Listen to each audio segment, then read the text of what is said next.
Good afternoon. Today is March 16, 2023. It is now time for our recognitions, and I just want to say congratulations to everyone who's going to be honored today.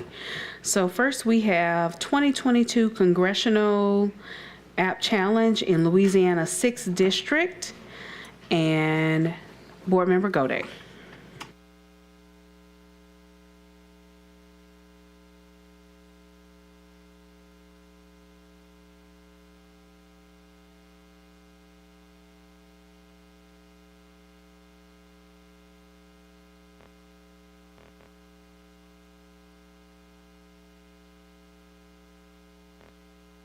Okay, I do apologize, you all, but if Senior Army Instructor Colonel Jonah M. Hughes, if you will come to the mic. Thank you.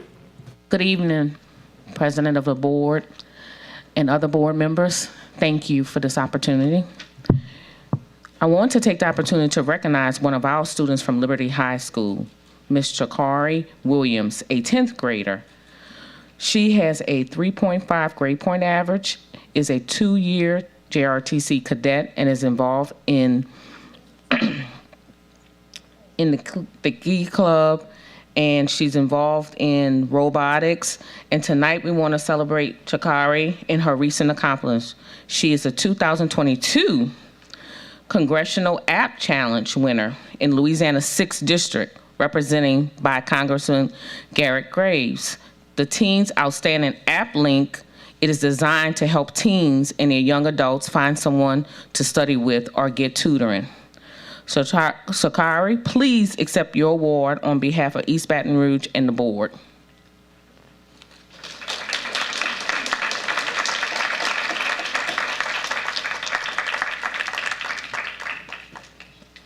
We got to take it out of here. Please accept this medal on behalf of the board and the superintendent for all of your outstanding work and for the work that you've done helping your fellow students. Congratulations. Thank you. You want to step right here and we'll take a picture? Congratulations. Dad, come on in. Family, come on up. Is that your daughter? Okay, come on. Come on up. Come on, Patrick. Jump on in the fray with us. Are we all getting in there? That's to the right here.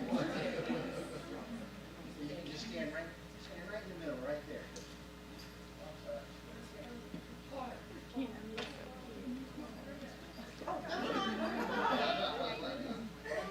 Get that Superman shirt there.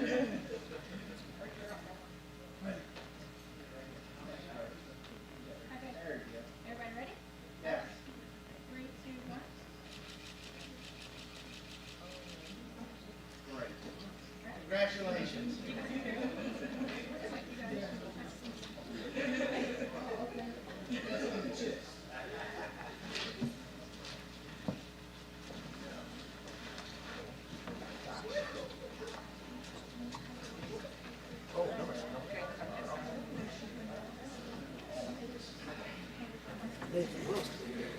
Okay, next we will recognize Classified and Counseling Employees of the Year.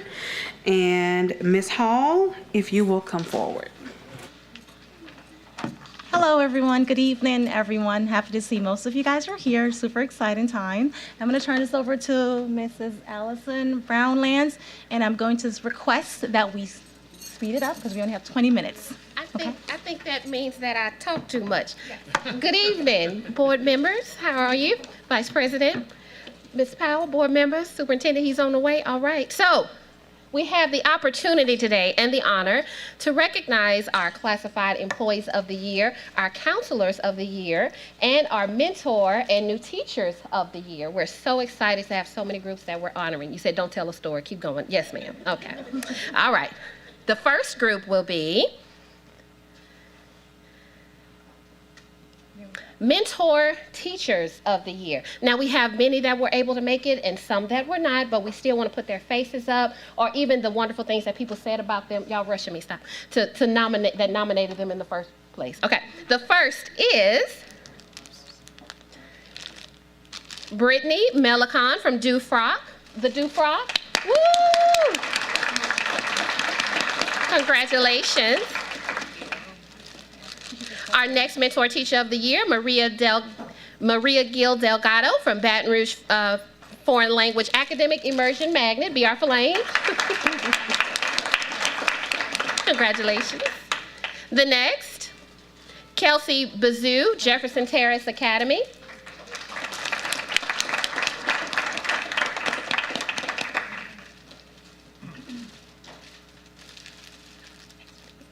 Alrighty, and our next winner, LaShonda Gordon, Woodlawn Middle School.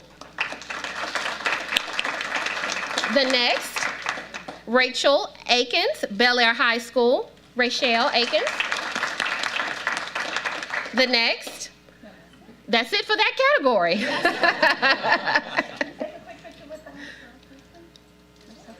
Any board members want to join in, please? Thank you. The District 5 schools are dominating tonight. You guys know. You know what? I hear a challenge. Thank you.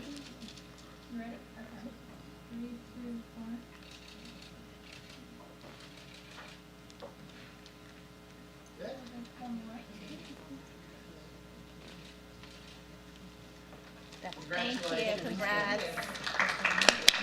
Right. And the next category, our paraprofessionals of the year, Angel Jacobs, Capital Middle School. And the next, Jason Carrillo, Woodlawn High School.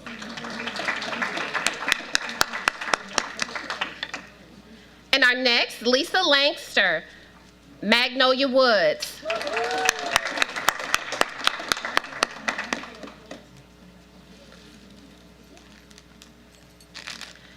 You want all classified in one time or the different categories? All, okay, I got you. I got it. Just tell me to roll with it. All right. The next for our office and technical category for our classified employees of the year, Ms. Dennis Thomas, Goodwood Center. Yes. You're supposed to be professional, Allison. Don't speak to people as they come up. Hey, Miss Dennis, how you doing? Joyce Berry, Woodlawn High. Next, Karen Hurst, Sharon Hills Elementary. And the next, Cherie Toulier, Mayfair Laboratory School. And I don't know how you pronounce your name. It's Toulier if you're out there, but it felt right to say it that way. All right. For our child nutrition category within our classified employees of the year, we have Dayani Suarez, Woodlawn Middle School. And we also have Miss Kathy Hayes, LaSalle Elementary.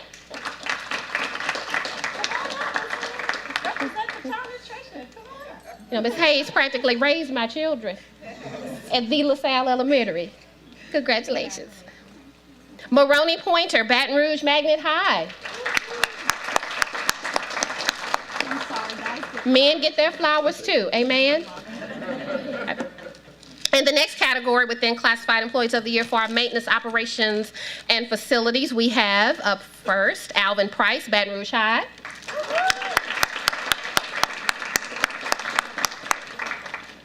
Congratulations. Thank you very much. Put them in water, sir. All right. Carla White Jackson, Montgomery Center.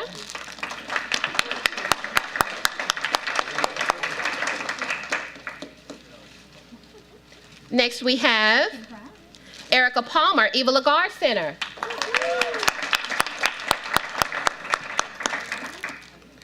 I saw the principal of Eva Lagarde. He could come up if he likes. I saw him in this eye right here. That's the good eye. Uh-huh. Ricky Shepard, Westdale Middle School.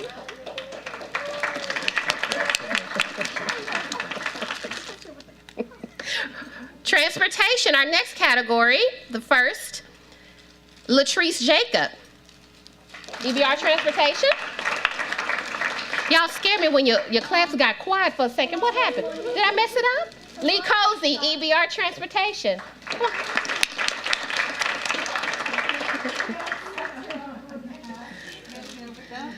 All righty. Now for our counselors of the year, we have Miss Tirza Brazier. You want me to go ahead? Okay. Oh, I'm sorry, Miss Brazier. Okay. All right. All right. So before the counselors of the year, Allison, stop and let's acknowledge. There we go. Okay. Board members, you guys want to join Yes, in? please. Take some photos? I know y'all probably saying, what kind of board meeting this is? This is good things. This is great. It's gonna be fine.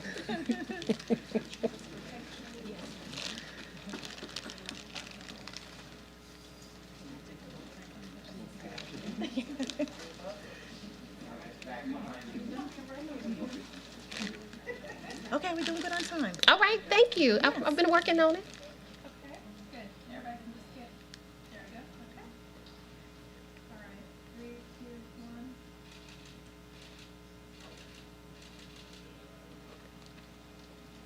1. All right, beautiful. Thank you all.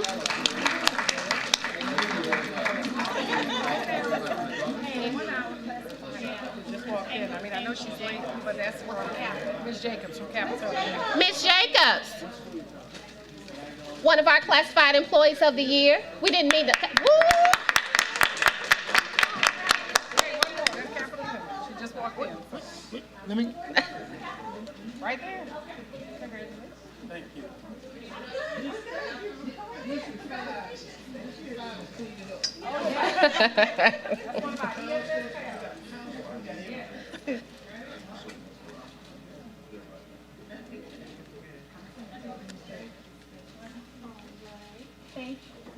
Right.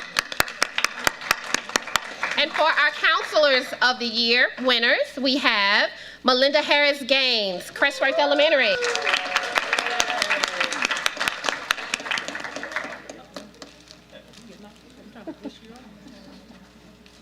Weslyn Young, EBR Readiness, Middle School.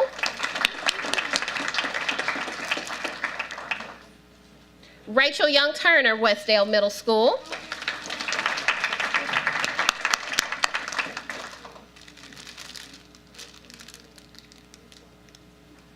I don't like the silence when you, ma'am, we're just gonna, thank you.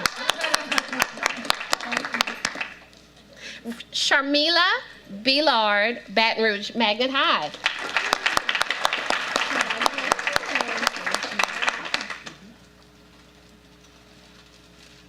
That's our counselors of the year. Miss Brazier, you coming up for the picture?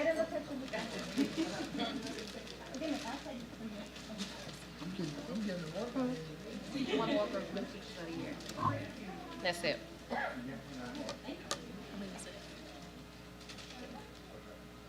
Six.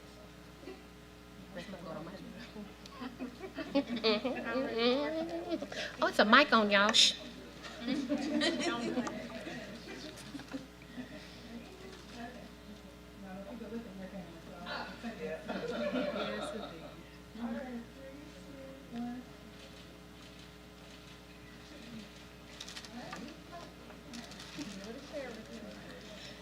Thank you all. Congratulations. All right.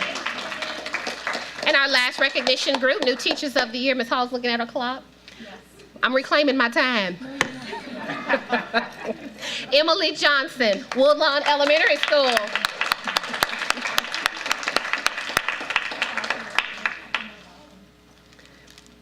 We also have Christopher Mayfield, Crestworth Elementary School.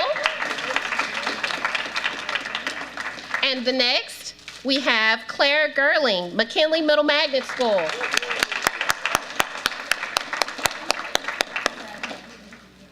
And Kevin Johnson from Capitol Middle School.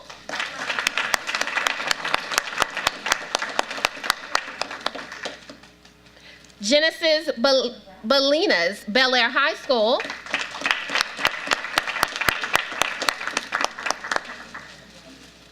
Maggie McMichael, Liberty High School. I also see the principal of Liberty High School in this good eye here.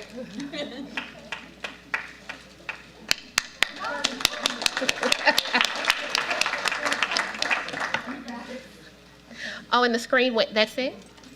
And congratulations, that was it. Yes, I'm sorry. Ms. Hall, you always embarrass me in front of people. Give them a hand, y'all.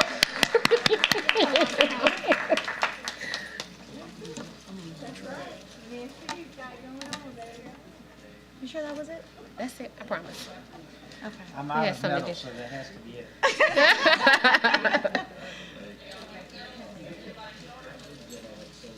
Good? That's the last group. But since we do have additional time, I was going, ma'am? No.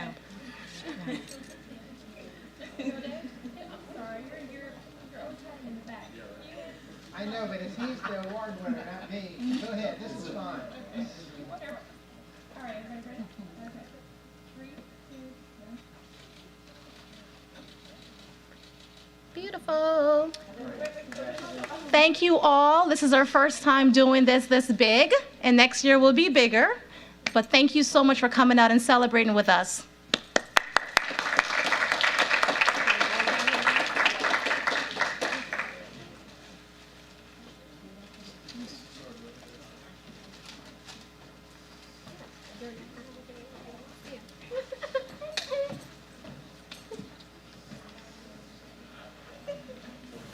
Okay, so this concludes our, oh, there is one more recognition. Okay, VIP's Partner in Education, if Mr. Justin Lewis will come forward. And I do apologize, you all.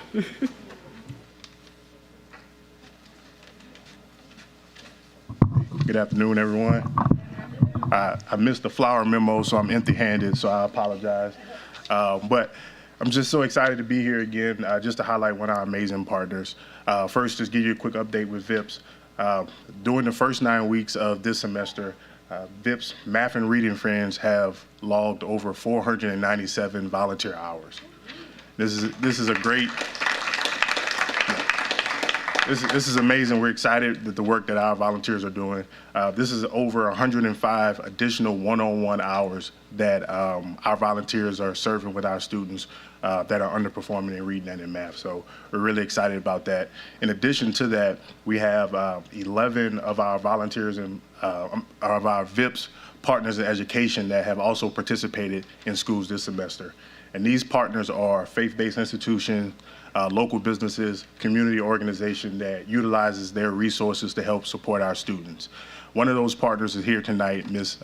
Dr. Mary Beth Lima, and I hope I get this right, of the Department of Biological and Agricultural Engineering at LSU. She has been a dedicated partner here with VIPS. She partners with elementary schools to help build and design playgrounds. And in addition to this, she meets with the students and help get their ideas of different things that can go into the playground as well. And it's a great example of just teaching our young students the different possibilities and turning their imagination into reality. She also encourages her service learning students to sign up as reading and math friends. So this semester, Dr. Lima and her service learning group are working with Magnolia Woods. They're currently serving as reading and math friends and in the process of developing that playground. And so VIPS is honored to highlight our partner in education, Dr. Lima. Give her a few words.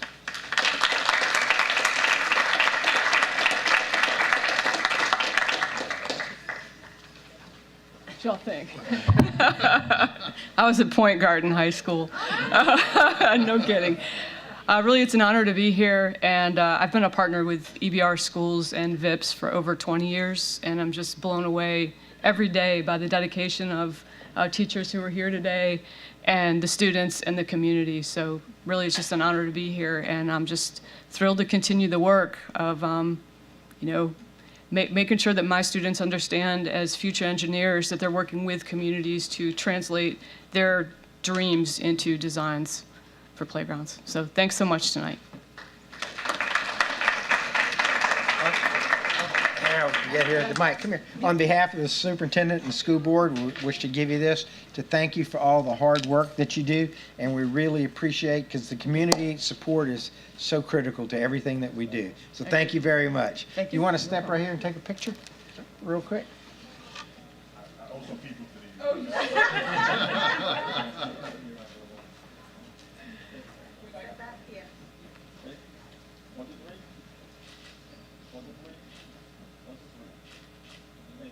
Thank you, man. Thank you so much.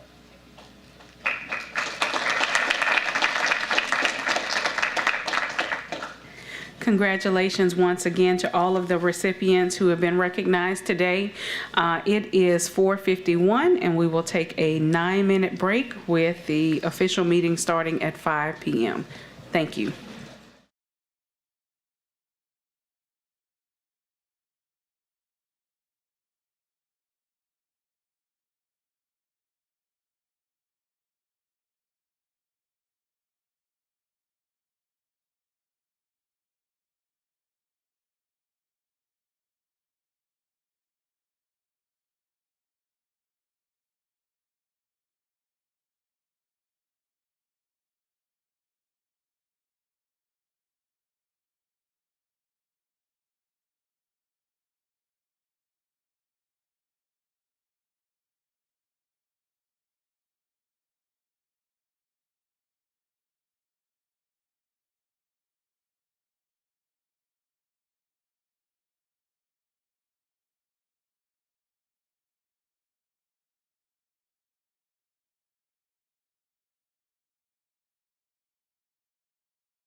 Good afternoon, everyone. Good afternoon. Good afternoon. I now call this board meeting to order on this day, Thursday, March 16, 2023 at 5 p.m. We'll start our meeting by starting with the invocation, followed by the Pledge of Allegiance. The invocation will be led by School Board Member Cliff Lewis, followed by the Pledge of Allegiance from Liberty Magnet High School. Take it away, Coach.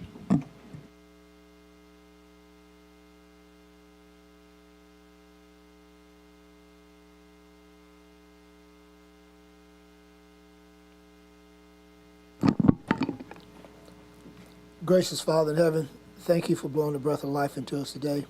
Thank you, Heavenly Father, for giving us a day that was not promised. We pray, oh Heavenly Father, that as we begin your work here today, that all things will work for the good of each and every family, neighborhood, school represented here tonight. In Jesus' precious name we pray. Amen. Amen.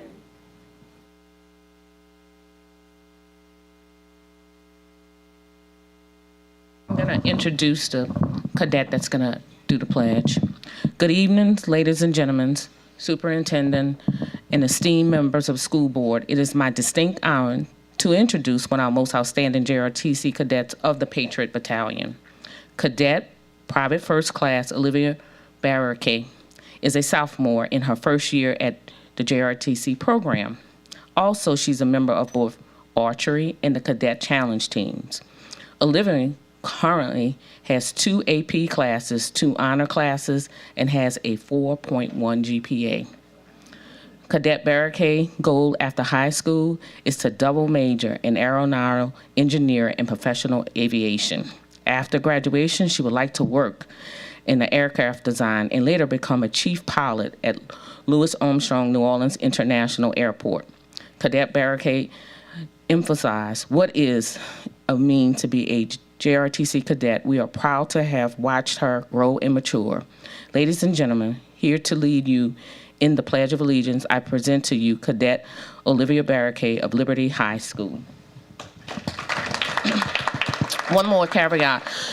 She went before our Leadership Academic Board as a LET 1, which is the first year in JRTC, and out of all the East Baton Rouge schools, she placed number 1.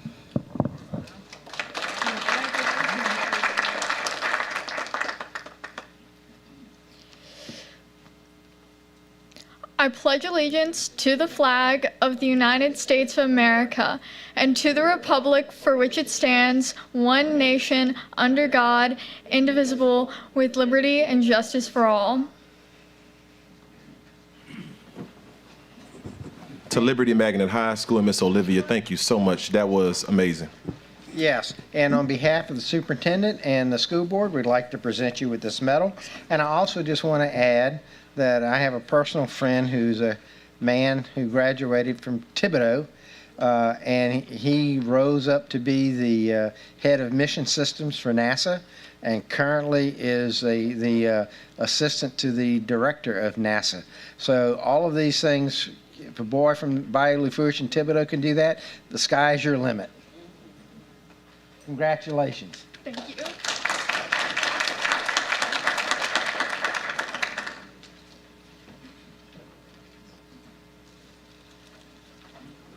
Thank you again. Next up, we have call to order and roll call. Madam Secretary.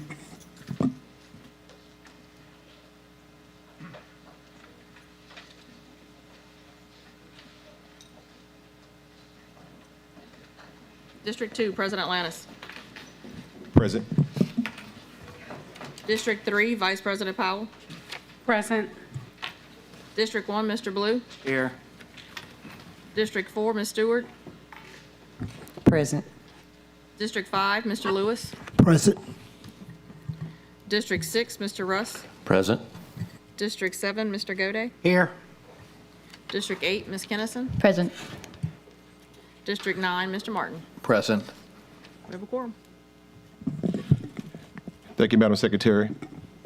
First order of business today, we have item B1, item B1, meeting minutes, approval of the school board minutes of the November 17, 2022 regular board meeting revised, February 16, 2023 regular board meeting, and the March 2nd, 2023 committee of the whole meeting as published in the official journal. Can I get a motion? So moved. Moved by School Board Member Russ. Second. Seconded by School Board Member Martin. We'll now go to the board to see if we have any questions, comments, or concerns. Yes, Ms. Kennison. Sorry, School Board Member Kennison. I'd just like to make a note about the revised minutes for the November 22 meeting. It had to do with the community schools resolution, and I just want to note that it was signed as being passed, although it wasn't, and also that it had 4 yes votes. That's all. Thank you, School Board Member Kennison. That is noted. Are there any other comments, questions, or concerns about item B1? Mr. Martin, School Board Member Martin. Okay, at this time, seeing no comments or questions, I'm sorry, yes, ma'am. Oh, thank you. This time, we'll now go to our public. First up, we have Mr. James Finney.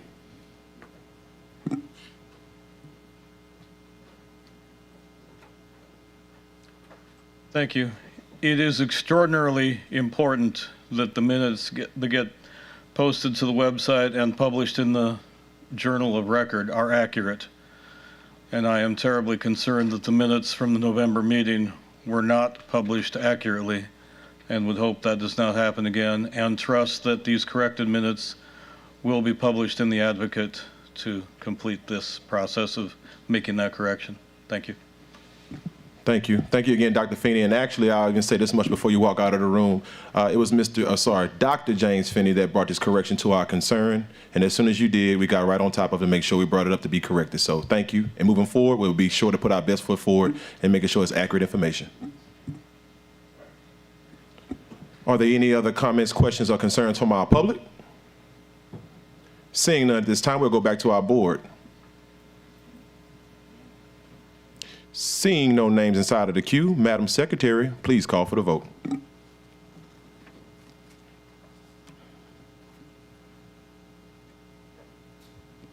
Please vote.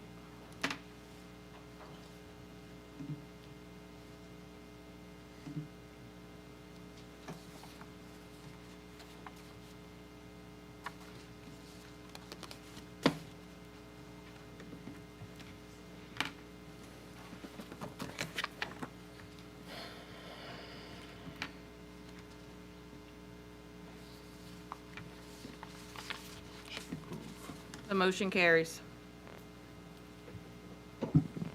Thank you, Madam Vice President. Thank you, Madam Secretary. At this time, before we go into our information-only items, I have a speech that I have prepared for our general public as well as our board members as it concerns a lot of the concerns that we've been having around our community regarding school safety. Good evening, everyone. And this is a point of public privilege, by the way. I'm sorry. Good evening, everyone. And thank you for joining us. I wanted to begin by sharing that Dr. Cito Narcisse is in Washington, D.C. for a very important meeting that he discussed with me some time ago, and one of which I encouraged him to attend, which is on our Pathways program. It's a national program that he definitely needs to be there for to ensure that our programs inside of our schools, as it regards focused choice, are running to optimal efficiency. He is attending a meeting of the Council of Great City Schools, of which the East Baton Rouge Parish School is a member and a critical group we rely on for peer consultation on best practices, successful district modeling, fitting in school district safety measures across the nation.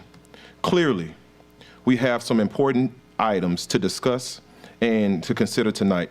Some of those include board's duties to ensure safety and secure schools for our students, staff members, and community as a whole. We understand the concerns and passions of people who are demanding more detail about our efforts in those arenas, and tonight we intend to be completely transparent and responsive to the community members that we serve.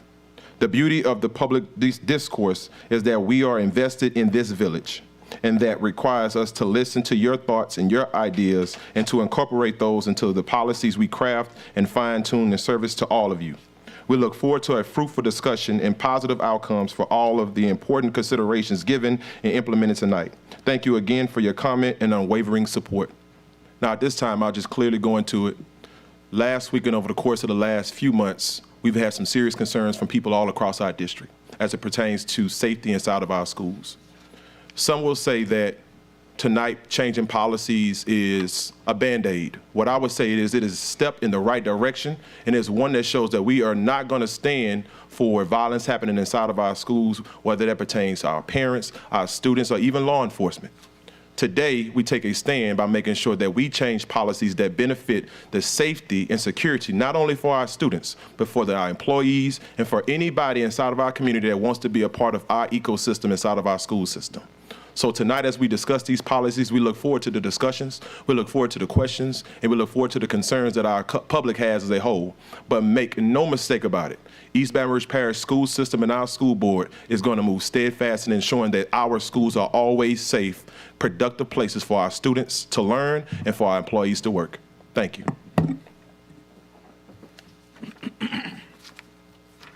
Next, we'll move into item C, information only. Monthly financial report. Is Ms. Lopez in the building? Hey, Ms. Lopez, come on down. Oh, okay, I'm sorry, you're right, I'm sorry.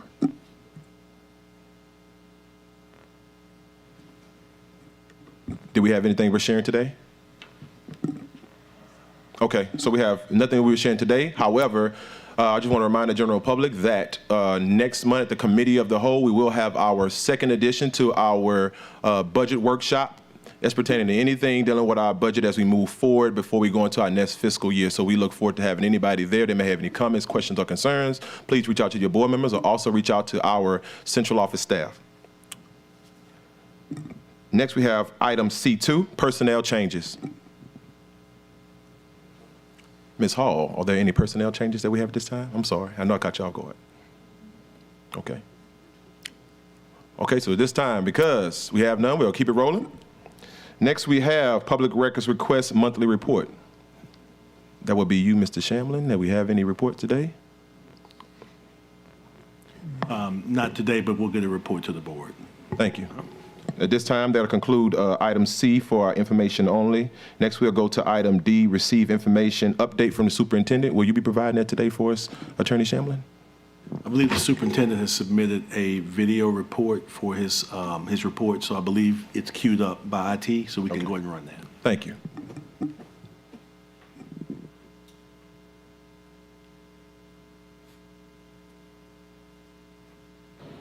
Good evening, everyone. I want to welcome you to this board meeting and begin by apologizing for my absence. It is ironic that I had long ago committed to take part in a conversation around strategy with the Council of Great City Schools meeting in Washington, D.C. about some of the issues you all will be considering and discussing tonight. This is a leadership cohort made up of 78 of the largest urban school districts in America who manage the same progress and problems we do in EBR schools. They also face many of the same challenges. As you may know, some of those challenges involve the safety and security of our students and staff on school campuses, specifically physical altercations. Too often, these incidents are the residual outcomes of disagreements that begin outside of the school domain and migrate onto campus. Obviously, this lends to bystanders becoming witnesses to physical altercations and often record video and share online as an unacceptable addition. We've seen too many instances of adult family members and associates showing up to our schools to participate in these events. Tonight, you will discuss some agenda item details that aim to strengthen and augment our current security policies in an effort to address these issues, whether they are disruptions or dangerous, from ensuring a violence-free workplace to campus conduct. We will not condone physical violence or even threats to our students and staff. I'd also be remiss if I did not mention that while too many of these security issues result in our schools, they almost always manifest outside of our walls in some form. So the challenge we face as a school district mirror those faced within our entire parish landscape and include a myriad societal, cultural, and circumstantial factors that are out of our control. While the school system is an institution, so is the criminal justice system, so is the political system comprised of elected leaders, and family is also an institution. We must include all of the elements in our community that suffer the same challenges and can lend to the solution. With that focus, we have already begun conversations with key stakeholders, including representatives of EBR Mayor President Office, Sheriff's Office, District Attorney, business leaders, Family Court, and Truancy Committee.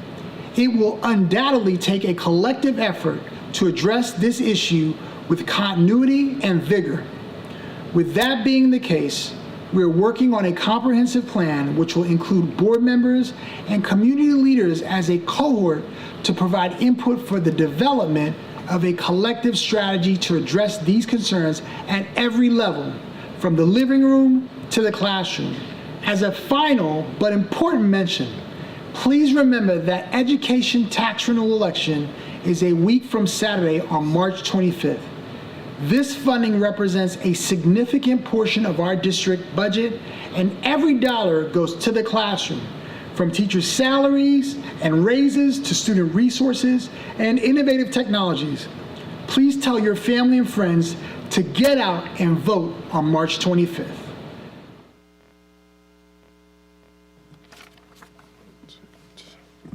Thank you. At this time, that concludes item D1, update from the superintendent. Now we'll be moving into item E. First item for item E is resolutions. Resolution Art in Schools Month. Consideration of a request for the adoption of a resolution proclaiming March 2023 as Arts in Schools Month. Can I get a motion? Moved by School Board Member Cliff. Mr. Landis, Oh, sorry. Moving too fast. it'll be read into the record. Right, yeah. Whereas March has been designated by the National Dance Education Organization as Dance in Our Schools Month, by the National Association for Music Education as Music in Our Schools Month, by the National Theater Association as Theater in Our Schools Month, and by the Council for Arts Education as Youth Art Month. And whereas arts education in East Baton Rouge Parish Schools includes 4 separate and distinct disciplines: dance, music, theater arts, and visual arts, each with its own body of knowledge and skills.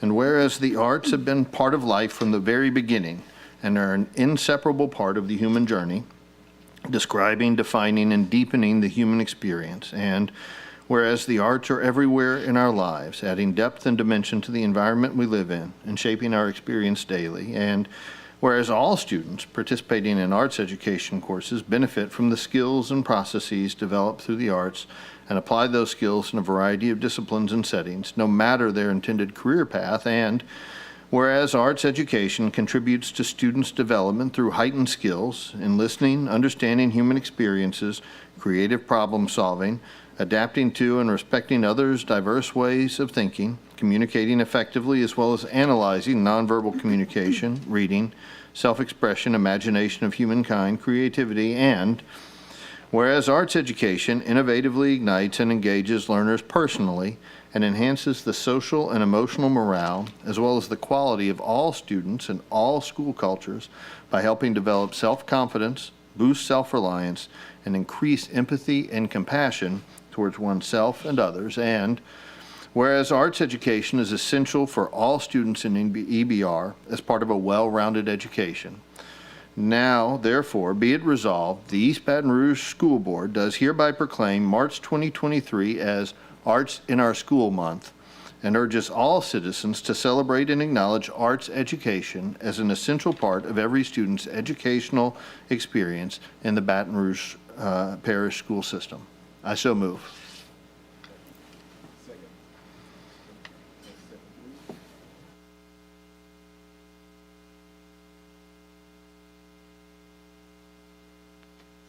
Thank you.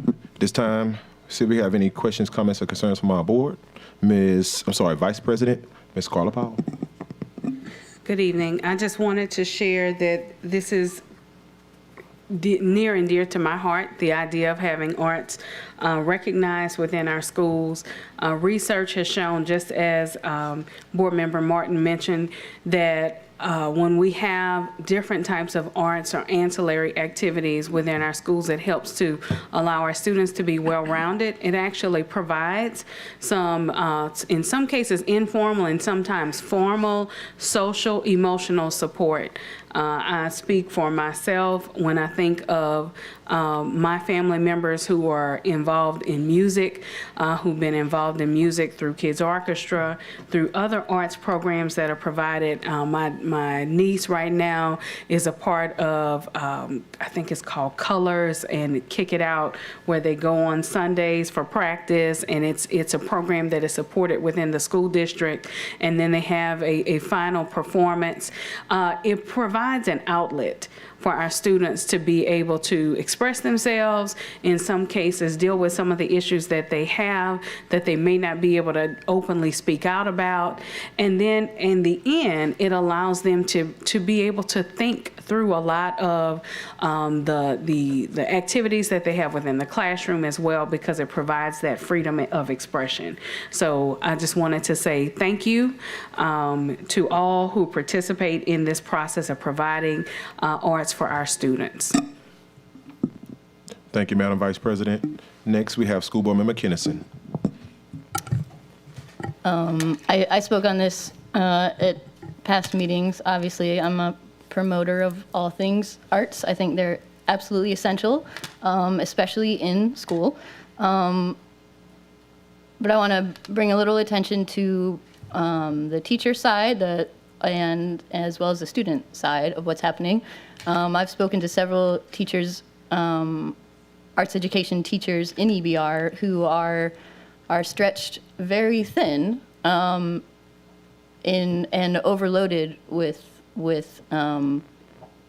tasks. This actually being one of them, a quick display of all the things that are being done with arts programs, while we all received mailers about every school every day, which it's wonderful, but there needs to be attention to the fact that we don't have enough arts teachers, that funding needs to be provided for that, to help with the current teachers that we have who are overloaded and being moved from school to school, not having a place to teach their classes, because it's a considered a lagniappe sort of thing.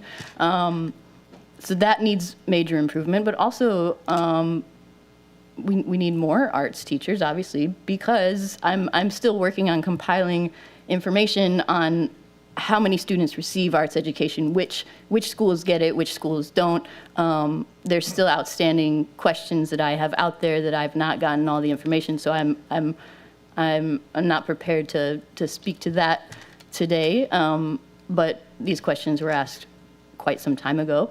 But in this resolution, it says arts education is essential for all students in EBR as part of a well-rounded education. That is very true, and I hope that all the yeses that we get on this tonight are honored later on when we have actual real change up here to be decided upon. There's an enormous amount of students in EBR that aren't receiving any arts education, and that is absolutely unacceptable. So I'd hope that my colleagues will join me in this effort to bring more arts to every child as soon as possible. Thank you. Thank you, Ms. Kennison. As we continue to go along going through our budget, we will certainly look forward to having that conversation. Thank you for advocating for that. Next in the queue, we have School Board Member Patrick Martin. Thank you, Mr. President. I just wanted to make a couple of notes. One, on a personal note, my wife is a art history major in college and has been an arts educator in our public schools in the past, as well as our private schools here in Baton Rouge. So I've seen firsthand the importance of arts in my home life. And second, I just want to, we saw a presentation briefly from a Terra High student at, I think, our last board meeting, and I went to an event that they had. Collectively, the arts and the English teachers there had put together a group project where all of the freshmen, the ninth grade students, had gotten into groups and written children's books about overcoming adversities. That was the general theme or topic that they were to cover, was how they had overcome some kind of hurdle. And I went to an event that they had where they invited the families to come, and they had set up each group at a table with copies of their books that they had printed up and had available for sale. And I talked to a bunch of the students, and it was remarkable how much they had taken away from this experience, right? And some of the art was really good, some of the art was really not, but all of the stories were very compelling. And as I talked to the students, they didn't talk about having learned how to draw better or even talked about how to write a story. They learned some of those things. What they actually learned how to do more than anything else, every one of them told me, was they learned, A, that it's very hard to work in a group, and B, that is very rewarding to work in a group, and it's amazing what you can accomplish when you can kind of get past the interpersonal things that we all have going on. And that collaborative project, which had a very significant arts component to it, was really instrumental in them to learning some very profound life lessons. So I think I've seen firsthand the difference that arts education can make in our kids in our public schools. So thank you to all the arts teachers that are laboring out there, as Ms. Kinnison notes, underpaid and vastly overworked. We really, really appreciate what you do. Thank you.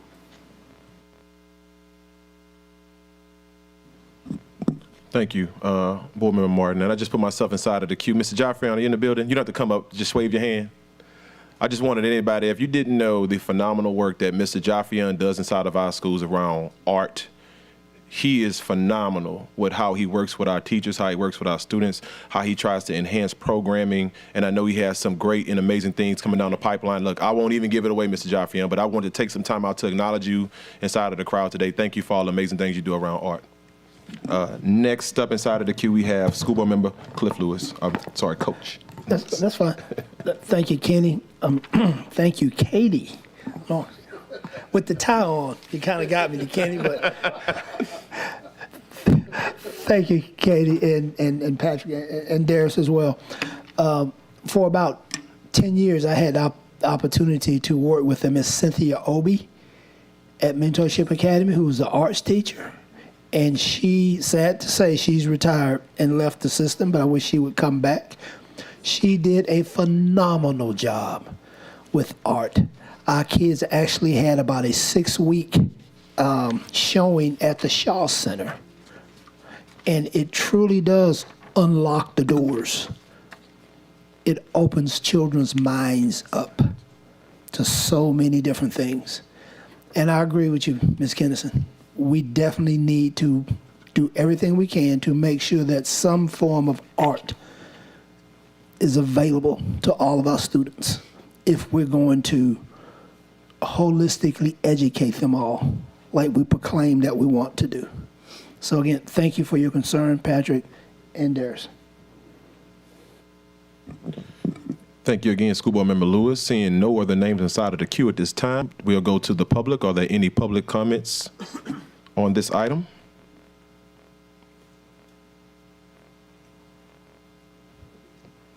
Thank you. I see Dr. James Feeney has just walked in. Thank you. When the budget process comes along, with respect to some of the comments the board members make, understand that arts are not an extra that you pay for just in case you have some extra money. Arts are absolutely essential. And if you're talking about violence, think about how active the arts program is at the alternative school. Thank you. Thank you, Dr. Finney. Are there any other comments from the public at this time? Seeing none, we'll go back to our board.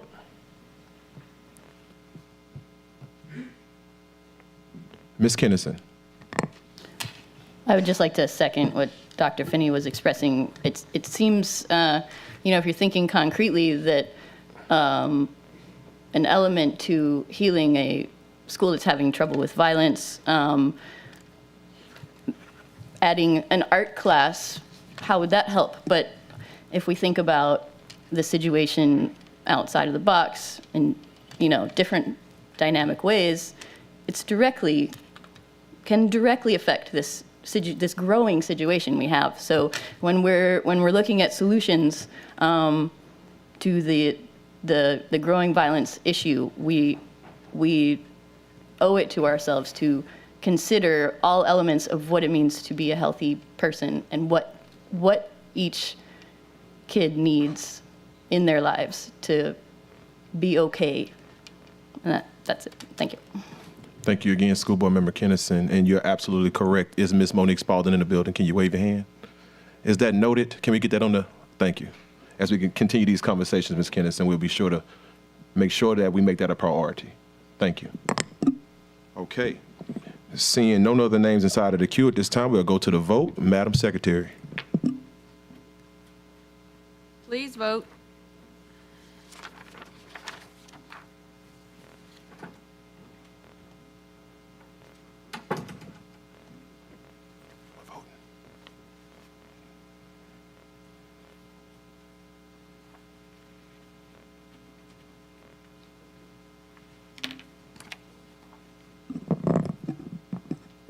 The motion carries.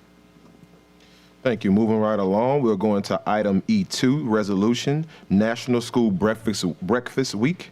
Consideration of a request for the adoption of a resolution proclaiming March 6th through the 10th, 2023 as National School Breakfast Week. At this time, we'll ask that School Board Member Ballou read the resolution into order.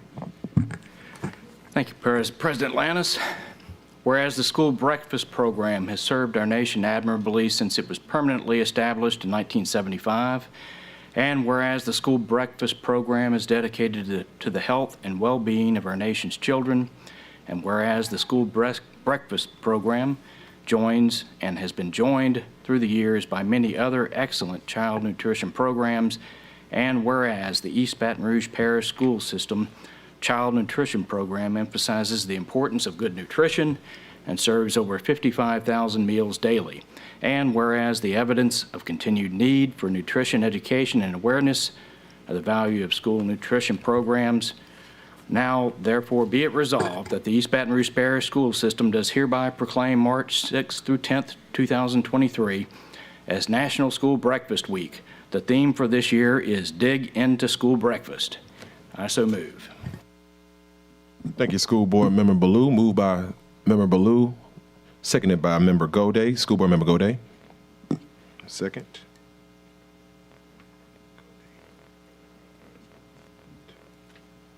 At this time, I go to the queue to see if we have anybody inside. All right, Ms. Kennison is the first name. I'm sorry, School Board Member Kennison, you're in the queue. If I could go back in time and celebrate breakfast last week, I would. Thank you. Thank you. And I'm loving the theme, by the way, dig into breakfast. Okay, are there any other questions, comments, or concerns dealing with this item from any of our other board members? I see School Board Member Cliff Lewis is the side of the queue. The theme, dig into breakfast, what does that mean? I'm serious. Because you got kids all over this parish that will take a full plate of breakfast and throw it in the trash because they don't want to eat it or they don't like it. You got kids who come to school hungry, and to my knowledge, some of them can only get one serving. I mean, I know it's a national deal, okay? But if we can do anything to carve it out and make it more local, our kids need to eat breakfast. The breakfast was so bad at the school 10 years ago when we started working there, we kicked the people out and brought in our own chefs. We actually had parents who worked downtown and came to school to eat breakfast and lunch with their kids. So, we need to dig into breakfast for sure, but we need to dig into what kind of breakfast they're getting and how much can they have. And let's make sure no kid goes hungry. The way to their hearts and their heads is through their stomach. I understand the national breakfast and all that, but I have a problem with how it's carried out. Thank you, Schoolwoman Lewis, and your thoughts and concerns are definitely well felt. As many of our kids they don't even have food at home, so the very first meal they eat is breakfast in the morning. So I think that sentiment is felt not only on this board but throughout this entire room, and we will do a better job of that. Next inside of the queue, we have School Board Member Martin. Thank you. I think your concerns are certainly the right way for us to be thinking about this. I think one of the things in a variety of areas that the board needs to do a better job on as we continue in this role is focused on results, not inputs or actions that we take. If we're providing some meal every day, but the students are just not interested in eating it for whatever reason, then that's not doing anybody good. That's just wasting money. So I think we need to think through, like, how do we develop metrics that we can measure what's going on with that. I did certainly, when we had somebody from the USDA come to Jefferson Terrace and meet with the mayor and the superintendent, I was there, a couple of others. It's all a big show and all looks really good. We can put on a good show when we want to. Is that the same breakfast they have every day? I don't know. And is that a breakfast that's desirable to those students? They certainly all seem to be happy, and they go back into their little. We went with the kindergartens to watch them. Very excited to have that. But we need a way as a board to see, and not just stop by the school once every couple of weeks when they know we're coming or something like that, to really understand on a global level what's being done, and are we actually providing students with the nutrition that we think we are, because we're spending a lot of money on it.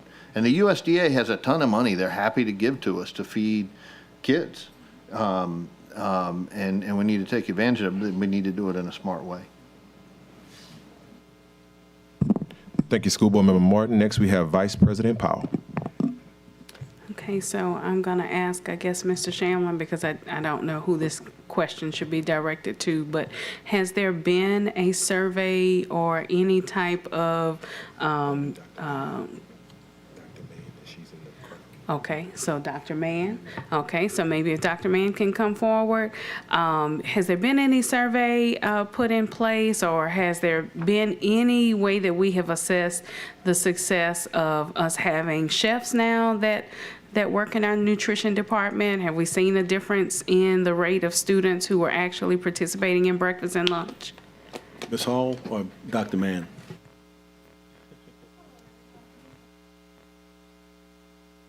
Nutrition is one of the departments that I manage, and we've made some changes, and I'm super excited that we're excited about child nutrition because there's a lot coming down the pipeline, and I'm open to discussions about it. So one of the things that we have done, we've hired regional chefs. We've revamped the menu for school year 23-24. We've actually engaged in taste testing at the Teachers Council, Advisory Council, the Principal Advisory Council. We also did the Student Advisory Council, and coming to a theater near you, you guys are next month. So we're super happy, honestly. This is great. Uncomfortable makes us work, right? So there's a lot of things are coming. I just want you to just hang on with us because we're going to get it right. And I do recognize exactly what you're saying. And there's a passion from me because that's the space that I came from. So when a child puts a meal in the garbage, I'm upset because that's the money that goes in the garbage. My taxpayers' money, your taxpayers' money, etc. So we're doing the best we can, and we're welcome anyone, board members, or even community members who wants to come out. And we even had the parent test tasting last month. So we're going around and we're hitting all the spots, and we're eager and open to hear what you guys have to say. Okay. Good. And Dr. Mann has something to say. Hey, good. Good evening, President Lanus, Vice President Powell, and members of the board. EBR participated in a pilot breakfast program in 1968, prior to, as it was mentioned, 1975, when it was mandated across the United States.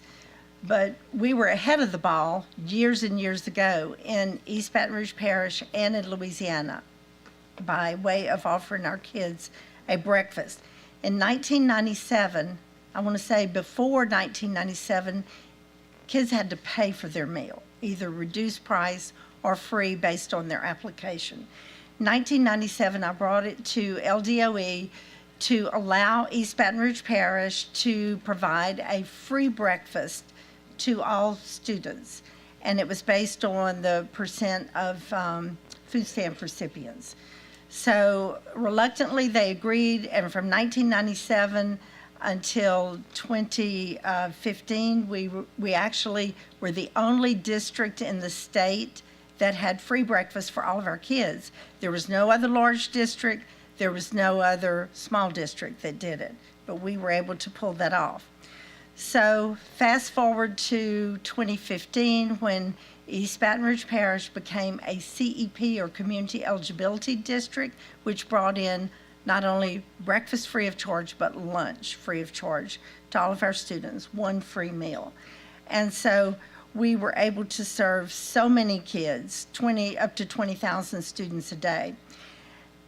But we still lacked the ability to get all of those kids through the line. We only have 15 minutes before school starts, 15, 20 minutes at the most. So we brought in breakfast in the classroom, which was offered, and under Superintendent Drake, he allowed the principals to voluntarily elect breakfast in the classroom. We started with 5 principals, it grew to 35 principals, and we were in 35 schools. Then, of course, when COVID hit, things shut down. And in September of 2020, when kids were brought back into school and they were housed in the classroom, we had a model already set up, and that was our breakfast in the classroom model. So we rolled out the lunch in the classroom, and we kept right on moving.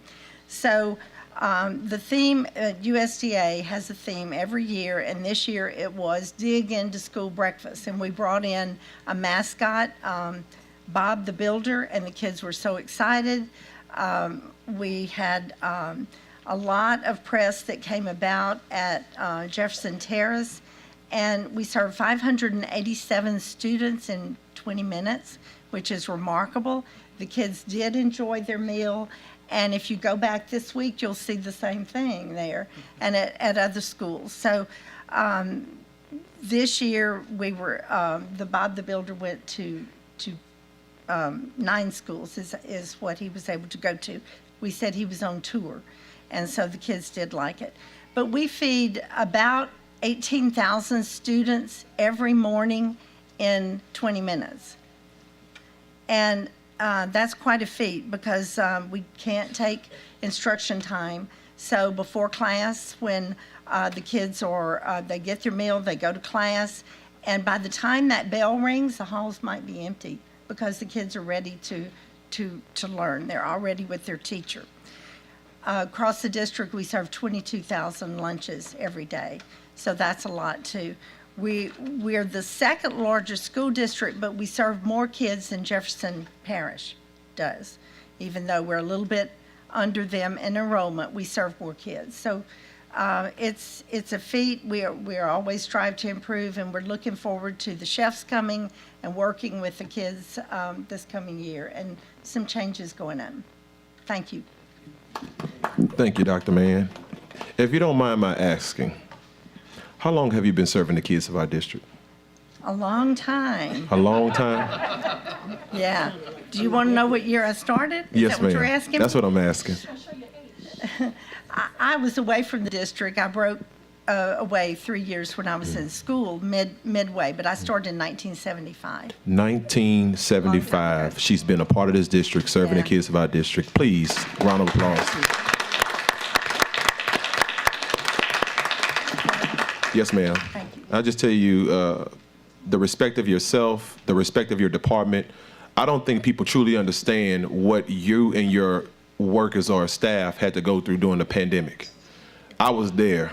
I saw it at several different schools out there every single day on those front lines while no school is, while our buildings are empty. And I just want to say that from the bottom of my heart, and I think I speak on behalf of this board, thank you for all that you do for the people of our district.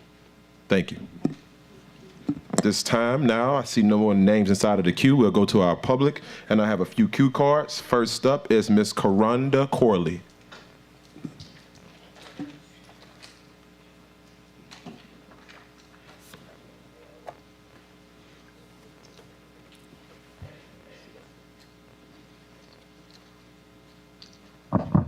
Good evening. My name is Karonda Corley. This is Corinth Corley. I am a proud parent and disabilities advocate. Corinth is a future self-advocate representing individuals with disabilities. It is very, very horrible that our school system wanted to acknowledge somebody that's been here since 1975.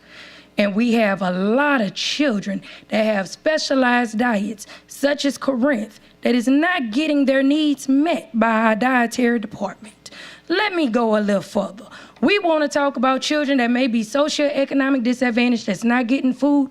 What about those that are receiving, that the school system receives federal funding courtesy of FDA?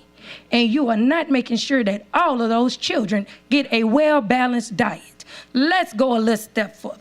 I provided emails to every single board member that we have. We have 9 of them, and there's more than 9 emails that I've been sending out faithfully since the first day of school, not just this year, the year before too. Our superintendent, who managed to be absent for this part, needs to have his ass sitting right there so he can hear it too. I'm going to be very clear about 154, April. Pause my time. Pause my time. 154. Ms. Corley, I'll ask that we please be respectful. No profanity used inside of this room, please. Ass in the Bible, but keep going. It's an animal. So, when we want to make sure that we want to teach these children the correct thing, let's make sure we teach them about the democratic policy, okay? Because according to federal law, if our dietary department seems to fail at providing our children with food in accordance to what the FDA regulations state, our school system is supposed to provide a voucher. Now, my child is severely allergic to milk and soy. I'm going to go ahead and disclose his HIPAA-protected information for you because the school system like to lose it. So I'm going to say it. He's severely allergic to milk and soy. He have EpiPens at the school, and not once have we received our voucher. In fact, we are about to go to federal court against this school system for failing to follow that law. Now, when are y'all going to get up off the pot and actually do what you're supposed to do? You know, the old folks say, if it's too hot in the kitchen, get out. Then maybe some of y'all need to vacate these seats because you're not making sure that that department is actually doing what they're supposed to do according to federal law. Let's go a little step further. This child have an IEP.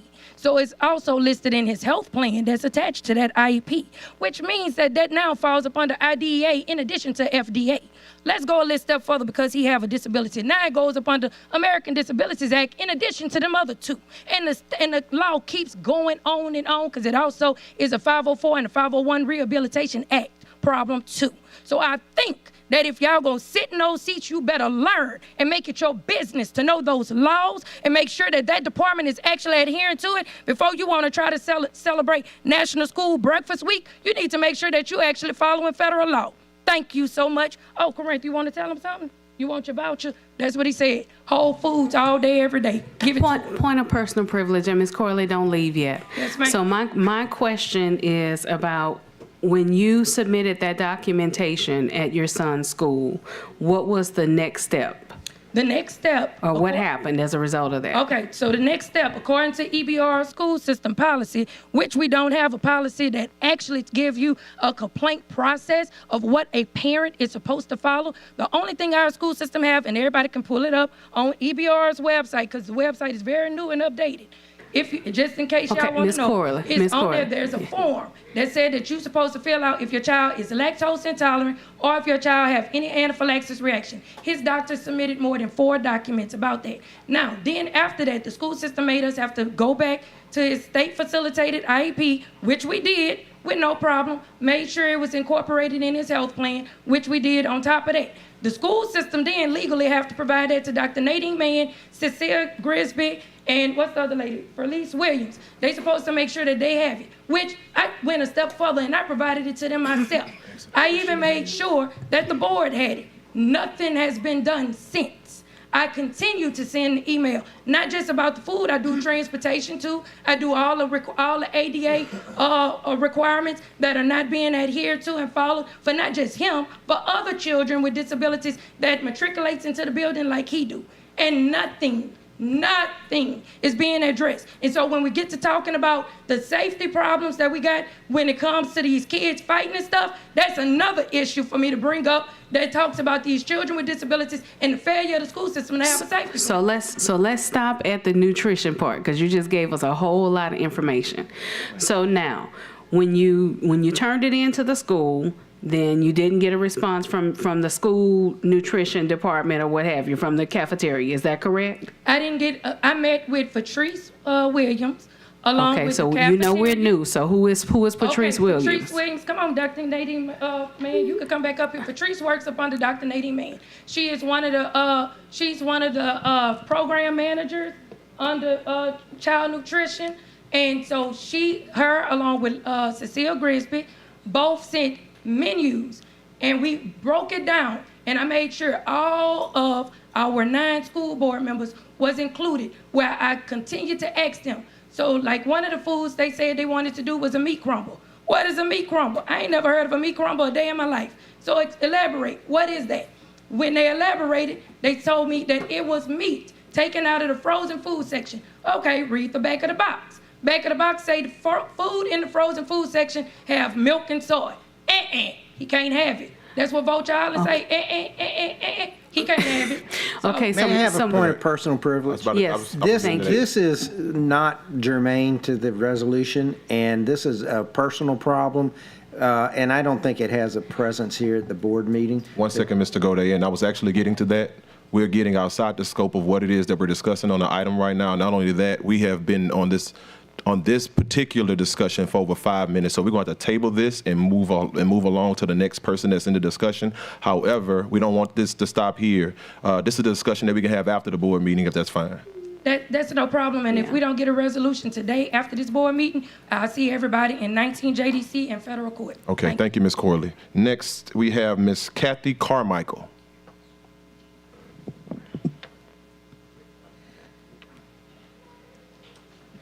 Kathy Carmichael, District 7, mother of a high school, middle school, and elementary school student. I'll be brief. I'm delighted that the nutrition team is here today. In fact, I was in Alexandria today hosting a training on school nutrition, and I wanted to bring up, Mr. Lewis, would you get your calendar out? Friday, May 5th is, get it out, get the pen. So we don't have to go back in time, Ms. Kinnison. Friday, May 5th is School Lunch Hero Day. Okay? And in October is National School Lunch Week.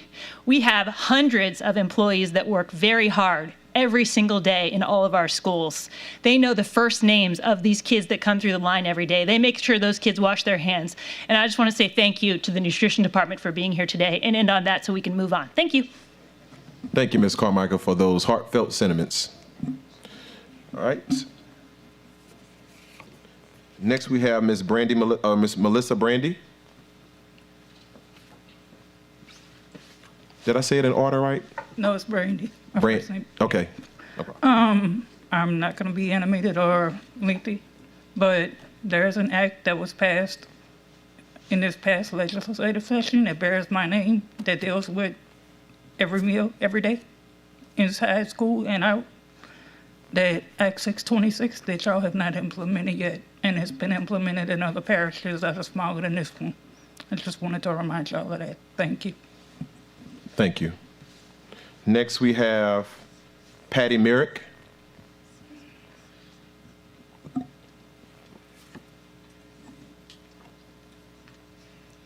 Good afternoon, Patty Merrick, retired teachers. The school food system is a very, very serious problem, has always been, because we have to teach the kids that the food at school is not going to be like the food at home. But the food needs to be hot, warm, when those kids get it. And the reason we have free lunch and free breakfast is because when Charlotte Placide was here and accommodated for those funds, and because what she saved in the system allowed EBR to serve those free meals. Correct? Correct. I was in the system. But we appreciate it, but buses are late a lot of times. When those buses are late, like you say, if you all are not there or certain people are not there, they rush those kids right on through and tell them they don't have time to eat. There was a problem with the bus. Those kids come from home, no food, get on that bus hungry. Whatever happened with the bus being late or whatever happened with them getting there, they are ushered to class because the bell is sounding for them to go to class. Now, lunch. According to what is being served for lunch, it's the same thing for breakfast. Kids eat pancake on a stick day. You can't get in the line. Pizza, they eat, they love, even the adults. But I don't think it's fair for the teachers to have a plate full of food that they like, and you've got hungry kids in the line. And those kids cannot get an extra piece of food. I put money in their account. So kids, anytime a kid asks for extra school food, they're hungry. That kid is hungry. So when you give it to them, and I was told by the head person at school, that is not the way we operate. We're not supposed to give them anything extra. Fish sticks cold because the oven would not heat the warmer. There have been reports made. I think it's only fair to make sure it doesn't matter what it is. We can make it presentable and worthwhile for those kids to eat. All it takes is just a little bit of care to give them a meal. The milk, that's another problem that you have because those coolers need to be replaced. It's nothing worse than spoiled milk. And the majority of the time when they stick that straw in it, it's spoiled. So what do? There again, that has turned their stomach. There's no one there to give them food. And they're sick. So it's a problem that we need to look at. Dr. Mann, I know you personally, and I know what you've done, and I appreciate it, and all of us can appreciate it. But small kids don't have a choice to get something else to eat. High school does. Thank you.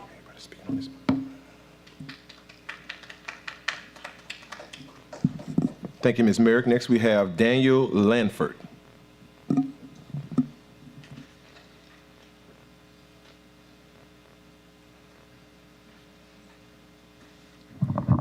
Thank you. I'll do my best to be respectful. I'm in full agreement that I'm glad they're giving kids more choices for school breakfast, but I do believe there is still a lot of work that can be done, including providing dairy-free milk. I know, obviously, I'm an adult, but my whole family and I are allergic to cow's milk, as far as I know. I know many of us are, and that comes from both sides of the family. I'm lucky I didn't go to public school, but at the same time, there are a lot of kids that are allergic to dairy milk. Right here, according to the National Institute of Health, 95% of Asians, 60 to 80% of African Americans and Ashkenazi Jews, and 80 to 100% of Native Americans and 50 to 80% of Hispanics are affected by lactose intolerance.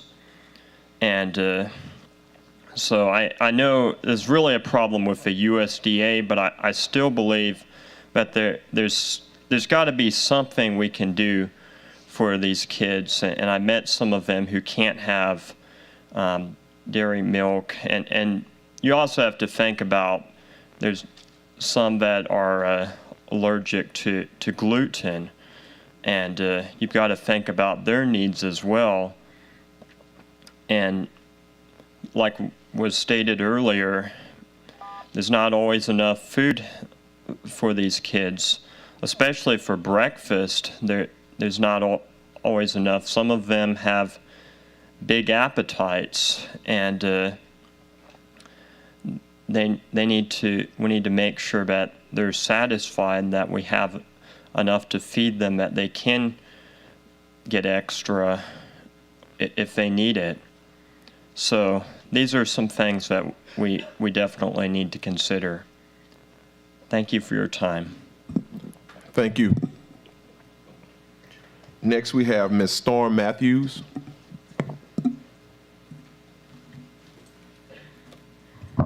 I wasn't going to speak on this item, but what Ms. Merrick said was very concerning to me because that breaks federal law. So any school that is sending children, when buses are late sometimes, especially with our bus shortage. So any bus that comes to that school late, if y'all get reports of that, that school is supposed to still send them through their breakfast line. That breaks federal law if they do not go through their breakfast line. They have to go through. And we do have lactose-free options for children because my child is lactose intolerant. He gets juice when he asks for it, but he's 17, so he don't ask for nothing because he's too cool. So. Thank you, Ms. Matthews. At this time, I see no other cue cards for anyone that wants to speak inside of the public, so we'll go back to the board. However, before we go back to the board, I do want to remind everyone that changes are on the way in our food and nutrition services. We have new menus that are going to be rolling out for year 2023-2024, and we also have regional chefs that we're adding to our staff. So I just want to make sure I put that out there to the community as a whole to know that while we're hearing all of these concerns and a lot of questioning about the food that is being served, changes are on the way. Next, we'll go back to our board, as I said before. First in the queue is Mr. Patrick Martin, a school board member Martin. All right, he waves. Next, we'll go to Board Attorney Gwen Shamlin. I was in the queue for a previous speaker. I'll waive. All right. Thank you, Attorney Shamlin. Next inside of the queue, we have Vice President Carla Powell. Okay, thank you. First, I wanted to share, there have been questions on our dais about, or concerns about me allowing Ms. Carly to speak. I asked for her to speak because I wanted clarity in order to lead to the fact that she needs to ask the questions of those on her school site. And that's why I wanted her to give further elaboration. You know, we cannot just say Miss Mann is here today, and so we're going to feed her all the problems that have happened at isolated school sites. I've worked at many different schools, and some cafeteria staff do as they're supposed to do and feed kids what they're supposed to feed them, and some don't. And in some schools, administrators let kids get off the bus and go straight to their class and tell them that they don't have time to eat. In some schools, the administrators allow them to go and get the breakfast that they're supposed to receive. So that's the reason why I allowed her to speak, because we have to address these issues. We have to share them publicly. We have a lot of different concerns that are going on at schools, and schools are operating as though they are isolated, which they are not. They have someone that they have to respond to. So with that in mind, parents, if you're having issues with your students receiving the services at their school sites, then that's when you take it to the higher level. But you have to ask the questions at the school site first. Thank you. Thank you, Vice President Powell. Excellent words. Next in the queue, we have School Board Member Cliff Lewis. He waves. At this time, we'll go to School Board Member Michael Goday. Yes, I just want to try to bring us back to the original purpose of the resolution, was to celebrate the hard work. Being here on the board through the COVID era, when all of these people in all of the different schools made tremendous sacrifices and were cooking not only for the school kids, but also for whole neighborhoods where there were lines where they were passing out food. And these are people that during the COVID crisis, they were putting themselves out there doing this. So this was meant to be a congratulations and a recognition for all of the hard work that these people are doing. And I want to kind of bring us back to that.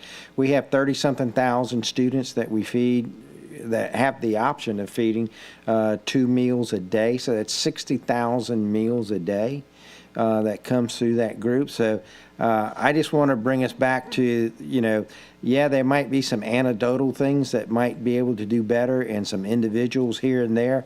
But, if we, at 30,000 kids, 60,000 meals, if we have a 1% error rate, that's still 600 a day, which isn't acceptable. I agree. But let's not forget the 99% that we're doing very well. And so we do need to address the issues, but I also don't want our food service personnel to go away thinking that we aren't appreciative of all the hard work and effort that they put into. I also just want to make sure everyone recognizes that for the most part, the entire food service is self-supporting. All of the money coming from that comes from the federal government. I think we typically, as a district, put in, I think it's like $400,000 or $300,000 a year for feeding 60,000 meals a day.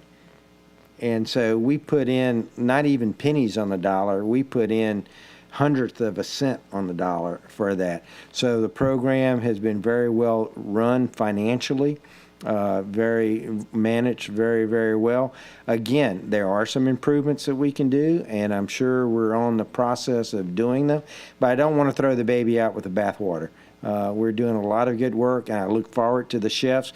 I look forward to coming in and having the ability to taste the meals. I think all of those are really great steps. I'm really glad we're doing all of those things, but I also didn't want our food service workers not to know the heartfelt thanks that we have for all the hard work they do every day to feed our children. Thank you. Thank you, School Board Member Gode. Next, we have School Board Member Kennison. I agree with Mr. Gode in appreciation for all you guys do to feed so many kids. It's a huge, huge feat every day. But also there are improvements that need to be made. Louisiana is not known for being very health conscious. Some of the food that comes through the schools is, we may want to look at, research on behavioral issues and the sorts of things we're putting into our bodies. So I'm excited to talk to you guys about the plans. Are the improvements for every school? Yes, okay, great. And I would be remiss if I did not just declare on behalf of literally hundreds of tiny constituents who really want me to express improve school lunch. Thank you. Is that all, School Board Member Kennison? All right, thank you. And first of all, let me say something. I had the opportunity to meet the new chefs and actually try the food. And what I'll say is that I am happily and thoroughly thrilled with the food in the menu that you guys are going to be rolling out. There's just a shameless plug. I was the first to try it, but it was good. And again, as I think Board Member Gode said an excellent point, you all feed 60,000 meals a day. And I also think Vice President Powell gave another astonishing point, is that you can't be the point of contact for every little small incident that happens on our campuses. There is a chain of order, and we have to follow that chain of order to make sure that you can follow up with and find out what is going on our school campuses. But I am of no mistake to know that we're going to fix that problem, and we are moving in the right steps. So again, we thank all of the comments and concerns. At this time, there are no more comments in the queue. Madam Secretary, can we please vote on this resolution? Please vote.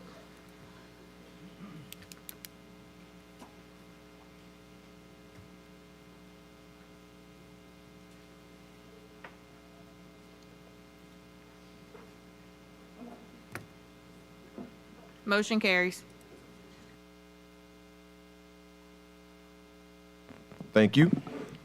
Next, moving on to item E3, resolution, National Women's History Month. Consideration of a request for the adoption of a resolution proclaiming March 2023 as National Women's History Month. Ms. Carla Powell, can you please read the resolution into order? East Baton Rouge Parish School System National Women's History Month Proclamation. Whereas American women of every race, class, and ethnic background have made historic and significant contributions to the growth and strength of our nation and state in countless recorded and unrecorded ways. And whereas American women have played and continue to play critical economic, cultural, and social roles in every realm of the life of the nation and our state by constituting a significant portion of the labor force working inside and outside of the home. And whereas American women have played a unique role throughout our history by providing the majority of the volunteer labor force of the nation and state. And whereas American women were particularly important in the establishment of early charitable, philanthropic, and cultural institutions in our nation and state. And whereas American women of every race, class, and ethnic background served as early leaders in the forefront of every major progressive social change movement, and whereas American women have served our country courageously in the military, and whereas American women have been leaders not only in securing their own rights of suffrage and equal opportunity, but also in the abolitionist movement, the emancipation movement, the industrial labor movement, the civil rights movement, and other movements, especially the peace movement, which create a more fair and just society for all. And whereas despite these contributions, the role of American women has been consistently overlooked and undervalued in the literature, teaching, and study of American history. And whereas since 1987, the United States Congress has passed a resolution annually to proclaim March as Women's History Month in order to recognize these many crucial contributions. And whereas the East Baton Rouge Parish School System recognizes the importance of understanding and honoring the significant and long-standing contributions women have made in this nation. Now, therefore, be it resolved that the first East Baton Rouge Parish School System, that the East Baton Rouge Parish School System does hereby proclaim that March is designated as Women's History Month and calls upon the schools, staff, students, and families of the East Baton Rouge Parish School System to observe March as Women's History Month by celebrating and recognizing the countless contributions made by women throughout history. And before I say I so move, happy Women's History Month to everyone who is in this room, all women that are in this room. I so move. Thank you, Madam Vice President. Seconded by Ms. Shoshone Stewart.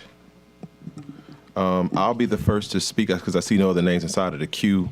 I want to first say thank you to the phenomenal women that we serve with on this board, from Ms. Katie Kennerson to Madam Vice President Carla Powell, School Board Member Shoshone Stewart, and also Madam Secretary, Ms. April Allman, and the amazing women that serve us in central office, to every single teacher, to every single employee, to every single student that may be inside of our schools that identifies as a girl or a woman or a female. Thank you, thank you, thank you every single day, every single year for all of the amazing things that you do and all of the feats that you have went through and all of the barriers you have hopped over just to get to this point. We support you. Thank you again.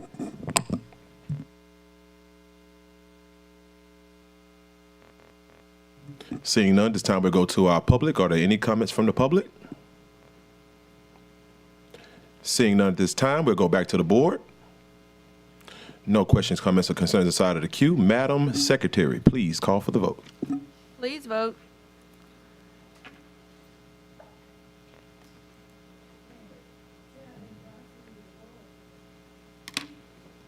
I'm sorry. Can we rescind that vote? Thank you. At this time, I'm sorry, I did see the card. That was my fault. I overlooked. That's Ms. Karonda Corley. That's okay. I know y'all be wanting to ignore me. I understand y'all want to ignore me, but I'm not going to let you. Karonda Corley, parent disabilities advocate. This is Corinth Corley, who is a self-advocate who is not in the best mood right now because we tried to not acknowledge what needed to be acknowledged, because our staff, even though they got COVID and stuff, what they sent to them children to eat was a crying shame. And so I can't speak on that, but again, that'll be after we get off of the camera, right? Okay, because we don't want the public to know what they really got to eat. And like how my child got gallons of milk and he's severely allergic to milk. We're But not on to germane to the National topic. Women's Thank History Month. When we talk about National History Month, we need to acknowledge all of the women. See, you have a lot of black and brown women that did some great and wonderful things. I'm not even going to toot my own horn since I'm standing right here doing some wonderful things. I'm going to talk about some of the black women that we have had do some great and wonderful things that we do not actually recognize and pay homage to, and that our school system failed to educate our children about, considering that the population is majority black and brown. That should be illegal. Oh, I'm sorry, it actually is. But on to what we should be talking about. We're acknowledging National Women's History Month, but are you aware that this is also National Disability Awareness Month? Oh, I just thought I'd let y'all know that. In addition to that, I think that when we recognize a month like National Women's History Month, we need to also recognize some of the other ones. Like last month, that was Cardiovascular Month, right? Heart Association. Pause time. 118, April. Ms. Corley, I'm asking respectfully to please stay germane to the topic. Wait, before you say, I know what you're about to say. Nothing. I know. I need you to stay germane to the topic and what we're talking about today, or in this particular item, we're talking about National Women's History Month. We're not talking about anything but National Women's History Month. So anything that is outside that scope, we're going to stop the time again, and I'm going to ask you to please not do that. And if it persists, I'm going to have to ask you to leave off of the mic. So I'm asking, I don't want us to get to that point, but please, let's keep it germane to the topic. No problem. I get another second because Go ahead, it Ms. stopped at 117. Now, we're doing a resolution about it, but we have done so many resolutions every single school year and nothing manifests in the classroom. So when we talk about this resolution that we're doing to recognize National Women's History Month, are we saying that we want our staff to start educating the children about the great black and brown women that they may have had even here in our school system? Because I know you like to talk about former Superintendent Charlotte Placide, a black woman that did really great, wonderful things, right? Miss Ava Lagarde, another black woman, did wonderful, great things, but the kids are not being taught about it.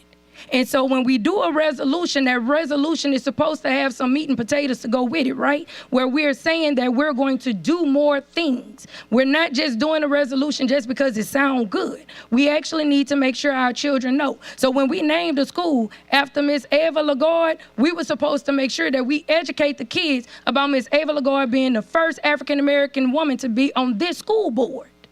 We were supposed to make sure that we educate these children. And so what I'm asking is you do the resolution, but you make sure you educate our children about the great, wonderful women in this history. Thank you.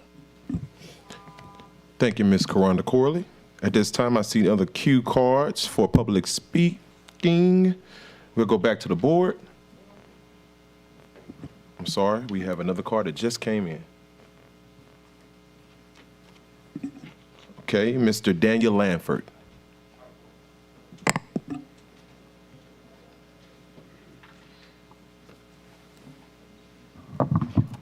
Yes, I'm really.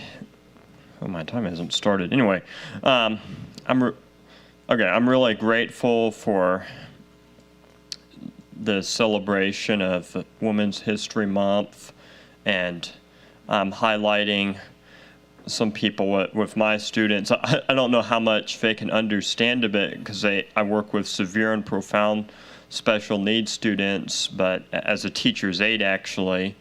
But I showed some videos on Condoleezza Rice, which going along with what Miss Karonda Corlett was saying, I think she's someone we don't tend to recognize, in my opinion. And she did a great job as first, I believe the first female, but certainly the first African American female Secretary of State. And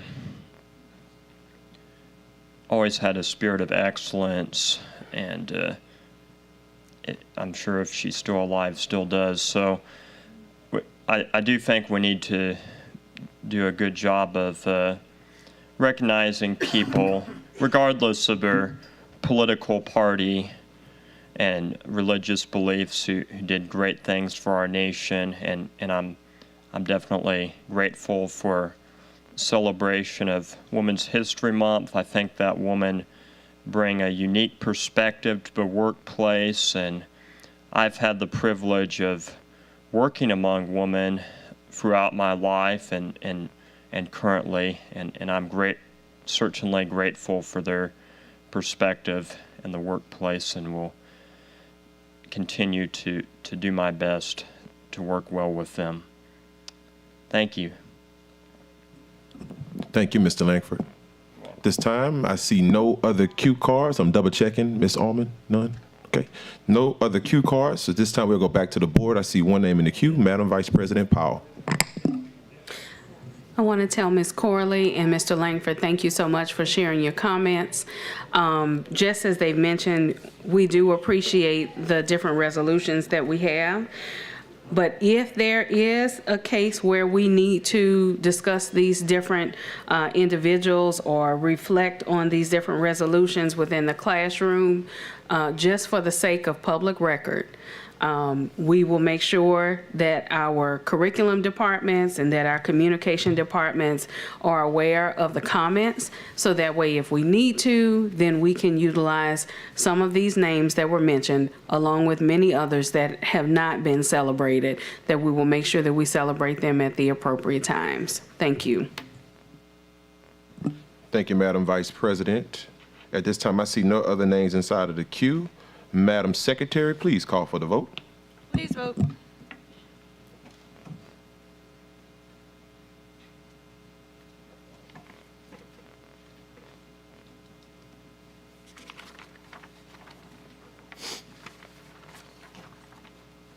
Motion carries. Thank you. At this time, we'll move on to item F, reports and board appointees to committees and agencies. Item 1, board appointees. This will be information only. Are there any board appointees that would like to give any report from their respective committees? Okay, seeing none at this time, we'll move right along to unfinished business. Item G1, policy revision. Consideration of a request for the approval of the following school board policy revisions and related matters. GBRIBB, sick leave bank. Can I get a motion? Moved by School Board Member Ballou, seconded by School Board Member Martin. This time we'll go to the board for any comments, questions, or concerns. I see no names inside. I'm sorry, Ms. Kennison. School Board Member Kennison. I believe there was some talk at the Committee of the Whole about some revisions to this, specifically with the recipient items, recipient eligibility, item 5 and item 7, regarding returning unused leave that's been donated, and the issue of it not being allowed to be used intermittently. Can I make a motion to strike those two items? So you'd be making a substitute motion? I believe. Okay. Yeah. All right, you have a substitute motion on the floor. Do we have a second? You can't second because you are the second on the original. Okay, that's Mr. Nathan Russ on the second. Give me 1 second.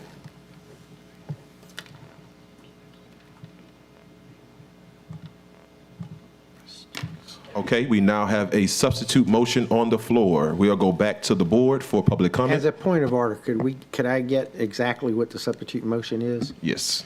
So the motion is, per Ms. Kennison, be sure to correct me if I'm wrong, the motion is to adopt the policy as written, but striking under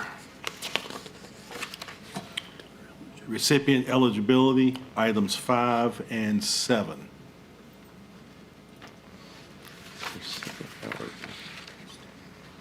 So item 5 deals with any unused days at the end of the fiscal year being returned to the sick leave bank.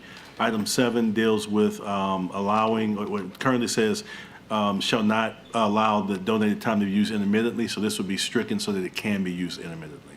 So for absolute clarity, on the substitute motion that is on the floor right now, it is asked that we strike items, number 5 and number 7 from the initial item, correct? Okay. We're good with that, Mr. Gode? School Board Member Gode? Okay. All right, Ms. Kennerson, you finished with your sub, okay? Mr. Gode got his. Yeah, yes. I'm sorry, so you're in. Yes. I would just like to ask Ms. Hall, what are the implications of those changes? Because I'm not an HR expert, so I don't understand necessarily what all these mean, and I know sometimes there are implications, unintended or intended implications. I'm ambivalent on the motion. I just want to know what it means. Understood. So the last time at the COW meeting, committee of the whole meeting, we discussed this initiative, right, this proposal. And my recommendation still stands that if you're going to do it from one space, you have to do it consistently along all the other leaves. So we have different, I think Mr. Shamlin should have shared a one-pager with a quick link to each of the different leaves that we have and a quick synopsis of what they are. And intermittent leave is also along those lines. So if you're changing from one space, we want to be consistent to change it in other areas too. So if we would like to do a policy review on all the other different leave policies, we could do that too. Actually, that was on one of the committee coming up for a policy review.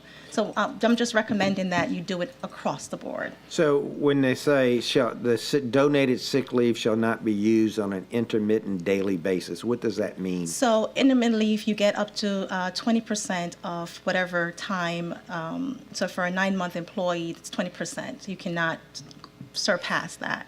And for 12-month, et cetera. So if you're on an intermittent leave, you literally tell us exactly when you're going to use your time. Right? So we approve it based on the information received from the doctor. So the intermittent leave it also exists in FMLA. So if we're going to allow the use of sick time to be used for intermittent leave, it should reflect in the other policies. Does that make sense? Or did I cloud it up more? It makes sense that I don't know what the heck I'm doing. That's why she's the expert. To be honest, I would just, I'm just afraid this is a feel-good motion, and I just caution the board not to jump into things that they're not certain exactly what they mean. And I'd be perfectly happy to say the board would like to have this reflected in across all the policies or bring on a policy. I have to admit, I don't understand what the implications of this may be to be changed, and I hate to change this at the board meeting, not knowing exactly what the implications are and what other policies it may affect. So my recommendation to the board is let's pass it the way it is and give a request to have all of the policies looked at to come back and look at this, because I don't think we know what we're doing right now. Thank you. Okay.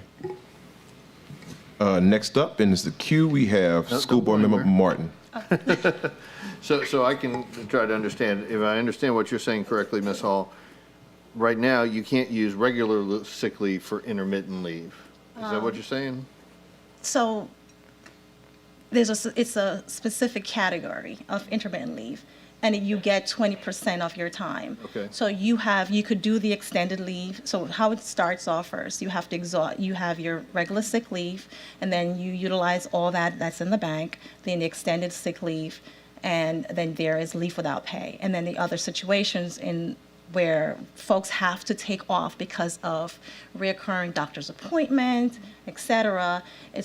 The intermittent leave is really crucial in that space because it allows the employee. I think it's a really good thing to have when you talk about all around climate, culture, and wellness of employee, to have the opportunity to still come to work and leave and go take care of your medical appointment and return if you choose so, or take off a certain, a couple of times a week or whatever to take care of your cancer treatment, et cetera, and still have job protection. My concern and my only recommendation is that if we would like to use the sick bank in that space, we want to make sure that the language reflects in the other areas.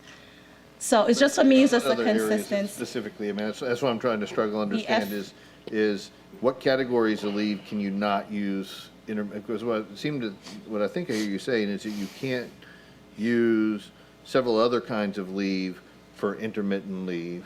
Right. And what other kinds of Because leave it can you says- not use for intermittent leave? And I don't remember the verbiage verbatim, but there's a part or sentence in the FMLA section, if you guys could pull it up while you're looking at it, that says about it reference intermittent leave in the regular sick leave policy. So what I'm saying is, because it puts me a grace space to make a decision, if, while the sick leave says I could use it here, but you're saying that I can't use it here.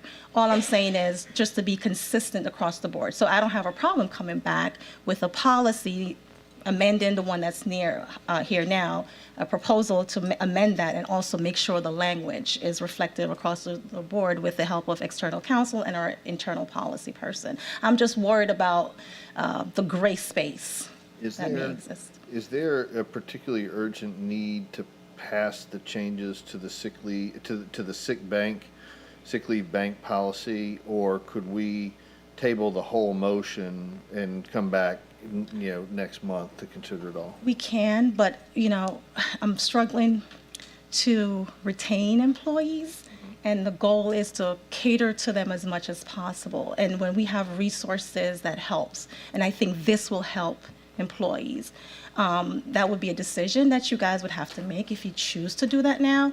And I think we could, find a middle ground here. Not sure, but this would be a decision if you guys want to table it for next month or pass it now, and then I come back next month with a reflection across the board. Is up to you. I'm willing to work either way. But I just want to make sure that we have this for the employees. I think it'd be a really good thing for them. Thank you very much. That's Sorry. helpful. I think I've kind of got a feeling that I'd rather table the whole thing so that we can be sure we get it right when we pass it the first time and make it consistent. I agree, understand consistent. I may not understand all the details of the types of leave and the intermittent leave, but I understand the importance of consistency. I might prefer to table the whole thing so we can keep the pressure on you. No offense to continue exploring this intermittent issue globally and make sure that we act on that quickly. Thank you, Board Member Martin. Next, we have Board Member Baloo. Thank you. And I was the one that brought the original policy to HR to look into, and it was strictly just to do one thing, and that was for somebody who had serious illness that had exhausted all their sick leave, rather than go straight to extended disability, would be able to access the donated time before they did that. That was it. My preference would be to stick with that motion now, because we could table it, but for those that could have access to this policy, it would make a big difference to them, obviously. As far as the change to the intermittent, I think that's something, my preference would be to have that done all at the same time later, but that we go ahead and pass this motion or this policy change that allows access to the donated time before taking extended leave. So, Thank you, Board Member Baloo. So just for absolute clarity, you saying that you would like us to stick with the original motion and then work through all the kinks and details of across the board changes later?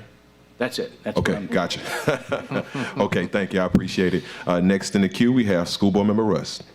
Yeah, I wanted to offer maybe a friendly amendment to your friendly amendment that we pass the policy as written, the revision as written, but striking item 5, leaving item 7, with the recommendation that we bring that before the board at the next CAL so we can look at associated policies and make sure we get that portion of that right. So that hopefully we can at least get this policy in place so it could be used in some way to benefit our employees, and then we can figure out this kind of more complex issue. Does the author and the second accept the friendly? He was the second, wasn't he? Oh, that's right. Yeah, you the second, Nathan. So you wouldn't be able to offer a friendly. Somebody offer a friendly. Well, he can, yeah, he can suggest the amendment, I don't know what you call it. He can suggest a friendly amendment to the original maker of the substitute motion. If she accepts it, then he has to, as a second, say, I accept okay it with also. Yeah. Kind of a cycle, but yes. So Ms. Kennison would have to make the decision. Can I ask a question? Yes, ma'am. Ms. Hall, is there a line of people that can benefit, that you know, who have reached out to you personally that will be benefiting between now and a month from now? I do know of a few that would benefit from it immediately. And honestly, it helps a lot because you have a lot of folks that are having attendance issues, but they are not aware of the intermittent leave. And the intermittent leave would help in terms of job protection and helping to retain them. So I've been using that as a way to get folks to retain, instead of putting them up for recommendation for termination, is to share with them the resources, and intermittent leave is one of those. So yes. So how many specifically have you spoken to I've who met will with- benefit specifically in the next 30 days from this? I have personally met with about 8 people, 8 employees, teachers, over the last 2 weeks in terms of attendance issues. And it was because of doctor's appointment, and they had no idea that this existed. And it was crucial, it was helpful to not only retain certified teachers, but also to help make sure they take care of their health. And you're talking about doctor's appointments, wouldn't that fall under intermittent? Intermittent leave. So for the sick bank, we do have folks that are lined up to get that. And I have the total number. I But can for actually the, you just said that they would benefit from using it intermittently. They could, which if we struck it. So they could benefit. Intermittent leave, I'm saying, is 2 separate things. So Right. the bank, the sick bank, we do have people who have exhausted their sick time, and that would be a great space for them to tap into, right?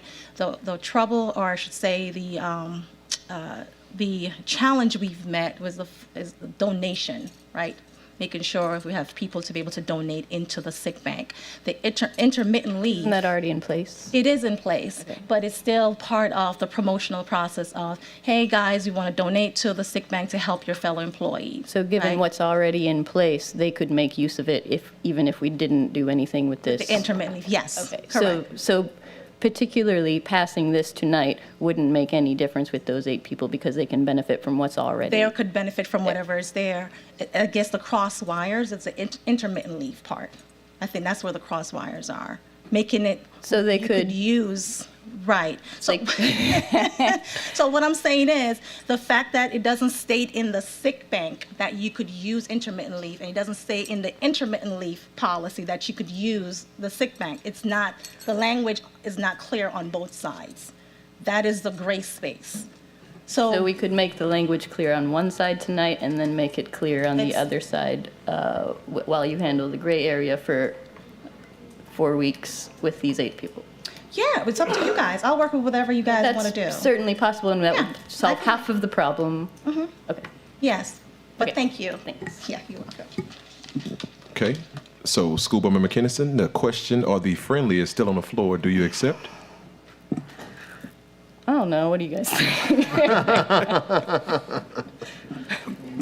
Well, I'm not going to give you my opinion about the actual policy, but you do have to make a decision. After that explanation, does that friendly still stand?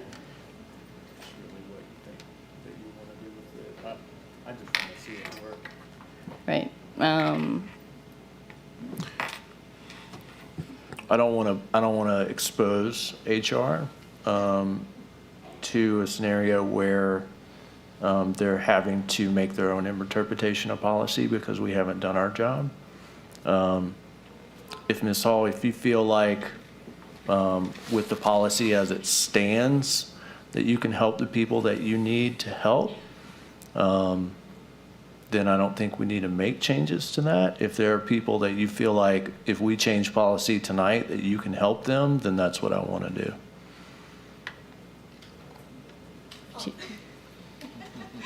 I'm sorry.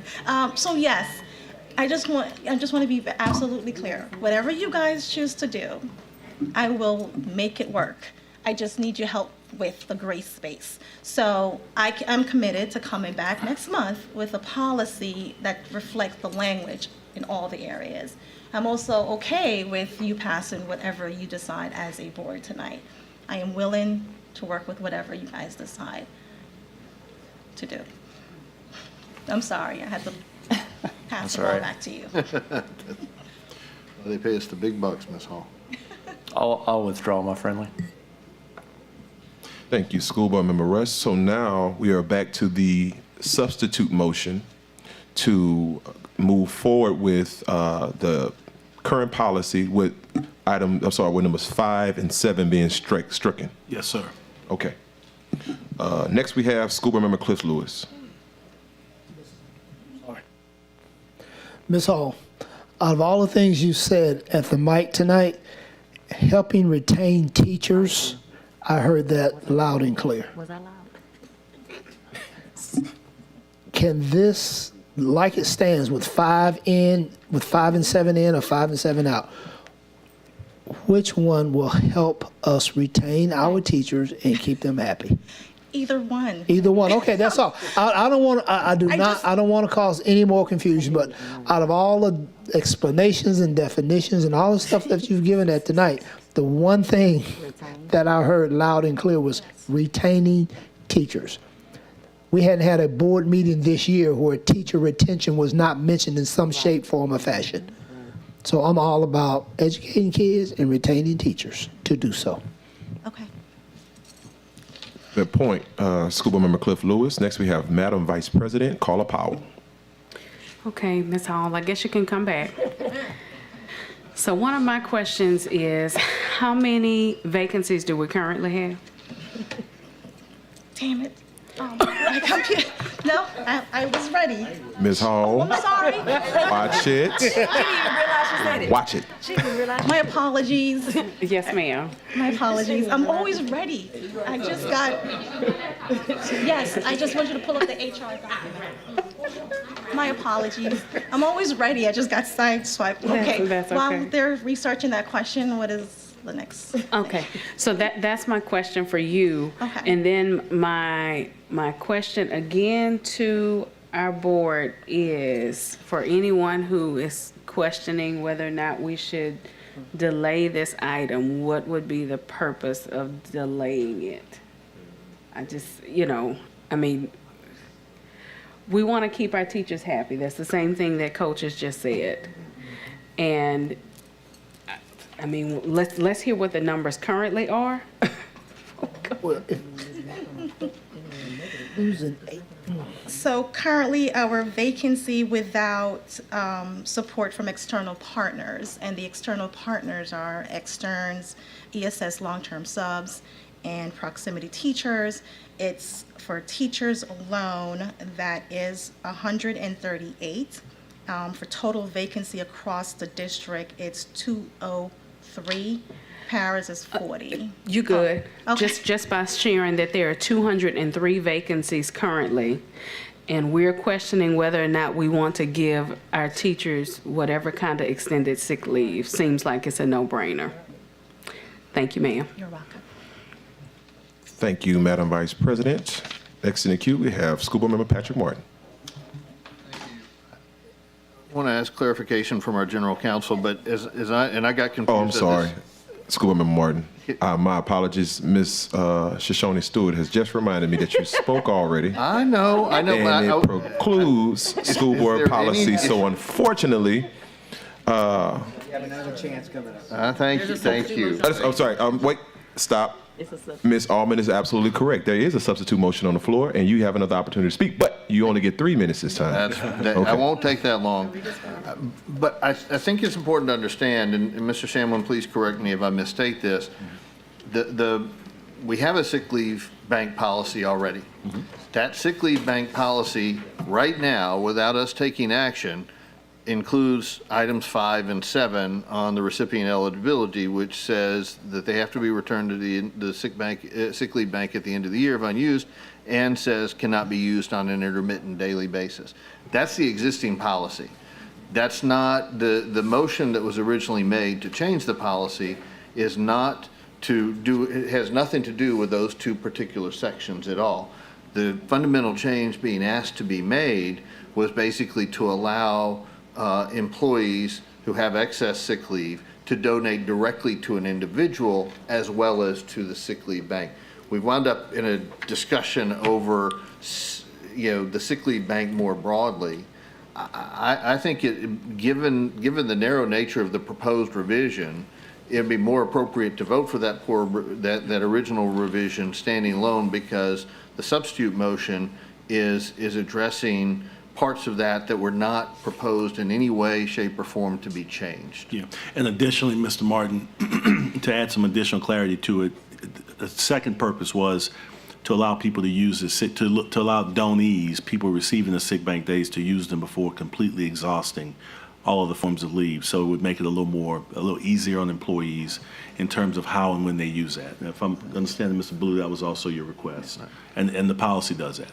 So I think, considering that, with all respect to my colleague, Ms. Kinnison, I think I oppose the substitute motion because I think that's suggesting a new change that was not originally contemplated or touched on by the very limited amendment to make those two changes you just mentioned, Mr. Shamlin. So I would prefer ultimately to pass as written, with a direction to staff to explore the intermittent leave issue in more depth, for next month. Thank you. Thank you, School Board Member Martin. While I'm not in the queue, I will speak on this particular item myself. I think I hear the sentiments of both School Board Member Ballou and School Board Member Martin, and I am not against the substitute motion. However, if we were to vote on it tonight, given all of the questions, comments, and concerns that we received from the board, I think that it'll almost give the appearance that we're voting on the women on something that we have not properly vetted completely. And I'm thinking, in the same sense, that if we approve the original, we always can come back, even if we bring it at the next board meeting, to discuss what does the other additional items look like. That way, again, it gives us a certain period of time to properly vet through and make sure that we're making the perfect move so that we're not putting HRs back against the wall. But I support both. I just think we need more time for the sub is what I'll say. So I'll stop there. Turn this off. Seeing that there are no more board members inside of the queue at this time, again, we are talking about the substitute motion on the floor. That's what we're discussing tonight for anybody that's in the public. Now we'll take public comment, and I see one card. Oh, no, I don't. 1 second. I'm sorry. We got to go to public first. We'll come back. Thank you. That's what I was looking for. First up, we have Ms. Storm Matthews. All right, I'm gonna give you guys a moment of vulnerability, which I do not do often, so enjoy it. I had no intention of sharing this with any of you. There are only 2 people up here who know this information. This policy is me. This policy came about December 7th. I had my second stroke in 8 months, and I made them discharge me from the hospital, and I was at work the next day. Ballou said, "Why? Why were you at work the next day?" I said, "I don't have any sick days. And I understand we have extended sick leave, which is 65% of your pay, but when you're a single mother of 2 teenage boys and your grocery bill is $400 a week, I can't pay my mortgage on 65% of my pay. I have to go to work. I don't have any sick days." Since August, I have had heart surgery. I've had another surgery. Like I said, 2 strokes in 8 months. But yet, as sick as I am the highest performing teacher at Sherwood Middle Academic Magnet, which is your highest performing school in this district, middle school in this district. I don't miss unless I absolutely have to, but I could not even rest my brain after a stroke. When I am sick and I am dragging, I still have to go because I don't have any time. I had somebody who wanted to donate 10 days for me for my second surgery this year, but guess what? I didn't qualify because I hadn't used all my extended sick leave. I couldn't receive those days. I am on intermittent FMLA because I like to die and come back. Why can't I use this intermittently?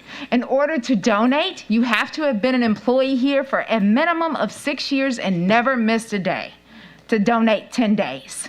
If somebody in this district thinks that highly of me, why can't they give me those 10 days? And God forbid I keep them at the end of the year, because guess what? Next year, I'll be in the same position because I'm that sick. But I still perform this well, as sick as I am. Can you please help me still be the good teacher that I am, the phenomenal teacher that I am? In my 17 years, I have never been anything but highly effective. The highest performing teacher at Sherwood. And I've had years where I was out 6 weeks for 2 neurosurgeries. Because I never missed when I didn't have to, I had the sick days. I don't have them this year. I had to go on the 7th grade field trip to Southern. I have clocked 12,000 steps today. I am not supposed to do that because of my joints. But guess what? I had to. I didn't have a choice today. I need this. We've been working on this. Baloo and I have been working on this since December. Please do not make me wait another month. Please. And yes, there's several of us that could benefit from this. It's not that many. But please don't make us wait anymore. Thank you, Ms. Matthews. School board member, I'm sorry. Apologize, we're still on public comment. Next, we have Dr. James Finney.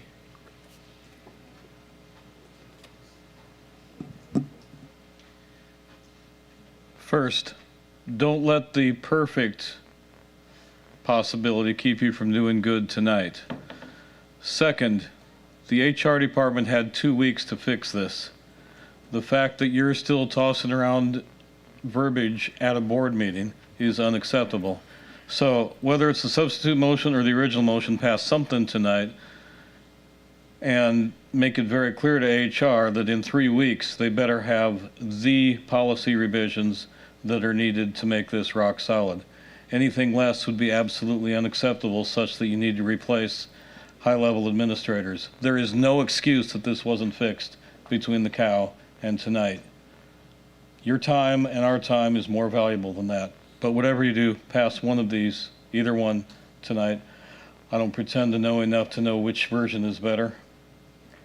But the fact that there's still confusion should be alarming. Thank you. Thank you, Dr. Finney. Seeing no other comment cards at this time, we'll go back to our board. Mr. Goday, I'm sorry, School Board Member Goday. Ms. Hall. Oh, you just came back in the room. One of the things that, as reading through this, I find nowhere in our policy the term intermittent leave defined. The intermittent leave is only mentioned once in the Family Leave Act, and it really doesn't even say what it is. And I think that's part of the issue that we're facing right now is that if you go through the various types of leaves that Mr. Shamlin sent us, none of those are called intermittent leave. Intermittent leave is not in our sick leave policy. The only mention I see of it anywhere, the term intermittent leave, is in the a section of the FMLA. It says, under some circumstances, however, employees may take FMLA leave on an intermittent or reduced basis. So I have absolutely no idea in our policy what intermittent leave is. So as we redo this, that needs to be clearly defined as to what it is, because right now I don't know what we're taking in or leaving out of anything, because I don't know what the definition of intermittent leave from a policy perspective is. And I fully support Ms. Matthews and the things for the sick bank policy, and I think we want to do something. I'm not trying to be harsh here at all. I'm really not. I'm very sympathetic. I just want us to be a good policy-making board. And I feel like I'm stepping off a limb here because I don't know what the term means. I don't know how it applies in policy and all of these sorts of things. So whatever we do, please come back and give us clarification on exactly what these things are, because I feel like I'm fighting in the dark here. I don't know what I'm doing. So am I wrong? Is it never defined? You are correct. This is my struggle in the gray. A lot of things in the policies, not just the leave policy, across the policies. A lot of. And I want to be clear, I'm not blaming you for this.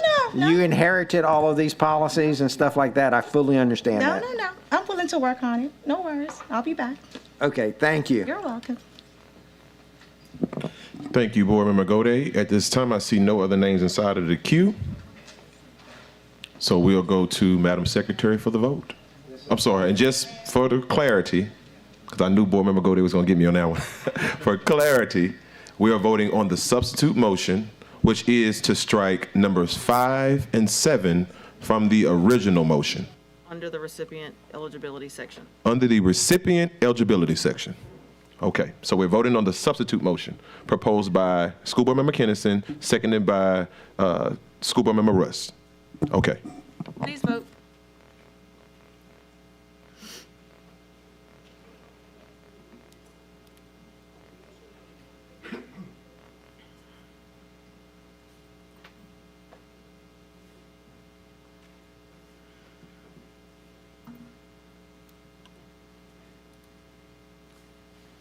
The motion fails. Okay, at this time, the original motion is back on the floor, and we will go to the board for public comment. Yes, ma'am, go ahead.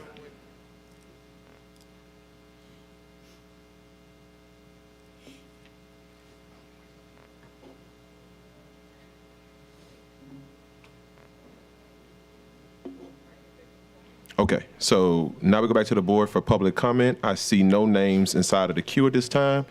Now we'll go back to the public.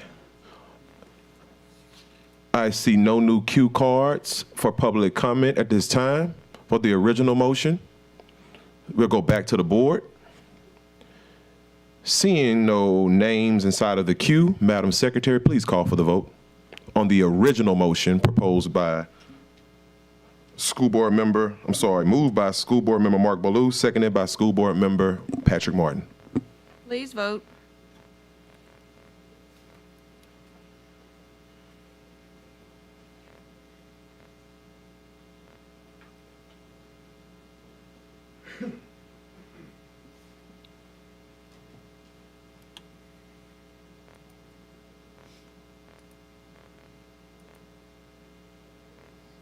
The motion carries.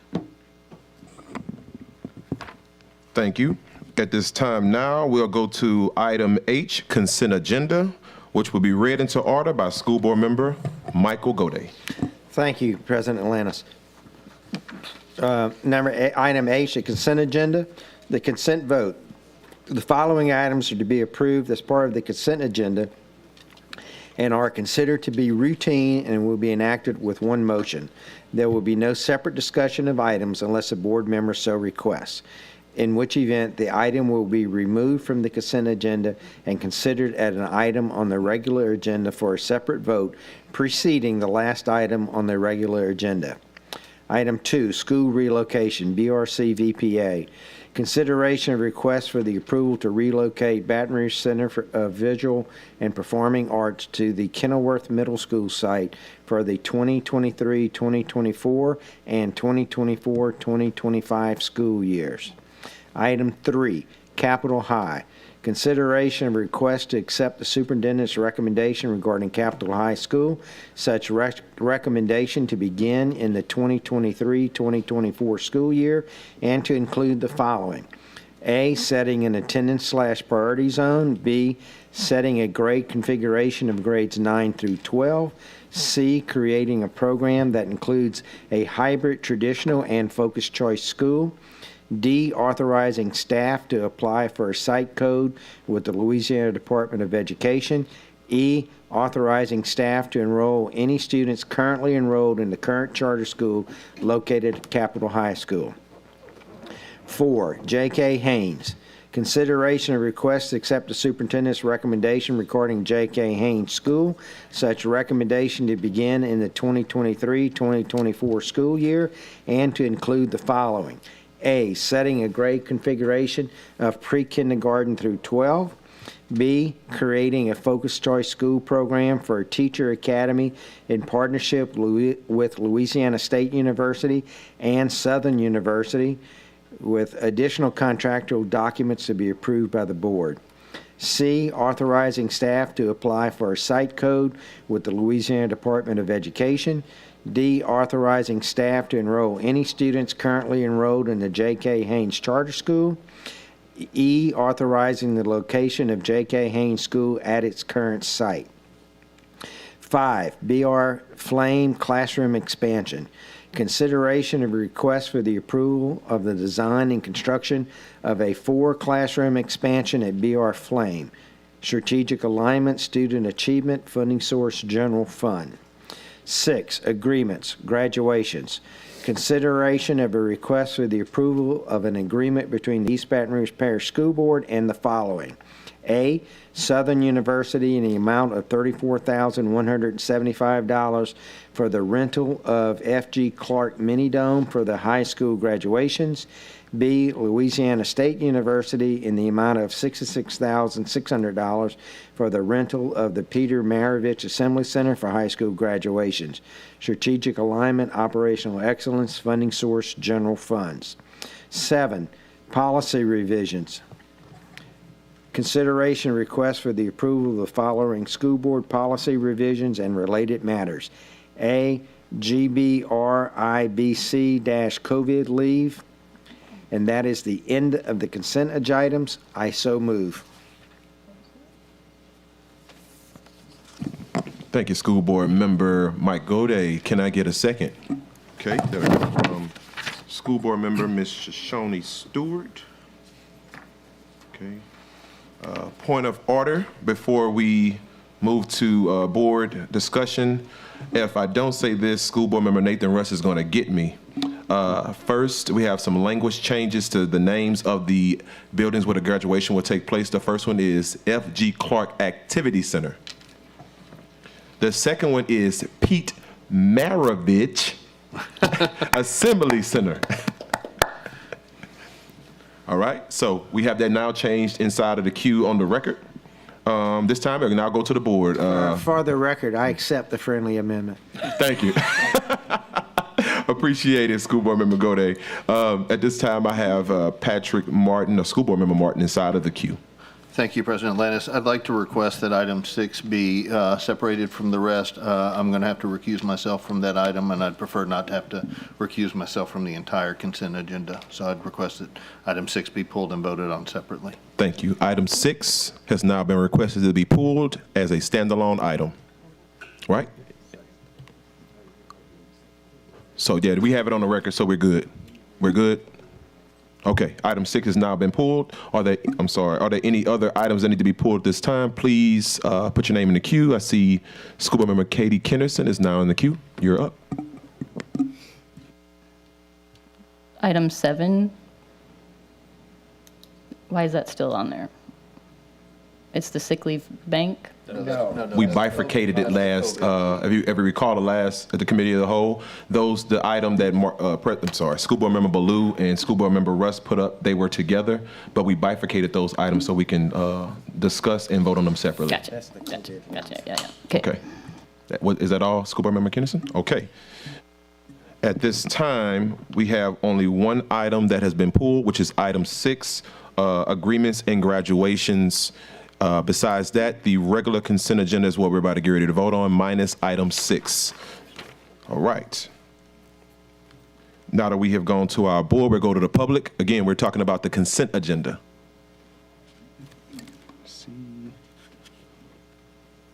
Yep. We have Dr. James Finney. And this is for item H. You can discuss them all at once. Right. So because this is because this is the consent agenda, you can discuss all of the items that you have a question or concern about. I have concerns about items 2 through 5. For relocating BRCBPA, moving that school to the Kenilworth campus is a great idea, but the administration would like to pretend you can make a middle school suitable for kindergartners without spending any money. That is ridiculous. You should insist that you get a fiscal note. You should have gotten it already. Thank you. With respect to Capitol High, I would respectfully request that you, when it comes back to the board, have somebody pull it and take out Part C. The administration is nowhere close to having anything ready for focused choice for Capitol High. You just need to proceed with that as a community school. And if the administration can ever put together a complete, well-explained case for focused choice anywhere, including the 2 existing sites that haven't been well-defined or established yet, then maybe you can think about a 3rd site. For J.K. Haynes, I think you need to omit Part B for the same reason. I'm really troubled with the idea that people can run a charter school poorly, surrender their charter, and then somehow think they get to expand to be K through 12 and still be in charge. That's the message that I think you're sending. And finally, with the BR Flame classroom expansion, you are supposedly spending $1.8 million from the general fund operations. So, I still have a minute and 25 seconds. Would you please all pull up the general fund budget? Pages 90 and 91, that's 103 and 104 of the PDF. The only place I found anywhere where you could pull 1.8 million is something like $4.6 million worth of maintenance budget.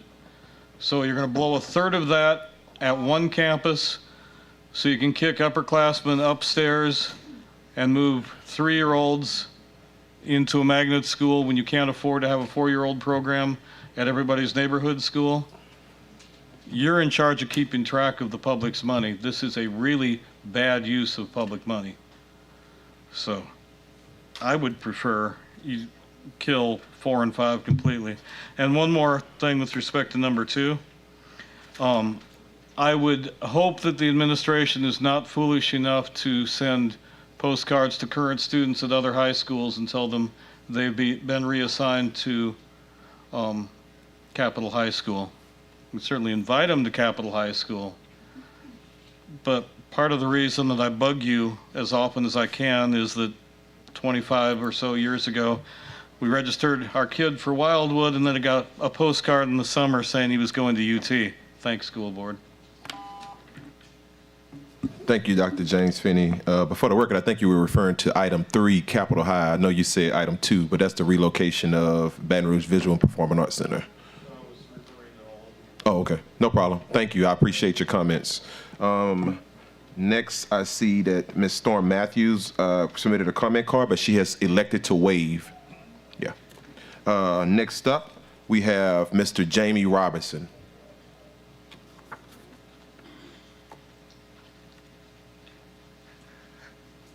Good evening, members. I would like to ask you guys to pull H3. I think there needs to be a discussion that needs to take place before you approve this particular item. And I think School Board Member Lewis did a great job last week, as well as Ms. Kennison, as to point out some critical issues as it relates to how will we define what students will be qualified to enter into the Focused Choice program and whether or not they'll be able to remain in the Focused Choice program. Furthermore, I don't believe that we are prepared to offer a Focused Choice program to a school that we are just bringing back into the fold. If we have just implemented Focused Choice for this academic school year at existing schools, why would we do that at a new school that we're bringing into the fold? I heard someone say last week, well, they have a traditional program right now, and they're thriving, they're growing as it relates to their SPS score, but that's not with EBR's curriculum. That is not EBR's traditional program. We shouldn't move based upon that. I believe it's time for us to be responsible, fiscally, but also as it relates to the greater good of our children. I don't even see where we have really made the honest steps to be serious about bringing capital back to EBR as it relates to how many students have we offered an application to. Who's going to be the principal next year? It's March. That school opens back in August, and you want to have a new program there that's going to have a different curriculum, and you don't even have an administrative team in place, and you don't have a curriculum developed yourselves? I want capital back with EBR, but I want it done the right way. And I don't want you guys to have the opportunity to say, you know what, it didn't work out this year and we think it was because of the Focused Choice program. We'll regroup, we'll shut it down, and we'll open it back up in the future. And I can say that confidently because that's something that has happened before, and I don't want to see it happen again. Please pull it and take out the Focus program, and let's make capital stronger than ever. And it's possible. We can do it. You all are intelligent individuals. Let's make an intelligent decision. Thank you.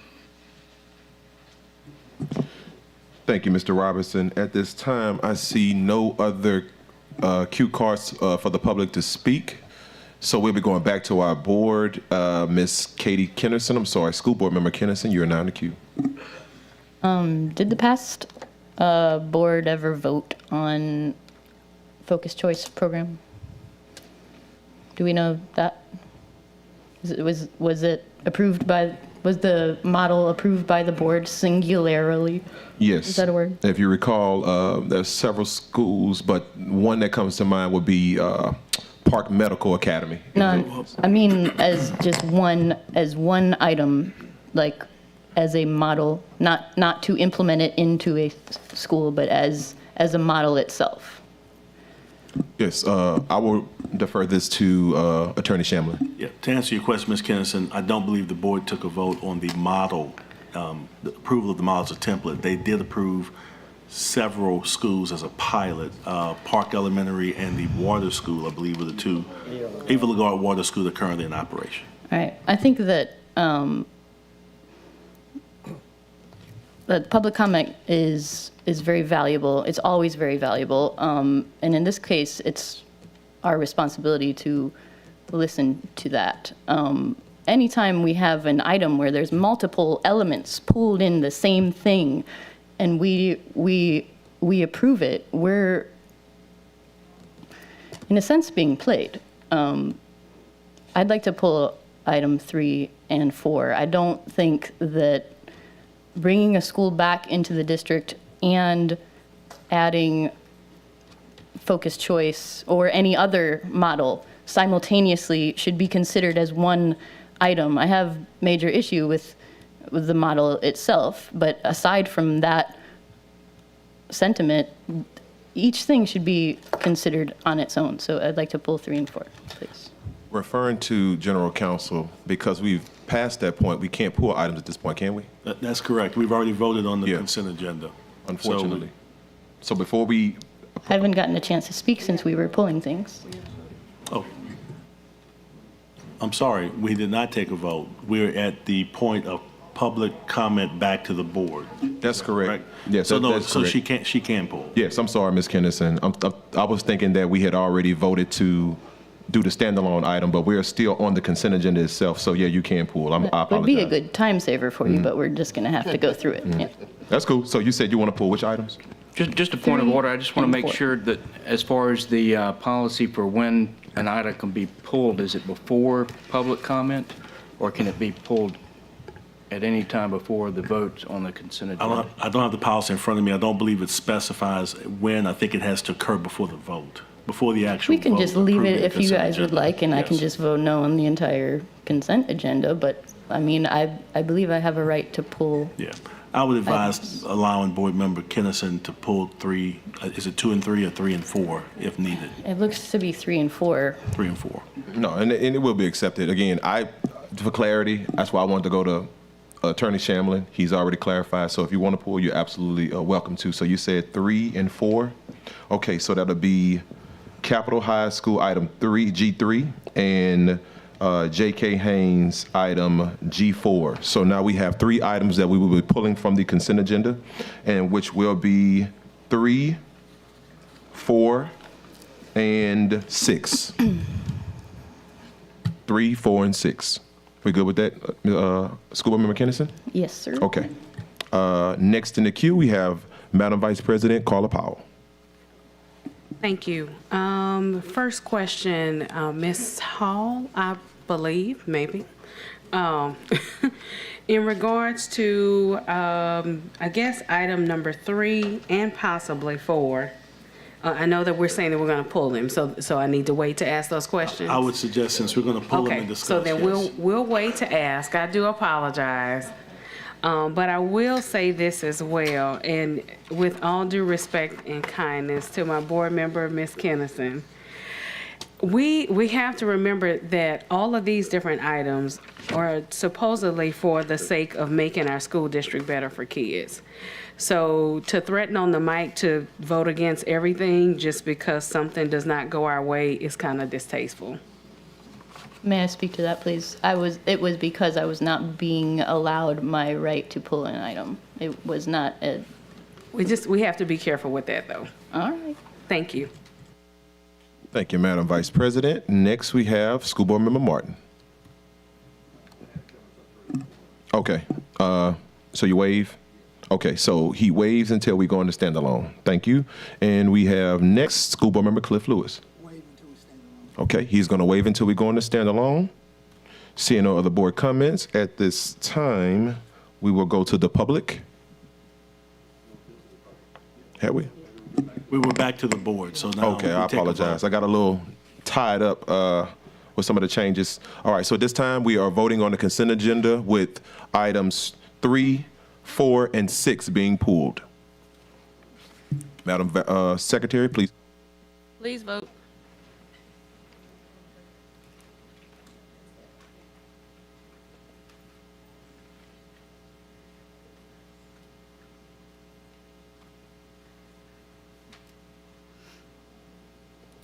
The motion carries. Thank you. At this time now, we'll discuss standalone item H3, Capitol High School, consideration of a request to accept the superintendent's recommendations regarding Capitol High School, such recommendations to begin in 2023-2024 school year to include the following: A, setting a attendance zone / priority zone; B, setting a grade configuration of 9 through 12; C, creating a program that includes a hybrid traditional and focused choice school; D, authorizing staff to apply for a site code with the Louisiana Department of Education; E, authorizing staff to enroll any students currently enrolled in the current charter school located at Capitol High School. Can I get a motion? Moved by School Board Member Gode, seconded by School Board Member Cliff Lewis. I saw it first. At this time now, we will go to the board for discussion. Let's see. School Board Member Martin. Thank you, President Lennis. I share many of Ms. Kinnison's concerns and those of others. I think that the focused choice program may be really, really good. I understand the general idea behind it and what we're trying to accomplish with it. At the same time, as confirmed a little while ago, there's never really been by us, the 9 who are on the board now, or the prior board, where there's been a general discussion of in public, in a public vote on, this is the vision for focused choice schools, this is the strategic goals of the focused choice schools, this is what we're trying to accomplish, this is this is the budgetary implications and the enrollment implications, the attendance zone implications of this very significant policy. And so I feel in a tight spot here because this is an issue we're inheriting. It's combined with something very good, taking back Capitol High in this instance. But at the same time, I'm worried that this continued incremental approval, one school at a time, is going to be used as a precedent. And suddenly we've got a very large program that we've never sat down and thought about and talked about from a strategic standpoint what we're doing. That said, because of all the commitments that have been previously made, because this was something pushed and supported on an individual basis by the prior board, I feel kind of compelled to vote in favor of it, but I don't intend to vote in favor of additional focused choice schools after today until we've had an opportunity to have that broader strategic policy discussion of what that program is and what the implications of it are. Thank you. Thank you, School Board Member Martin. Next in the queue, we have School Board Member Vice President Powell. Okay, Ms. Hall. So my question is, where are we in the process of securing staff or faculty for Capitol High? Okay. HR question. Because at first I was like, wait a minute now. Wrong person. Okay, so we met with, about 2 Fridays ago, we met with the current staff at Capitol to walk them through our application process and certification process, because we want to make sure that everyone, background check, fingerprint check, and everyone is certified. That's the first step. We haven't done anything else because without a board approved, I cannot progress or move forward. So I'm waiting on tonight's vote to be able to make the next step. The only thing we've done is to engage in a conversation to see where they're at and how we could help them along the way once this approval goes through. Okay, and how quickly do you think that, or how quickly does that process normally work? Oh, we'll be ready. Okay. We're always up for a challenge. We'll be ready. Okay. Yes. All right, so I can't wait to hear, when we have, some personnel changes or report that goes along with Capitol High returning to our district. Thank you. Understood. My question may be to Mr. Shamlin. So I know that we've just entertained questions about focused choice schools and piloted programs. When we agreed to take Capitol High back in, was there a vote specifically for Capitol High to have a focused choice program? No, ma'am. And I'm working from memory without having documentation in front of me. We accepted the board voted to accept the return of Capitol High subject to conditions set by Bessie in their vote to return the school to us. Those did not include a focused choice component. That is Dr. Narcise's recommendation going forward in terms of embedding that component in the school, respecting the conditions also offered by Bessie. Some of those conditions included assuring that the students currently enrolled would continue to be enrolled and graduate from Capitol, assuring that the school would be a neighborhood school accessible by students in the neighborhood. There were several conditions, assuring that the board would take some action to address facilities needs. Those are the 3 conditions from memory I can remember. But those conditions were required and accepted by vote of this board, this public board. The focused choice component is an additional recommendation made by Dr. Narcise. One last question. So Park Elementary is pre-K through 8 or pre-K through 5? You're challenging me. I think it's pre-K 5. Oh, okay. And it's the medical, pre-K 6, and it's the medical, focused choice medical focus program. Okay, and I guess the reason why I'm asking that question is to see if there was like a complete transition from Park Elementary to Capitol High School, or, what would lead to us wanting to have the focused choice medical model or what have you to follow suit with Park Elementary. If I may, Attorney Shamlin, I'm sorry, if I may, Vice President Powell, part of it. Somebody's standing. I'm sorry, go right ahead. Mike Chess. Okay. Good evening, Mr. President, Madam Vice President, members of the board. Yes, Mr. Shamlin, you were on the right track, and I think the goal is to add a grade level per year at Park Elementary, and Park right now is a medical focused choice school, and I guess the goal is for those students to matriculate into that high school arena. I'm sorry. We're asking. So what is your affiliation? I'm sorry. I'm pitching for Mr. Brickhouse tonight. Milton Baptiste, Executive Director for the North Region.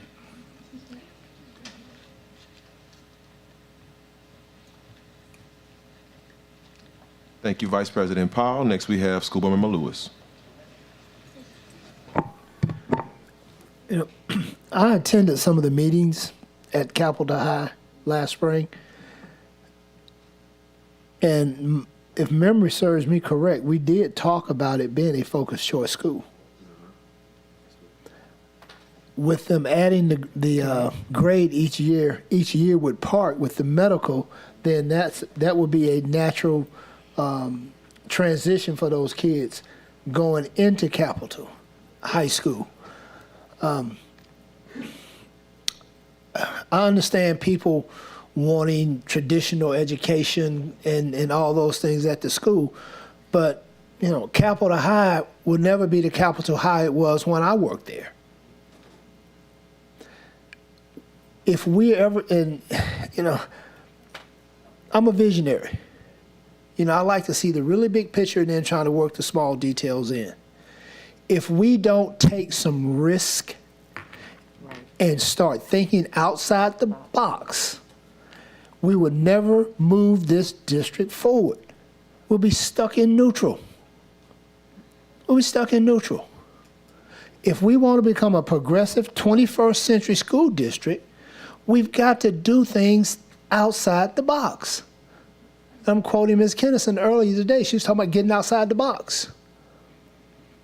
We've got to, if we're ever going to move forward. If we want to just be stuck in the mud and be the same old East Baton Rouge Parish school system that they've been for the last 50 years, then let's do everything traditional. Let's don't try to think outside the box.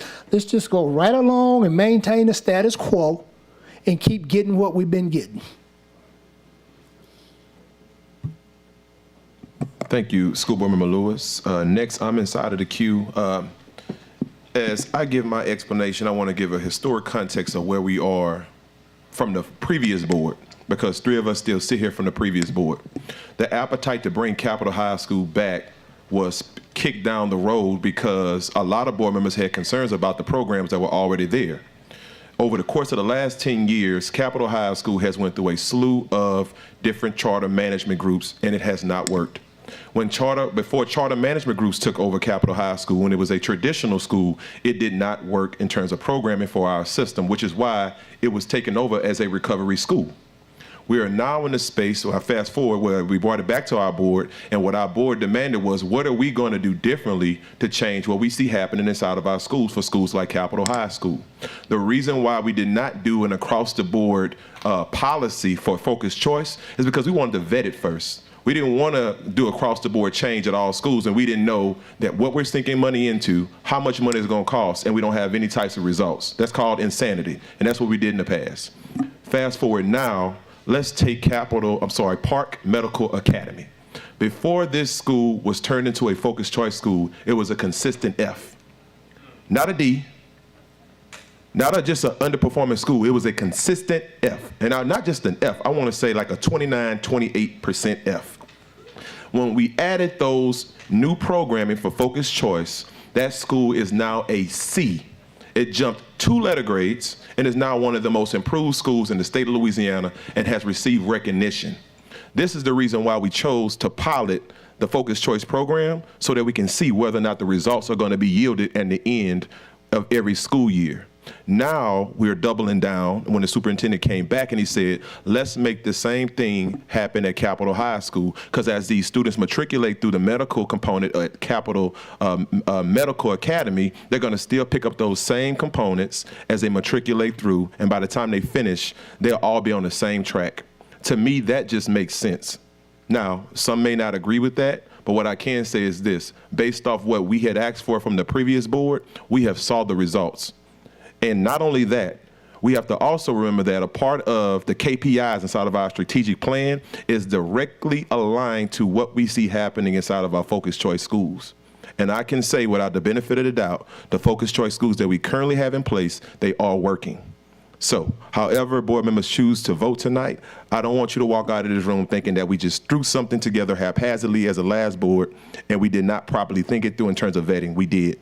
And we saw the results from it, and we know this can work. Outside of that, and Board Attorney Shamlin, you can attest to this, through all of the BESI meetings that we had, while it was not emphatically put inside of the record that we had to put up programming, a part of the agreement that we turned in was that we are going to create a focused choice model with Capitol High School. That is the agreement we gave Bessie. To stop that process now means we stop the timetable and we have to start all the way back over. Keep in mind, we still have to go through our facilities needs, and we haven't even gotten to that part yet. I'm saying all of this again as a historical basis for us to understand where we started from and where we are now. And I think that we are on the right track, and I would love to see that we push through what we have, because we have a lot of other moving parts to move forward. And I'll save the other comments for J.K. Haynes. Thank you. School board member, Michael Godet, you're now. Yes, thank you, President Lannis. Along the same kind of lines, I don't want anyone to think that the focused choice concept was not discussed and vetted, that it just came out in a dream somewhere. There was a lot of discussion in the past board. We've started several schools. I spent some time this past week, or week before last, at the Eva Lagarde Center. That's the Environmental Resources and Water Resources School, and that school is thriving. They have 50. They had full enrollment of 50, and that class is going to 7th grade, and the 6th grade coming up is already essentially full. So there is a demand for these kinds of schools. Related to Capitol in particular, we had a petition of over 5,000 parents or 5,000 people, citizens of this district, who signed their names to a petition, and part of that was including the focused choice school. And one of the reasons why the focused choice came about was a pushback that we've probably gone as far as we should go, or around the area of magnet schools. And the thing about the focused choice school is there's no entrance requirements. So any child, any student can get into the focused choice school, and if it's their cup of tea and they come up to the standards, they can do it. The focused choice schools operate under our auspices. There is a board that controls some of the things around that, but things like student progression, the grade levels that need to be maintained to stay within the school, all of those things come back to this board for a vote. They are not an independent group just running out and doing anything they want to do. It is a way, we talk a lot about connecting with the community, and being in the focused choice schools is a way with us to connect to the community. If you go out to the park board that's over there, and we refer to it as the board, and they do control some things, but look, these are all our teachers that we hire and pay. It's our principals that we appoint. We set many of the things that go in there. It's not like it's a charter school just running it. In some kind of way, I think people have started to equate the focused choice with being a pseudo charter school. That's not what it is. It is a way to coordinate our community input and have community input into how we run these schools, what kind of programs we offer, and how they're doing. Because at the end of the day, anything at that school still comes back to this board, and we are still in control of that school. So I don't want anyone to get the misnomer that it's some kind of way we're giving up control of the school, because we're not. We in Capitol is going to be a little bit of a hybrid, because it's going to be sort of a we're looking at doing a 501c3 organization to run that, but we will be the operator of that school. And the superintendent appoints the board for the 501c3. So again, it all comes back to exactly in control of this board. And as the operator of school, we'll have all the operating decisions on how that thing's run. And I've heard people talk about costs. As far as I'm concerned, no one has ever brought to me that having a focused choice school costs any more than any other school, because they follow exactly the same staffing rules and all these sorts of things. They get extra resources from the resources that our community members put in there. I'm not aware of a single extra cost that we have because of a focused choice school. So there's a lot of things flowing around here that I don't think are necessarily correct. Now, I would think it'd be great, Mr. Shamlin, for you to bring to us a detailed blueprint of what the bylaws of the focused choice school would be. I don't have that in front of me.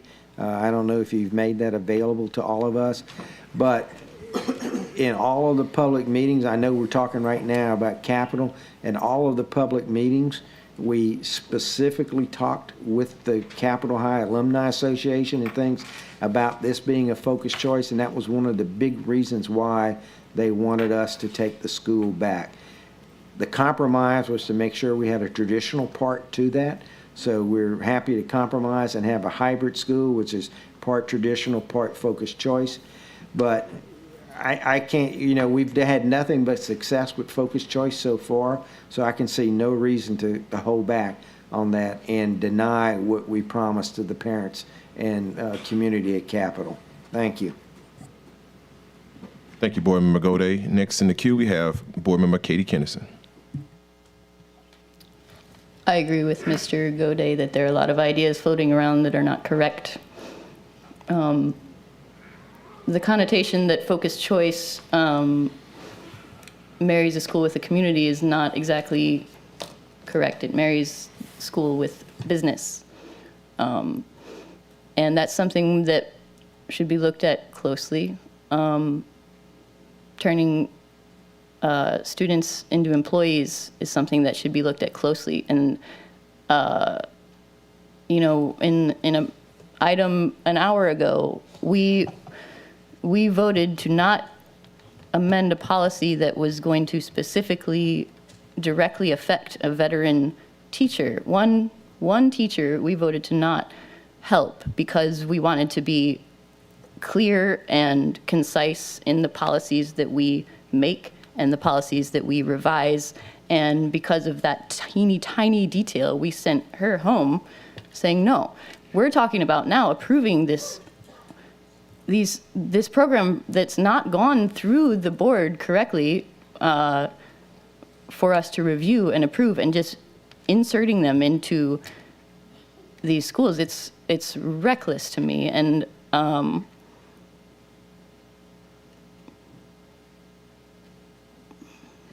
it's in vain, but I'd like to make a substitute motion to take the C item to make it focused choice out. Thank you.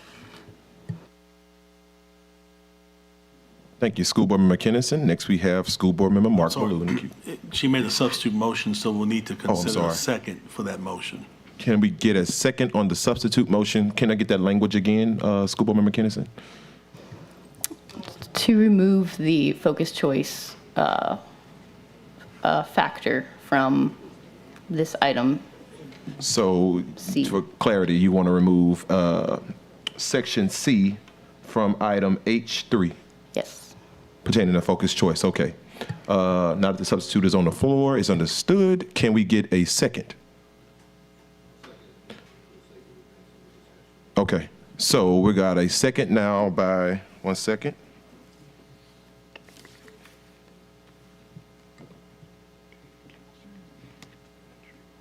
Second by School Board Member Patrick Martin. Okay, at this time now, we have a substitute motion on the floor. We go back to our board for further discussion.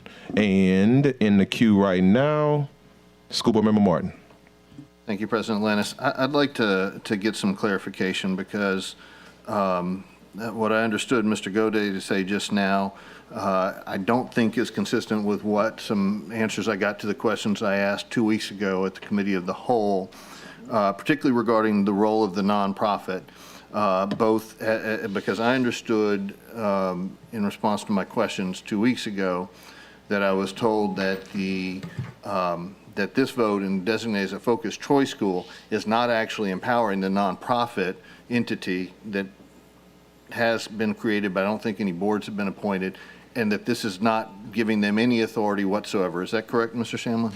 That is correct. The vote tonight is to approve the school, Capitol High, with a focused choice component. The nonprofit that you speak of is in process. The previous board, or this board, in its previous composition, approved council to form that nonprofit, but there's still some additional steps that have to be taken.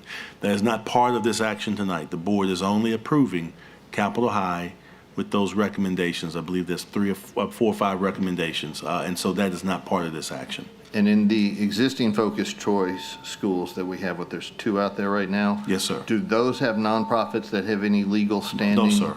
Okay. No, sir. So right now, the nonprofits have no legal standing whatsoever to control anything. It is, while it's got this focused choice program, it doesn't have any special operations or anything like that in terms of the nonprofit. No, sir. And to provide some additional clarity, the focused choice advisory boards, and we call them advisory boards because they do not create policy or direct policy. They make recommendations to this board for final approval, right?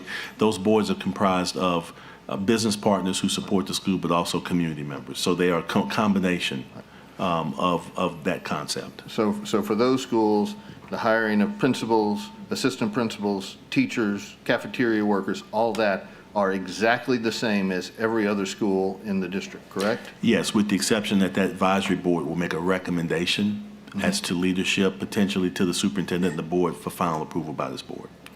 But that's just an advisory, suggestion. Yes, sir. No binding authority whatsoever. That's correct. All right.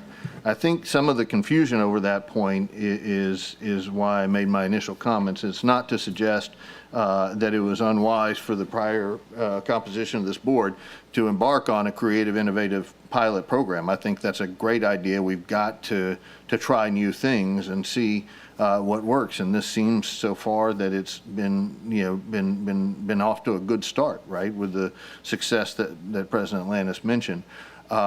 But I think that the confusion illustrates the importance of stepping back after this vote to say, okay, well, we've done the pilot, right? Let's evaluate the results and let's decide whether this is something that we want to expand. And I think that in itself is a separate issue, as Ms. Kinnison suggested, that we need to consider, so that once we do, all of us around this table understand what the implications are, and we don't have to have this discussion or uncertainty every single time it comes up. Let's make a decision and move forward with it. And I don't mean to suggest that there's anything wrong with the focused choice. I think there's an awful lot good of it, but I think obviously some members of the community have concern with it, and I think we need to all make certain that we understand the significant implications this has on the overall school system. So yeah, with that, I'm going to support, although I second the motion so we can have a discussion about this, I'm going to support the original motion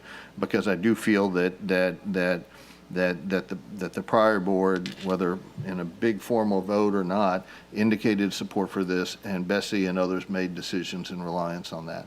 And I don't want to get in the way of that. But my comments and concerns stand as it relates to going forward with future focused choice schools. Thank you. Yes, sir. Thank you, School Board Member Martin. And it is duly noted that we must do, I guess you would say, a better job of getting the information to all board members to get caught up to speed on what focused choice is, the historic nature behind how we came up with the idea, and the results that we are yielding right now inside our current schools. I will give just a quick caveat to something that Attorney Shamlin has already kind of said or hinted at. Every employee at the school is going to have the opportunity to apply again.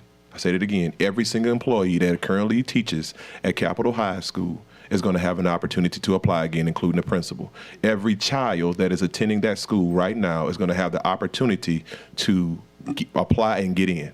It's completely up to that parent and that child whether or not they see that as a perfect fit for them. So just want to say it on the record. And I want to clarify because I want to make sure I didn't misspeak. For personnel decisions, hiring of the principals, teachers, that is the superintendent's purview under Act 1, but the advisory board makes a recommendation to him.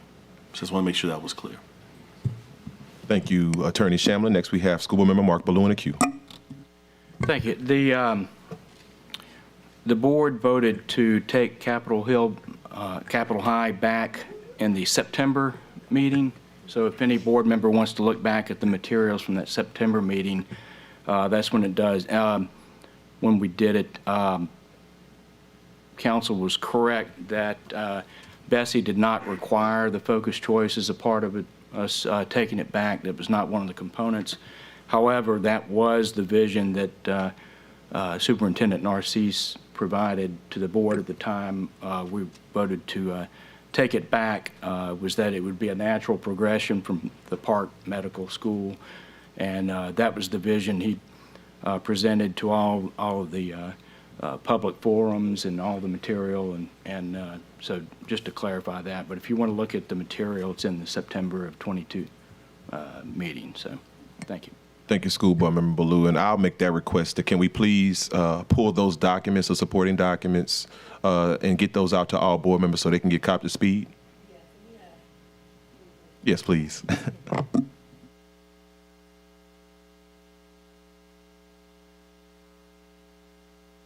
Share with this board regarding the focused choice model. Also, I just want to make sure that we clarify a couple of points that were made earlier, because I think that someone asked about the composition of Park Elementary School. Currently, Park is a K through 6 configuration, but the board approved a K through 8. However, the implementation of that school is that we will add 1 middle grade level each year. So we will actually matriculate up to the 8th grade at that particular site.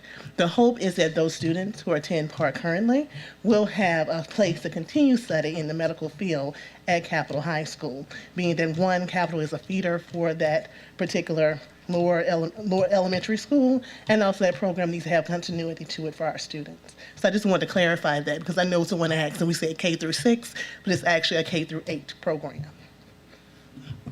Thank you, Ms. Smith, for that clarification. Next in the queue, we have School Board Member Nathan Russ. I just want to point out, so this item made it through the CAL. It was sent to the consent agenda. I have not heard a single piece of information tonight that we did not hear in the CAL. There has been no new information about this school, about the focused choice model that I have not heard, or any member of this board has not heard yet. I'm not sure why we're debating this. It's very clear to me as a board member that the people of that community spoke about what they wanted done with that school. I respect the right of people to voice their opinion on that.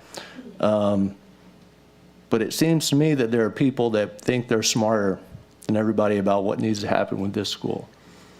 And I don't think that's the case. I encourage my board members, let's move forward, let's get this item resolved, move on. Thank you, School Board Member Nathan Russ.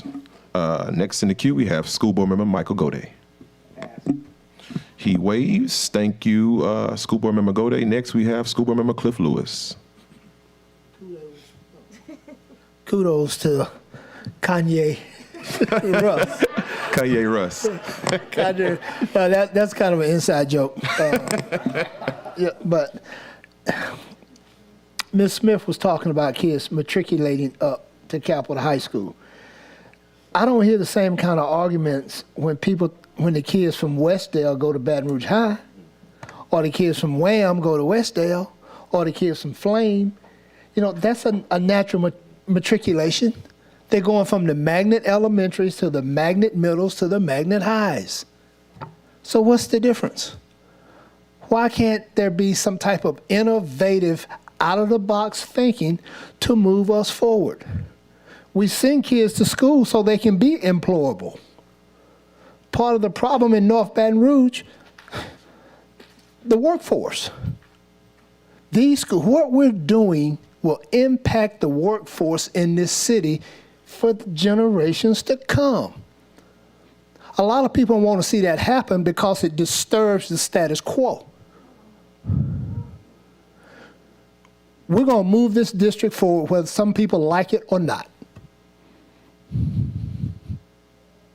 I'm, for one, that's one of the reasons I'm sitting here, because my grandchildren and my great-grandchildren will make this their home. And I definitely don't want them growing up with the current status quo in East Baton Rouge Parish. We can be a great city and a great place to live.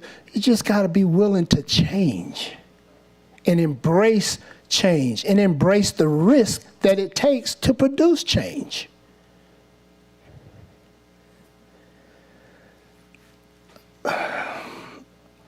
I'm done. Thank you. Thank you, School Board Member Lewis. Next, we have School Board Member Vice President Carla Powell in the queue. Hi. If we can call up Miss Porter. Ms. Porter, my question, and you can come on up. I'll wait until you get up there. Okay. Good evening. Good evening. My question is, when we think about schools that operate a 501c3 advisory board, does Scotlandville High already operate one? I do know they have an advisory board, but I don't know the answer to that, so I'll have to defer maybe to Mr. Shamlin. The answer is no. I don't believe that is, but we'd have to check to be sure. Can I give some Yes, context? go ahead. Actually, Scotlandville High School does have an advisory board. Also, Glen Oaks High School has an advisory board. They make recommendations, like for instance, when it was a football coach or it was the principal, they made recommendations and they sat in on the initial interviews, and those recommendations were sent up to the superintendent. But I was referring to the question. I think the question was, is it a 501c3? Right. Is it a 501c3? I believe it's an advisory board, but not a, yes. I want to make sure Okay, it's correct. so that's what I was wondering, because I know that they have HSEP, which deals with the engineering program. That's but correct. I did not know if they were officially like a nonprofit organization. And then I know they also have PAC, which is for their other academies or career academies that they have there. But I believe that I'm correct in saying, and I just want you to, either attest or tell me if I'm accurate in this, that they have operated, number one, the engineering program for about 40 years, and then at the same time that they've had their HSEP board for several years at this juncture. Am I correct? Well, I do know the advisory board for the engineering component has been in existence a long time, and possibly when the magnet program was set up at Scotlandville High School, which is close to 40 years. As far as the other advisory board, I am not sure about that. Okay, so what does that advisory board do for, I guess, or to support the engineering program? So they help the school to identify the curriculum. They mentor students. They provide summer internships.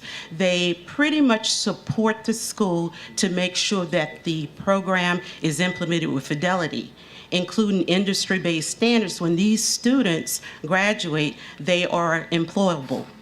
Thank you so much. That's what I needed to know. So with that being said, we see that this takes place already in our district. So it's not anything foreign that we are inquiring about. As a matter of fact, this school that we're referring to operates within our inner city area in North Baton Rouge. So this would be another school that we would employ this same type of model at, that would no doubt support our students within that community. Thank you so much. That's what I needed. Thank you.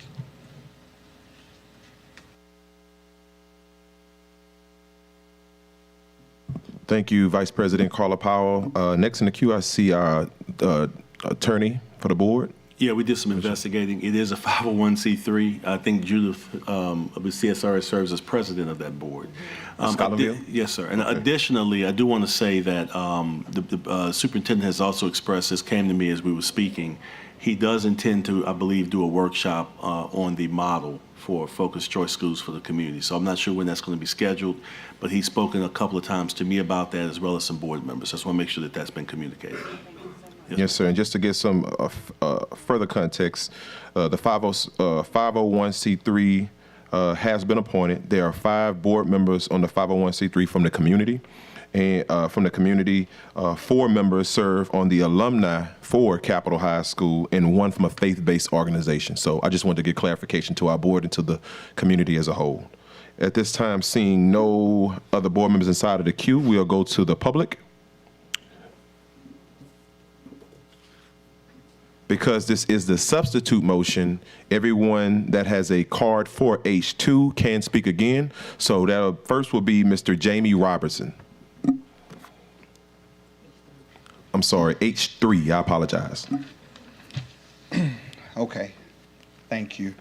First thing I would like to address, when you talk about the focused choice program is going to be great at Capitol High because we see how it's doing at other schools. Let me point something out for you. Park Elementary gained the focused choice pathways this academic school year, 22 to 23. The C letter grade that we have now that came from an F was from the 21 to 22 academic school year when it was just a traditional community school. So that has no bearing here. There is no real metrics available that can show us, aside from whatever map testing you may offer to the students now in the schools, that this would be a good program at Capitol High School. The 2-letter grades that we have grown, that has nothing to do with focused choice. Eva Lagarde, just because it's fully enrolled, that means we should have it at Capitol High? That doesn't tell me anything, because there's several schools in this district that has children enrolled and it has a failing grade. It tells me nothing. When you talk about the workforce, and this would be good because of that, the problem isn't that we don't have a lot of people willing and available to work. The jobs are not available in North Baton Rouge. There's nothing y'all can do about that. That shouldn't be a component. And then when you think about the only thing possibly close to the focused choice program that we could associate here, I think back to the Pathways to Brighter Futures. That's in existence at Glen Oaks High. And guess what? That's still an F. If you want to do a program like this to turn it around, do it at a school you already had that's an F. Let's try it at Glen Oaks and see how it does. We do not need this at Capitol High School. Not right now. When the superintendent bought this before the community, keep in mind he also told us we had millions of dollars that were going to be invested and was going to be available to do what we needed to do to make sure this was successful. Guess what? We don't know where he got that from because he don't know where he got it from. That's the problem. If it walks like a duck, quacks like a duck, it must be a duck. If this sounds like a horrible idea. It looks like a horrible idea. It sounds reckless. It looks reckless. So guess what? It must be reckless. Thank you.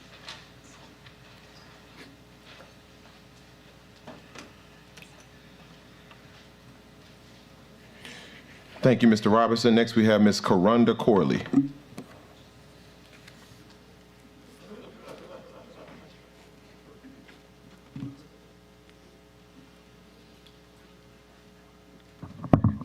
Karanda Corley, parent disabilities advocate. I left my little sidekick, the self-advocate, in the foyer because he didn't need to be in here for this part. I spoke at Bessie in regards to Capitol High returning back to the school system. And when I spoke at Bessie, I talked about Capitol High returning back to be a full traditional public school. See, one of the things that we're not talking about when we're talking about this focused choice piece is that the GPA standards that you're asking for the students to meet is higher than what you're asking for them to meet in the actual magnet programs. See, in order for our children to go to Baton Rouge Magnet High or Lee, which y'all like to call it Liberty, so I'll call it Liberty where there is no Liberty High, those kids only have to have a 2.5 GPA to go there. But in order for you to enroll into Capitol High and be in the medical component of a focused choice program, that GPA was going to be 2.7. How on God's green earth can you ask for those kids to actually have to go into a program and actually have to meet a level that you're not asking for those kids that's at Baton Rouge High or Lee, Liberty, no Liberty, to be at? How? In order for them to go to Ava LaGuardia, they gotta have a 3-point GPA. That's not what you asking for the other ones. So who is your focused choice program helping? Because it's not allowing children with disabilities to come in there. Let's talk about discrimination. The Civil Rights Act say that you cannot create programs using federal funding to actually segregate or discriminate against classes of people. And that's exactly what you're doing. So it don't matter if any board member want to say, oh, well, this is what we had in September. It was wrong then, it's wrong now, and it was wrong when you tried to make it at Bessie. Oh, I'm sorry, when you said it at Bessie, y'all actually agreed with me and said that you was going to allow the programs to allow those kids to actually go back to working at the Department of Labor. You was going to bring all that back. So why is it that when we get in front of these people, that's not the elected body, why is it that you tell them something different? Quit lying to the people whose tax dollars is paying for you to sit in this elected position. You need to tell the truth. And if you can't look in the mirror and actually be happy with what you're seeing, then maybe you need to change. because God is not pleased with what he see on y'all, because I damn sure ain't. So before you Point of order, have- point of order, before you, point of order. 26 seconds. Secretary, 26 please stop time. seconds. Ms. Karanda, this is the second time that I've asked you not to use profanity. No, please listen. I'm listening. Not to use profanity while we are conducting a board meeting and while you're speaking on the mic. That's the second time. Okay. I'm asking you for a second time, do not use profanity. If you do that again, I'm going to have to ask you to leave the mic. I'm sorry. Okay. And that's with all due respect. Please give time back. 26 seconds. So you got it at 21? Okay, it's 26 seconds. Just for public clarity, that word I used is actually in the Bible. Look in your Bible and read, people. It's in there. It's also in Webster's and Merriam's dictionary, too. So just in case everybody thought that it was a profane word, it's also used as a method to block water. But that's not how But you use it, I'm Ms. going to Karanda. make sure that I educate And the that's masses. time. Thank so you. by But that's educating, time. oh y'all didn't give me my seconds. You did. back. You used it trying to tell us is the that- difference between Wait, with the hold word on. you used. Instead of speaking with my seconds, wait a minute. That's time. I'll do it on the next one. You know I'm gonna speak again. Before I call up the next person to the mic, I want to say that it is not the position of our board to disrupt or interrupt anybody on the mic. But we ask anybody that comes and wishes to speak to please be respectful and be mindful that this is a televised meeting and that the elderly and young do watch these meetings. So I'm asking you, please don't use profanity and please speak germane to the topic. Thank you. Next, we have Dr. James Finney.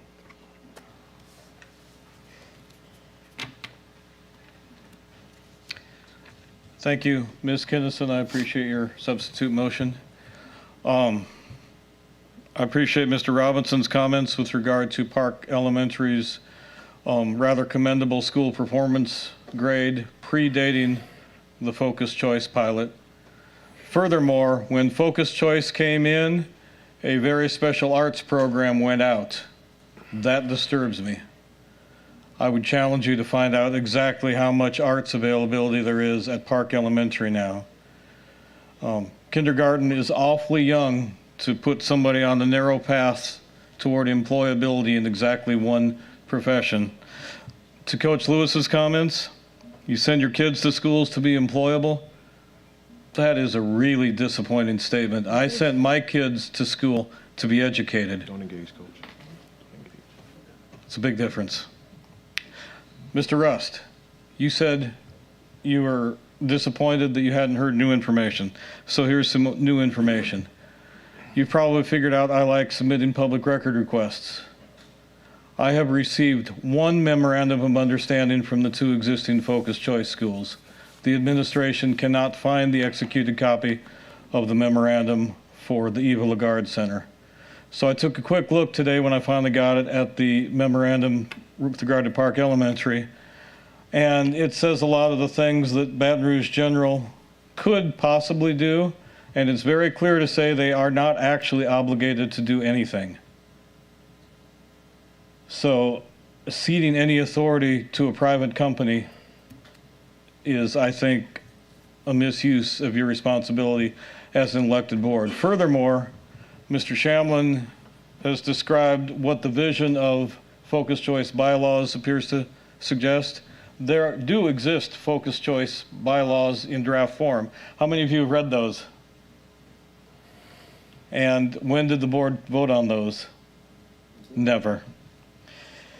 Coach Lewis, you want to think outside the box?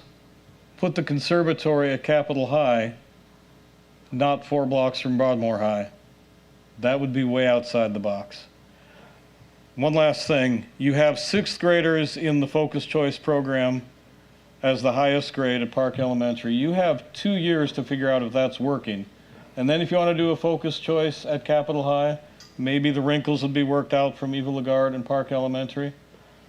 But it's the middle of March, school starts in August. I'm not convinced this administration can pull off a simple community school in 4 months without screwing it up. So I am absolutely in favor of the substitute motion and would hope that you would vote for it. Thank you. Thank you, Dr. James Finney. Seeing no other public comment cards at this time, we go back to our board, and seeing no one inside of the queue, I'm going to cue myself in, and I'll be really, really brief. And I'm just only speaking on some of the comments because I love to, it is my position to present facts whenever we receive any information that may have a lack thereof. So let's start with one of the comments that happened about Glen Oaks High School having a focused choice model. One, yes, while Glen Oaks High School has a letter grade of an F, it has absolutely nothing to do with the focused choice model because the focused choice model does not focus on the entire school. It focuses on the 9th grade cohort, which is why they now have a 9th grade academy. And since bringing that model of the Pathways to Bright Futures to Glen Oaks High School, in the first year, over 90% of the 9th graders at the school were on track to graduate from high school. That has not been the case for almost a decade. I say it again. 90% in the first year, students were on track to graduate from high school. Has not been the case in over a decade. In terms of workforce development, these are the facts. And I don't say this to put it in context of white versus black, but in context of what is the population makeup of our school district. About 76% of our school district identifies as African American. 78% fall below the poverty line, which is why they receive free and reduced lunch. The last 2 years alone, 48% of our students that graduated from our high schools graduated without a basic credential on their diploma, meaning they were virtually unemployable at the time of graduation when they walk across the stage. So when you talk about that being no jobs, if there were jobs, almost 50% of our graduating cohort would not be employable, which is the reason why we are aligning focused choice to industry. Because by the time they graduate high school, we want to make sure that they have a job ready to go, or that they're ready to go into college, or that they're ready to go out and get an industry-based credential. This is what the state is aligning itself around, and we are following the lead of the state. In terms of the GPA for Capitol High School, you don't need a GPA to get into the school. You need to maintain a GPA to stay inside of the focused choice model. The reason why it is hybrid, because we didn't want to kick out any kids that go inside of that school within their first, second, third, or fourth year. If you don't fit the focused choice model, you still can get inside of the traditional choice track. And there's nothing wrong with that. We have even made adjustments, and correct me if I'm wrong, Ms. Porter, if you don't fit one focused choice track, you have time to change that track and get aligned to another track. Please correct me if I'm wrong. Pathways, I apologize. Pathways, yes. No, you're not wrong. So technology and the liberal arts are also pathways that students who are at the Capitol in the comprehensive component can follow. Thank you. Now, again, I only say all of this because context matters in these types of spaces whenever so many questions and concerns are being raised. This is the reason why I've asked Ms. Karan Smith, as well as the executive team, to please, if there's any questions that are concerns wrapped around focused choice, let's get that information out to our board members so they can disseminate that amongst their constituents and also their schools, and so we can continue to flow in a steady, consistent pace to get ourselves caught back up on track. So I'll just stop there. Next inside of the queue, thank you, by the way, Ms. Porter. Next inside of the queue, we have School Board Member Cliff Lewis. You send your children to school for education is correct. But with education, the greater the education, the greater the chances of employment and the level of employment. I think everybody in the room knew what I was saying. That's why I went to school and got an education so I could become employable. Just a point of clarity.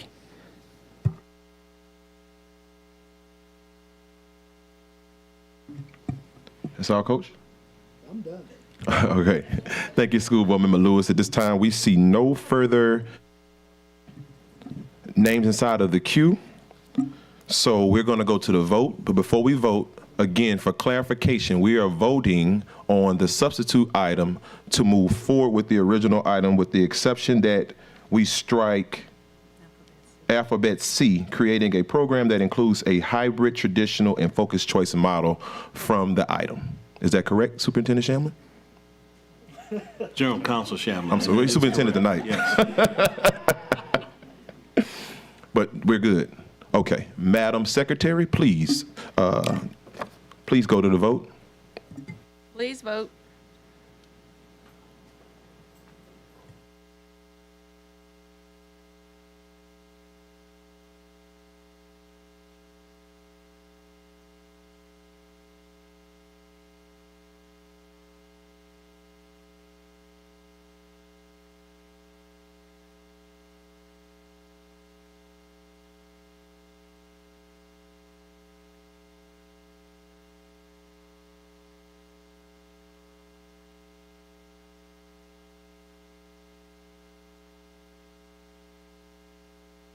The motion fails.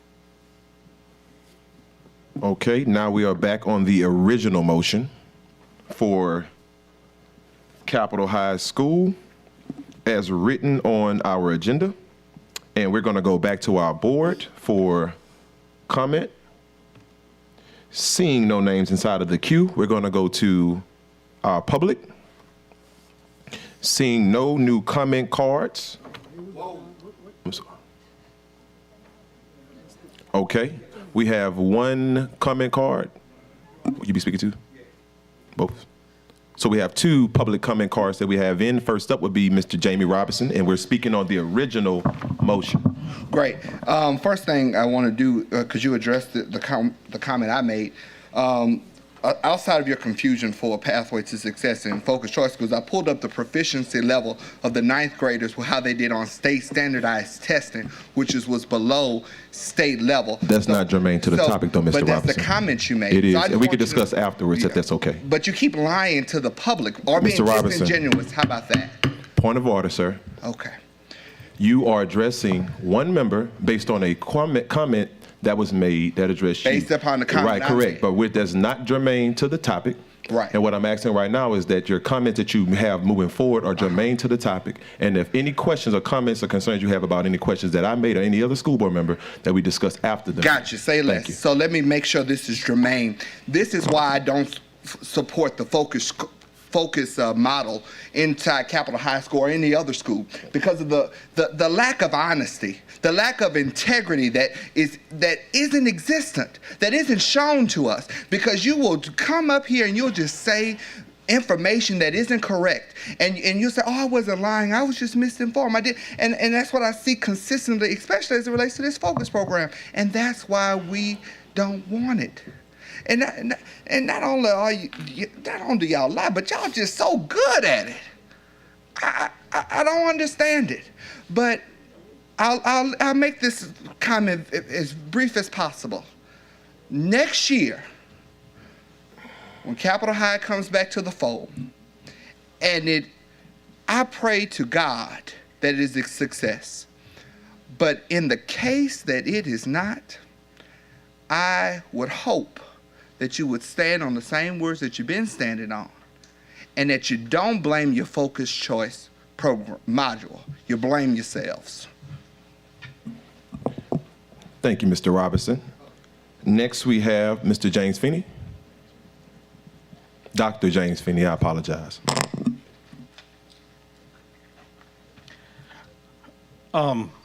First, I just noticed something that deserves fixing, probably can't be at this point, but the agenda item refers to an existing charter school. The existing school is not a charter school. It is a school directly run under an MOU. It and one school in Shreveport are freaks in that regard. But I'm used to things being stated incorrectly in board backup, so let me get back to the merits of this motion. I'm returning to comments Ms. Kennison made earlier in this topic. In order to get the language just perfect, you put off for, I guess, effectively 5 weeks, a matter of fixing a sick leave bank policy. And yet, you already on the consent agenda said, here, Superintendent, go ahead and blow 1.8 million on a construction project we don't need. And now you are wanting to write the superintendent a blank check to turn over as much authority as he possibly can to Charter Schools USA or a nonprofit corporation that just came into existence, or the administrators of the Baton Rouge General Medical Center why doesn't Capitol High School deserve to be a regular public school? Why do you have to do something weird with Capitol instead of just bringing it back? It has been a generation since somebody hasn't been doing something weird with that school. I mean, 100 Black Men ran it as two separate schools. Advanced Baton Rouge had it. I'm probably forgetting several. The state directly ran it for a while.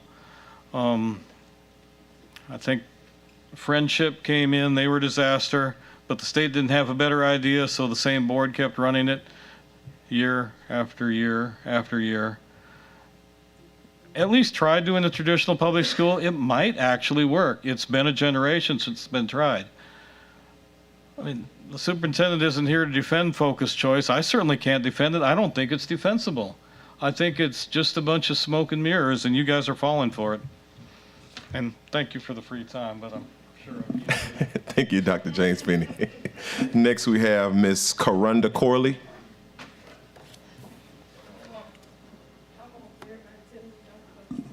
As a reminder, we're speaking on the original item now. Karanda Corley, parent disabilities advocate. For the record, I do not curse. The words I used are not cuss words. There are other curse words that do exist, but those wasn't them. Now, as we're talking about Capitol High School, when Representative Denise Marcel and City Council Member Cleve Dunn attended Capitol High School, there was no focused choice program. All children in the neighborhood was able to go to those schools. And when they went and they made an earnest living. They were educated by professionals that really loved children, all professionals. And guess what? Children with disabilities were able to attend too. Regardless, whatever program they had, the children with disabilities were a part of it. But you want to create a segregated opportunity. And when I say segregated, how many of these children with disabilities right now are actually being educated? I'm sorry, I don't hear too many saying they are. Why? Because there's a great exodus. Because right now you're not listening to the staff because the staff is leaving. Didn't they just leave EBR readiness and have to get put in other schools, transfers? I'm just saying. Why? Right? Because right now what you're doing is you're making it seem like the people that live around Capitol High will actually be able to attend those focused choice programs. And they're not. They're not. Not when you're making them have to measure up to a criteria that you're not asking for the children at Baton Rouge High or Liberty where there is no liberty. You can't do that. That's called discrimination at its finest. Discrimination. Now, if we can't agree on nothing else, we can agree on that. You have to ask for the same thing of all, every student, every day. That's all. There's over 40,000 kids in this school system, and the only one that you want to ask for them to meet a 2.7 or a 3-point average is in Ava LaGuard and now Capitol High. And those are all schools that are in 100% black communities. That's why it's a problem. It's a major problem.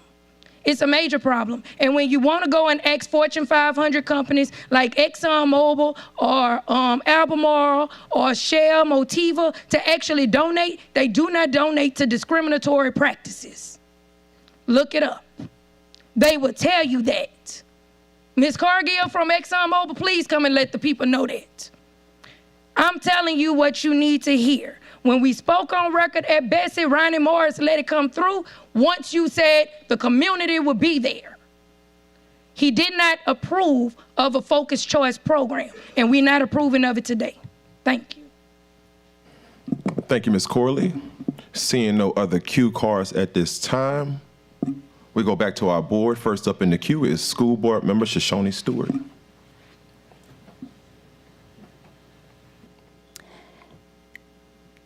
Thank you. As a 1997 graduate of Capitol High School, a lot of people are correct about the traditional side, but I've been out of school for 25 years. And with time and change, the environment, people, a lot of things change.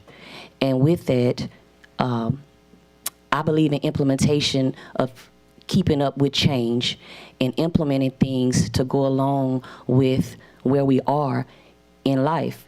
And the focused choice school option, I believe is an option. It's an option. Capitol High will still have the traditional component. Nobody will be denied access to Capitol High School. So with that being said, the various options that Capitol will bring to the community around itself, and for those persons that are interested in attending Capitol High School, that option is there. As we've mentioned several times in the past, and I believe at the COW, there is not a GPA that is mandated to enroll in the returning Capitol High. I've said that, the returning Capitol High. And so I just want to allow our members of the community to be open to options, as we say. Like charter schools are options, Capital School would be an option with the focused choice implemented so that people that are interested in those trades and those skills and those different options that we're going to partner along with is available to them. And so with that being said, I've said it previously, I'm in agreement with this, and I mean, I don't know why we're still talking about it, but I did want to provide some clarity because I did want to at least acknowledge the sentiments of those persons that are weighing or not, for Capital's focused choice option to come along. So with that being said, I believe that, even with our board members that thinking about this as an option and looking at it, and let me just say this also too. I do understand there were some comments made about, things not being tested and, the data not being provided. Let me say this. I'm going to agree with my colleague, school board member Lewis, as he said, jumping outside the box, trying things different. We do that all the time. And if it didn't work, in regards to, what we're trying to implement, we fix it. That's what we've been doing. Well, that's what we're here now to do as a board, is to try to make some different changes and to implement some things so that we can get some different results. We can't keep doing the same things to get a different result. Thank you. Thank you, School Board Member Stewart. Next up in the queue, we have Madam Vice President, Ms. Carla Powell. I just want to, number one, reiterate what my colleague Ms. Stewart shared, but also to take a look at, we are about to vote on item 3, inclusive of alphabet C. And on alphabet C, it says, creating a program that includes a hybrid traditional and focused choice school. So that means that traditional students and focused choice students will be able to attend the school. I just wanted to clarify. Thank you. Thank you, Madam Vice President. And in the queue now, we have School Board Member Cliff Lewis. All right, he waves. Being that he waved, now there's no one else inside of the queue. Madam Secretary, please call for the vote. Please vote. And this is on the original item. Yes.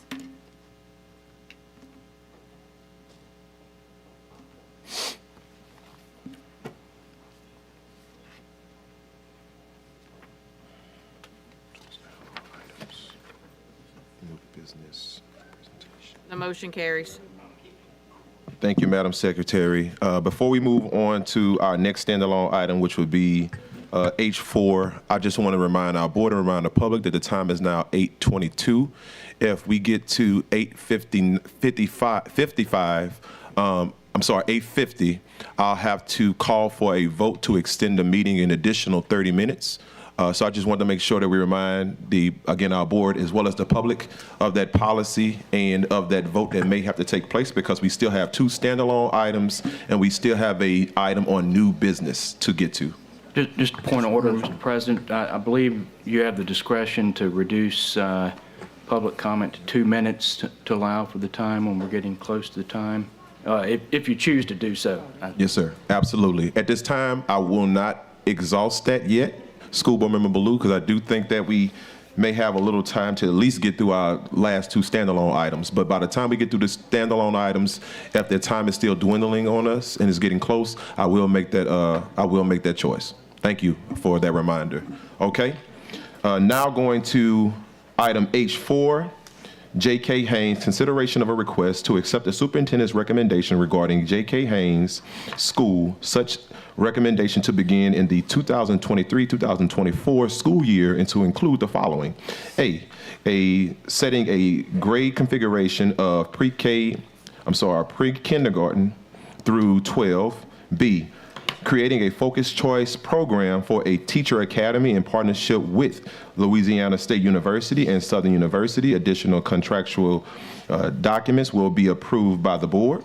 C, authorizing staff to apply for a site code with the Louisiana Department of Education.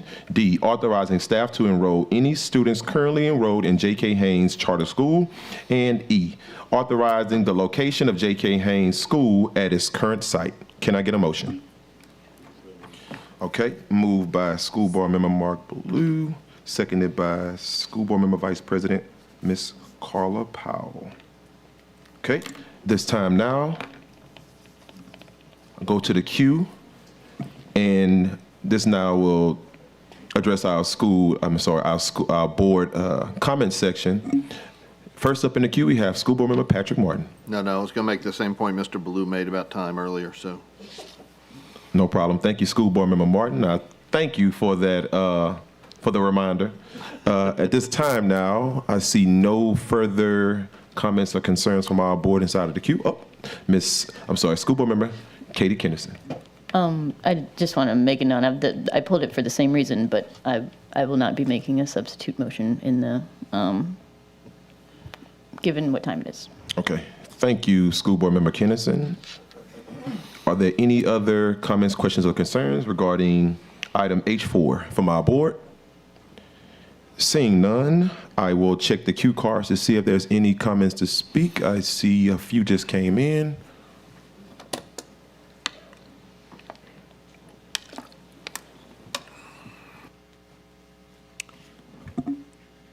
Which one is it for?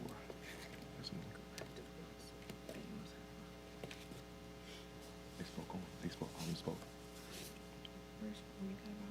I'm sorry, this is just H. He spoke on that already.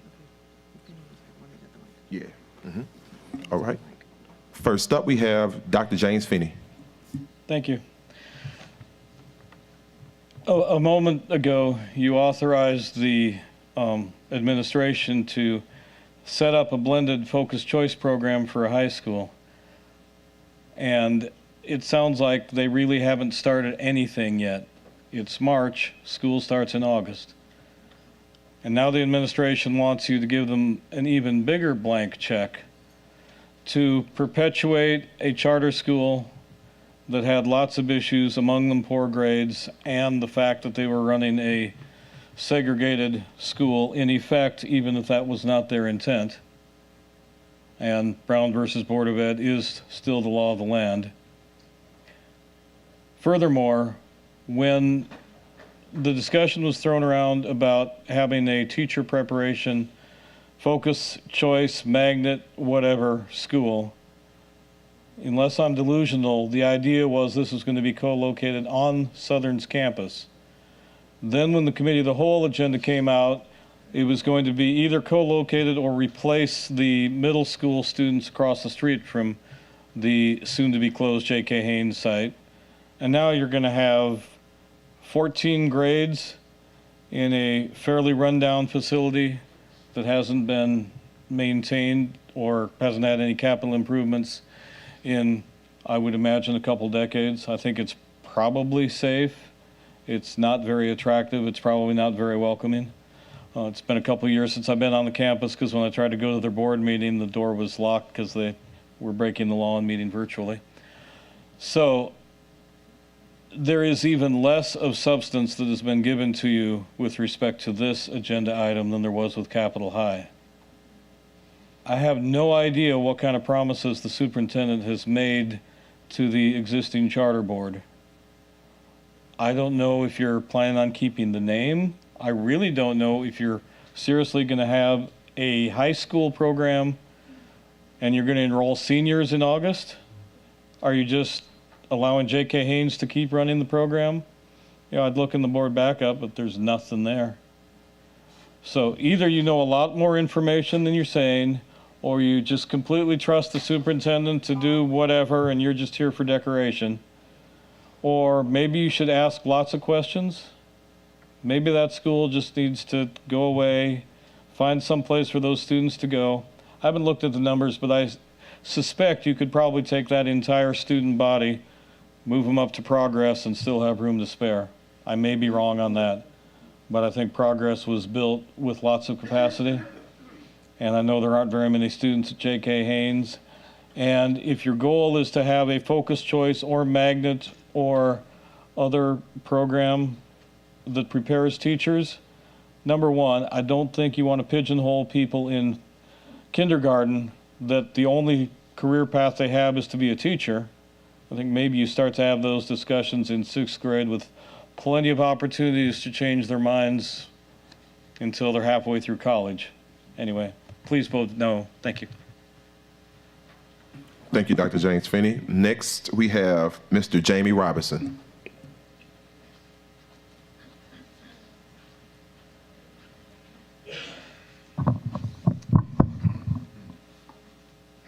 J.K. Haynes. We're going to take a school that was originally designed for specific grade levels, make it 14. That's dangerous. We see charter schools doing it across our parish, and they're failing because of it. Not all of them, but what I read in the paper 3 weeks ago, Idea Public Schools they stabbed a child in the leg. 3rd grade student, right behind Cortana Mall. You know who did it? A student who should be in a middle school. That's separate. I do agree that we need a school there because it's important for children to go to school where they live. But it should not be all together. And finally, I would ask you this one question. The investment. That's the only way you're going to make these things that you're proving tonight, Capitol High, J.K. Haynes, and all. How are you going to invest in these schools with children that look like me that have gone from not being invested in for so long? That facility over there is in deplorable conditions. You know how I know it? Because for election day, Ms. Powell, you remember that? The grass, it was high as I don't know what over there at J.K. Haynes. So what did? We went there and we cut the grass before election day. And guess what? There's a big hole right in the main office. There's holes all in the roof. The school needs a new roof. Are you guys prepared to take on that responsibility? Are you going to do it? I know it sounds sensible. I know it sounds like that's the right thing to do. But just because it sounds like it don't mean you're going to do it. So when you make these decisions to do this, make sure you're prepared to do the work that's required. Because I just don't believe you're really prepared to do it. And I don't believe you really know what you're taking on. Thank you. Thank you, Mr. Robinson. Seeing no further comment cards at this time, we're going to go back to our board. I see our Vice President, Ms. Powell, is inside of the queue. You are up. Okay, I just have a point of information. Maybe someone can answer. I don't know who. But a lot of this, as Board Member Russ has mentioned before, was discussed 2 weeks ago. And I'm sure there has to be a video, right, or a recording of our previous meeting? Okay, so in that recording, we go into detail discussing these topics and answering a lot of the questions that are being presented as comments today. So I just want to inform the public, whether it's those who made public comment or those who are watching, there is a recording available. It's on YouTube because I share it on my Facebook pages. That you can go back and watch the recording and get a chance to hear the responses to the statements that are actually being asked today. All right? I thank you. I believe that's it for me, but Ms. Porter, if you could come up, please. I do have another question. I'm sorry. Could you give us a quick summary? I only have 3.5 minutes left, but a quick summary of the J.K. Haynes program, or where are we in the process? Okay, so J.K. Haynes, the proposal is for it to be a pre-K through, well, for this year, it'd be pre-K through 6th grade. And then it would, those grades will phase in as, you know, the years progress. So it is a teaching academy model, and we're not training students to be teachers. We are exposing them to various methods and strategies just to help them just learn and to be able to analyze and to synthesize. As far as the curriculum and the timeline that was mentioned, we have a timeline in place, which I share at the COW. So as far as sending letters out to parents, meeting with staff members, meeting with parents, we have those dates lined up, but we can't do anything until the board make a decision. Thank you. Madam Vice President, next in the queue, we have School Board Member Lewis. If I'm not mistaken, 2 weeks ago when we talked about this, we also talked about some of the opportunities there with the teachers becoming 21st century teachers, teaching kids the way that, you know, the way they learn today. I mean, it's to me, it's a great opportunity to become a place of destination where people come to see how 21st century teachers are educated. You know, a lot of us like to talk about how it was when we went to school. Well, the people who were teaching us were, you know, they had been educated to teach in a whole different manner. They were teaching, you know, the way we learn is completely different than the way kids learn now. So if you've got young, progressive teachers who are applying all the latest methods of presenting, you know, the pedagogy, it's a great idea, and a lot of that's going to come in the programming part at J.K. Haynes. Kids don't learn the way they used to learn, which means you can't teach them the way we used to teach.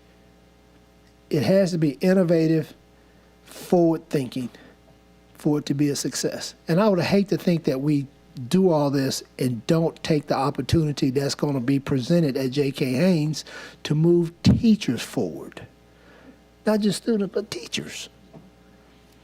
You know, I may be wrong, but I hope not.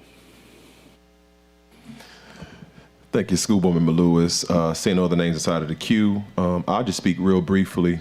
The unique thing about what we're doing with J.K. Haynes is the community-based organizations that we're working with.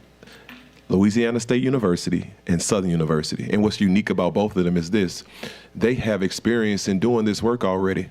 Both of those schools have laboratory schools, and if anybody doesn't know anything about laboratory schools, those are schools of experimentation for teachers that are learning to go inside of the teaching profession.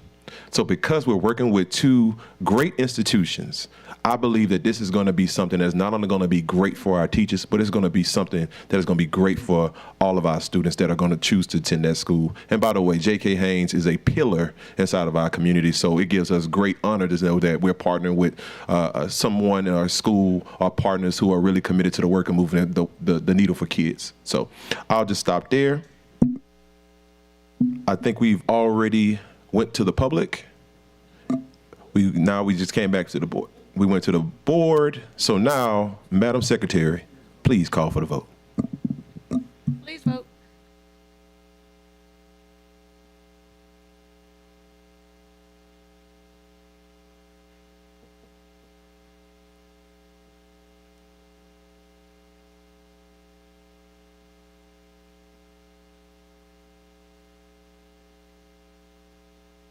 The motion carries. Thank you.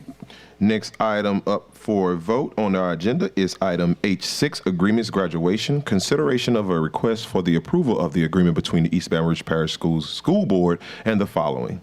A, Southern University in the amount of $34,175 for the rental of the F.G. Clark Activity Center for high school graduations.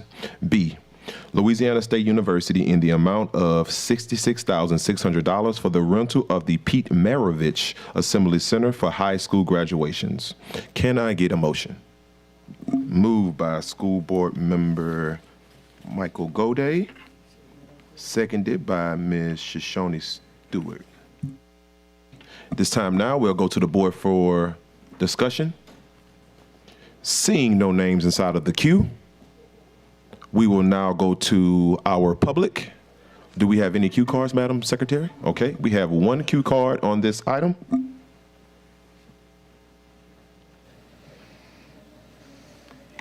Thank you.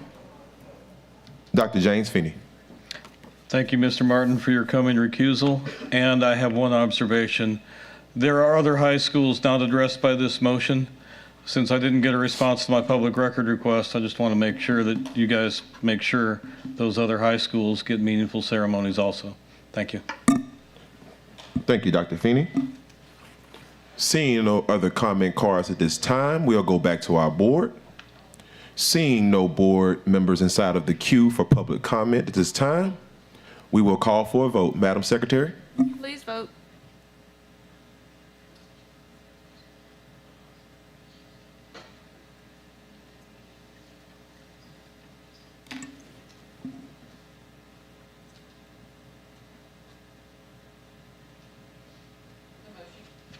The motion carries. Thank you, Madam Secretary.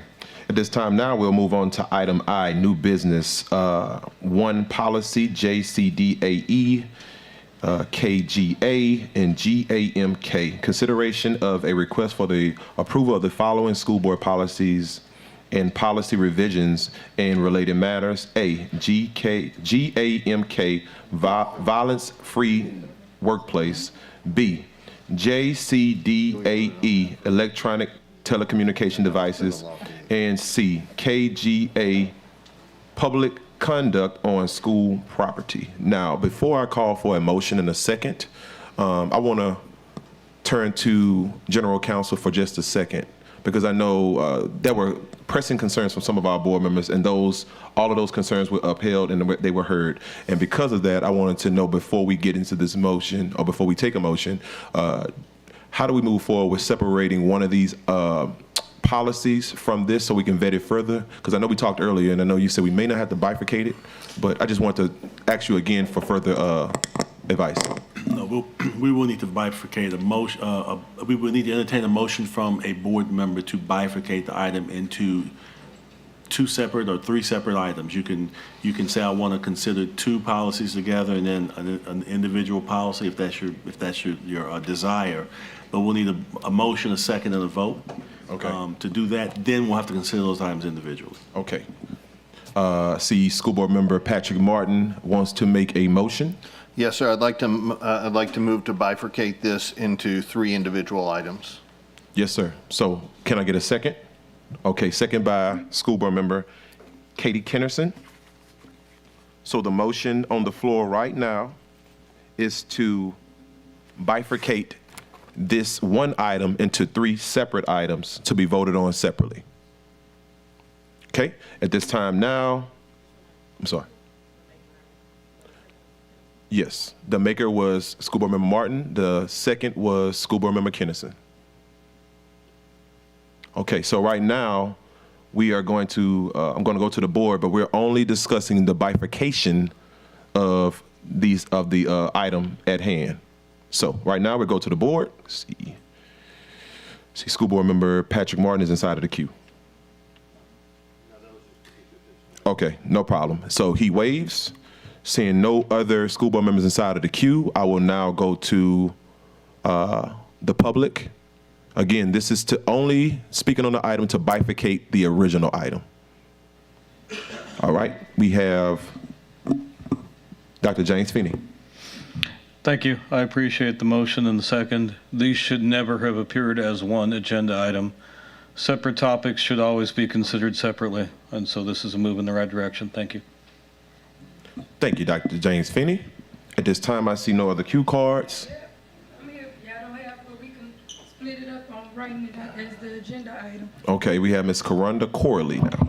Yes, I think that, I don't think the policies actually should have came before us. However, since they should be separate because, I mean, right now, everything y'all been doing tonight has been about separate but equal, right?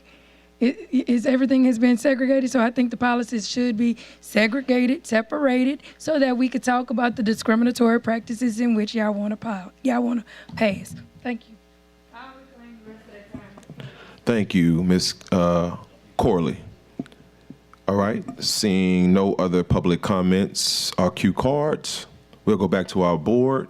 Seeing no board comments in the queue or seeing no names inside of the queue, Madam Secretary, please call for the vote. Please vote. And this is for the bifurcation.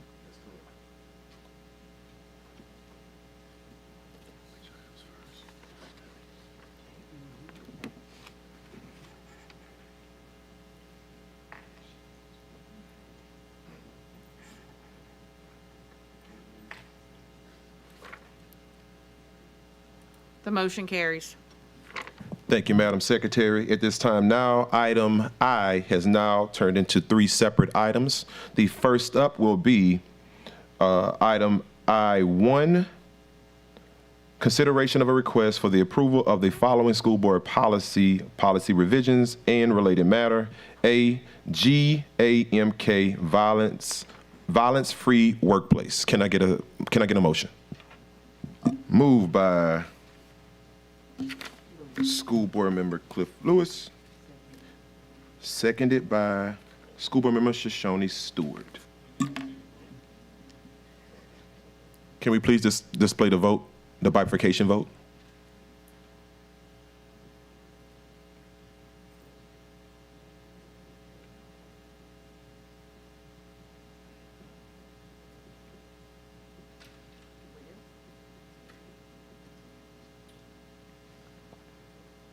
Point of order, we're running out of time, so can we Yes, sir. just keep going while that's being pulled up? Yes, sir, that's not a problem, and it's pulled up now, so we're good. Can I get a motion? I'm sorry, I got a motion already. We go to our board now, and this is to discuss item I-1A, GAMK, violence-free workplace. Seeing no school board members inside of the queue, at this time, we'll now go to our general public.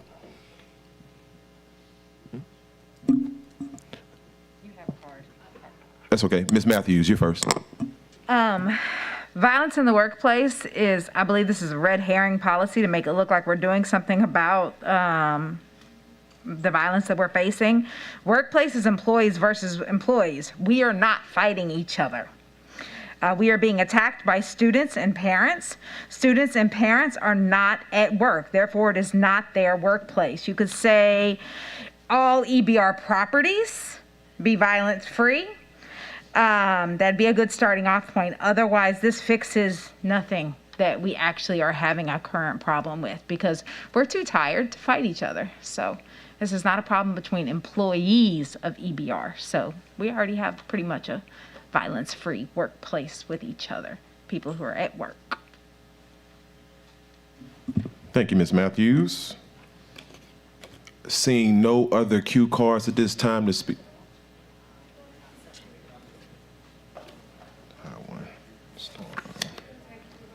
Okay. Mr. Lenart A. Brooks. Yes, sir.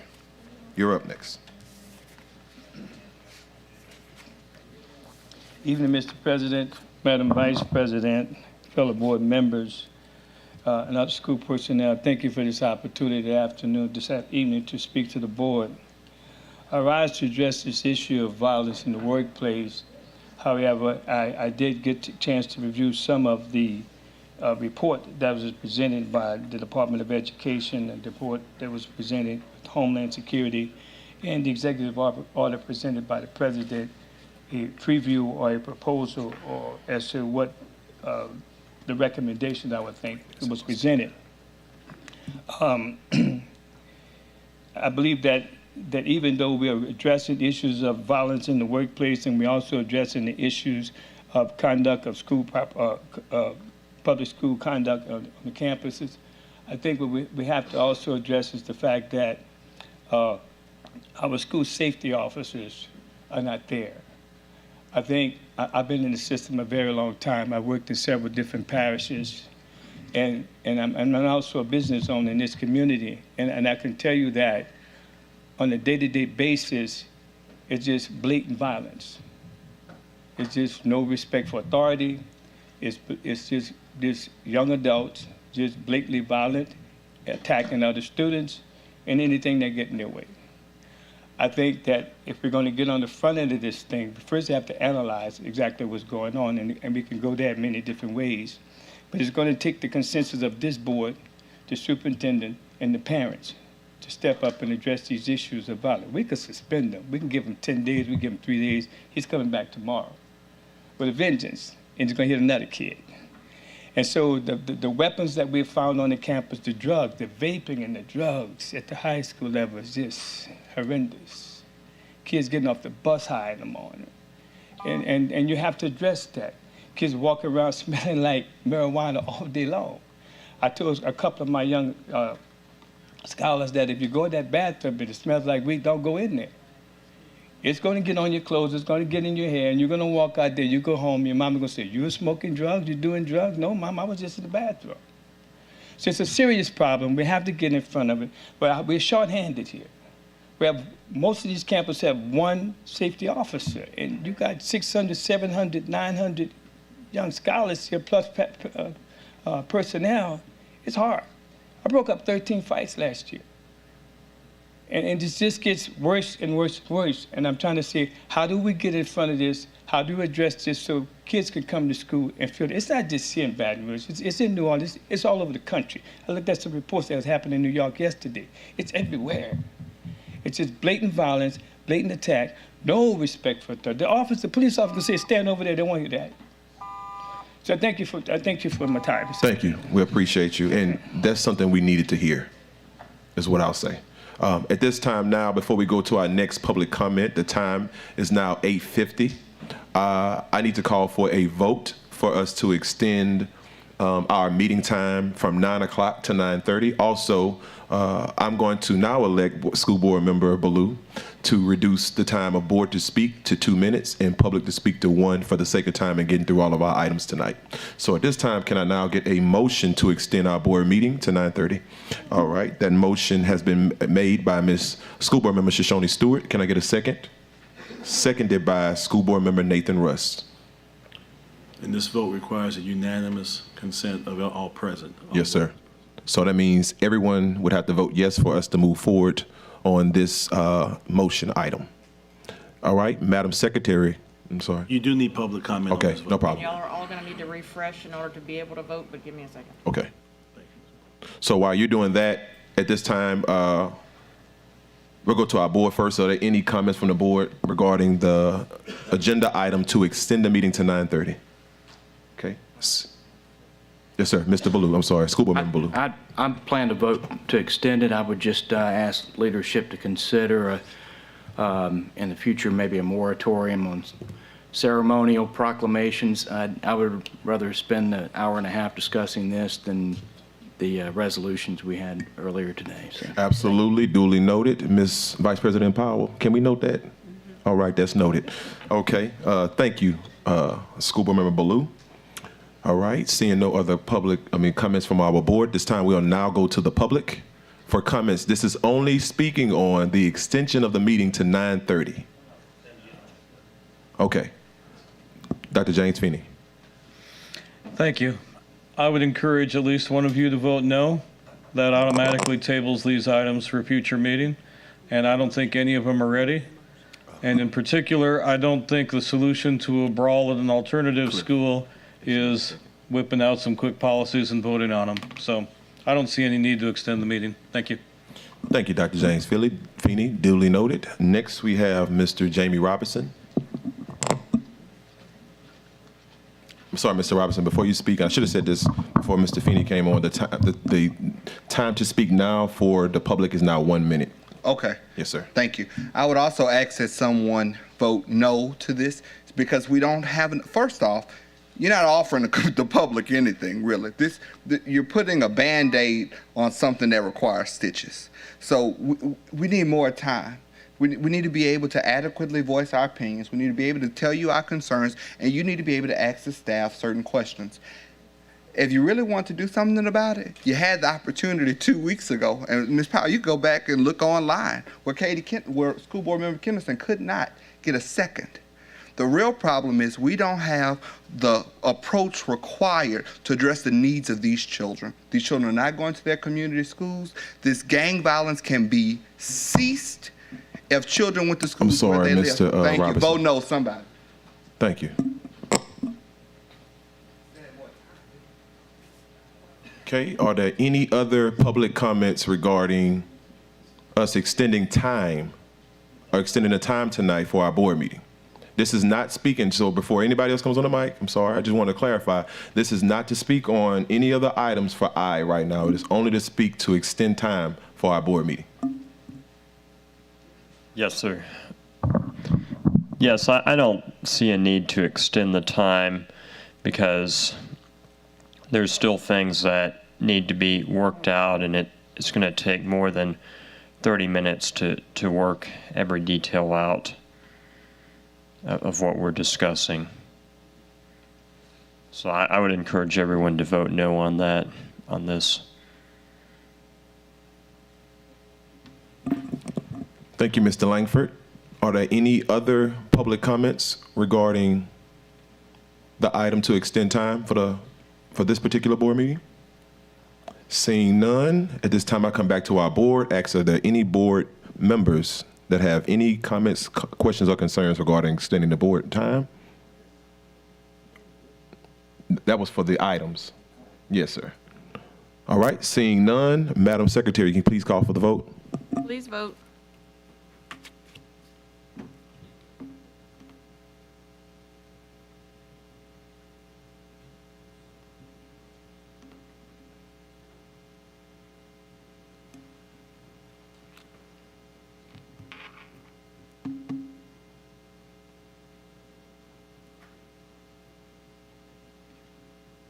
Motion carries.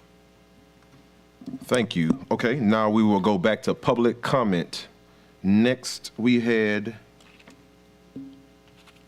Ms. Karonda Corley.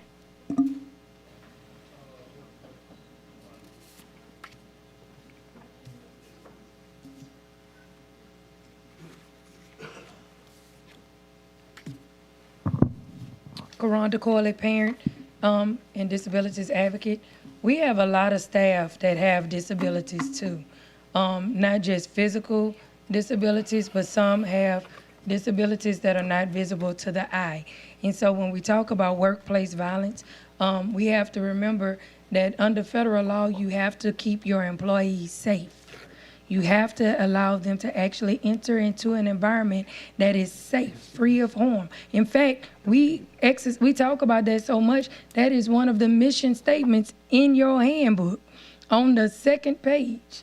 And yet we don't make the environment safe, not just for the staff, but also not for the children that have disabilities too.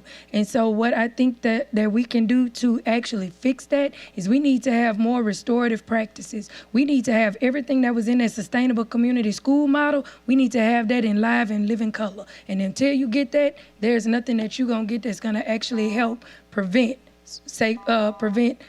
violence in the school system. So you need to look back at that. Thank you, Ms. Corley. At this time now, we'll call up Ms. Brandy Melissa.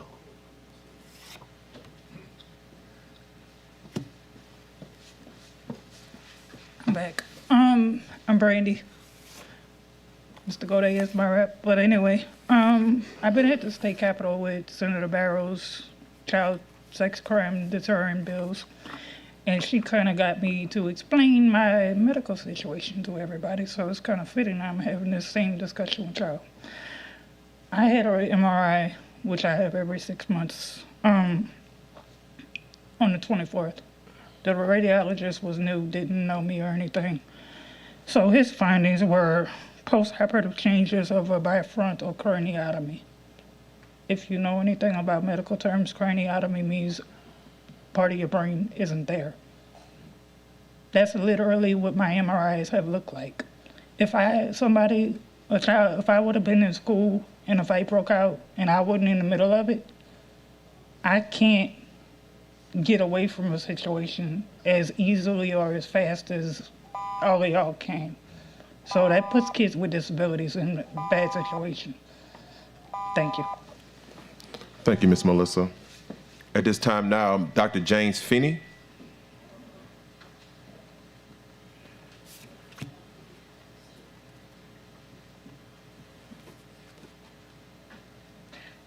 Thank you. At the risk of repeating myself, you don't address a brawl at an alternative school by whipping out some policies. This could and should have come through the cow rather than been dumped on you and the public with less than a week to review it. The more you look at these policies, the more you discover things like Ms. Matthews pointed out, that the problem isn't workplace violence. It's a problem between workers and people that aren't employed there. And in your rush to do something to address a perceived problem, I don't think you're looking at what the cause of the problem is. And so you spend attention on this instead of finding the cause so you can find a solution. So I think this is a useless policy that shouldn't be adopted. Thank you. Thank you, Dr. James Finney. At this time now, we have a cue card from Mr. Jamie Robinson.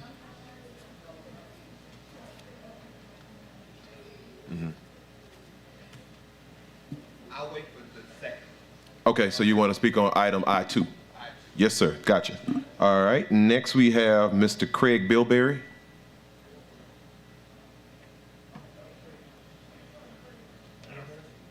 He's going to speak on 2 also. Okay, thank you. Let's set those aside for 2. Let's put them right here. Okay, next we have Miss Maria Harmon. Mm-hmm.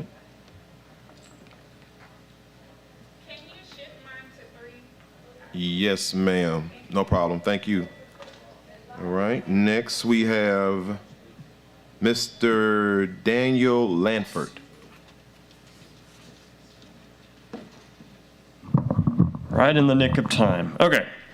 So, I want to specifically address, are we talking just about item A, or could we include B and C in this as well? No, sir. We bifurcated, so every item is going to be standalone. So right now we're on item I1A. Okay. That's violence in the workplace. Okay, so I don't really see that as a major problem. Like someone said earlier, I see it more between students and also, people, parents and people who are not employees of the system coming in, parents not setting good examples and stirring up fights, and students exercising violence in the workplace. So, yeah, that's all I was going to say, basically. Thank you, Mr. Lanford. We appreciate you. Okay, at this time, seeing no other cue cards for item I1A, we will now go back to our board. First up in the queue is School Board Member Martin. I'm under no illusion that passing a couple of policies tonight is going to miraculously solve the problem of violence in our schools. It's not, right? This is not some panacea. It's a very, very, very small step in the right direction. I disagree with Ms. Matthews and the others. I think this is workplace violence. It's our employees being injured while they're working, right? This is workplace violence. This workplace violence, if a patient in a hospital attacks a doctor or a nurse, that's workplace violence. So I think this is workplace violence, and it's appropriate for us to clearly say it's wrong. But it's not the end all be all. One of the things I think that we lack is solid data on what is the real violence level in our schools. We hear anecdotal reports like the gentleman provide us. We all hear things, we've seen videos and whatnot, but we don't know systemically just exactly how extensive it is and how localized it is to one school or another school or the entire system. So I've encouraged and asked the superintendent to prepare to engage a firm to survey our teachers, all of our teachers, anonymously so that they can feel safe in providing their real opinion without fear of reprisal, so that we can, as a board, hear directly from those teachers without them worrying that they'll be disciplined for whatever they say by their principal or central office staff or anybody else. So we can start quantifying what's really going on there, because until we can acknowledge and get a grip on exactly how extensive the problem is, we are not going to be able to even begin to solve the problem. So with that, I'm going to support this motion because I think it is important for us to make a very clear stand that violence against teachers and other school employees is not in any way, shape, or form acceptable. Thank you, School Board Member Martin. Next in the queue is myself, and I'll speak really, really fast and brief. The idea of bringing these items today had to do with expectation and standards that we have to set as a school district. This is in no way, shape, or form for item I1A is an attack against teachers.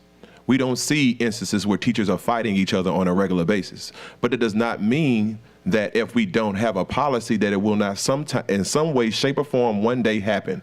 And we want to make sure that if we're going to have the discussion about keeping our schools safe and giving the appearance that our schools are safe, we have to start somewhere.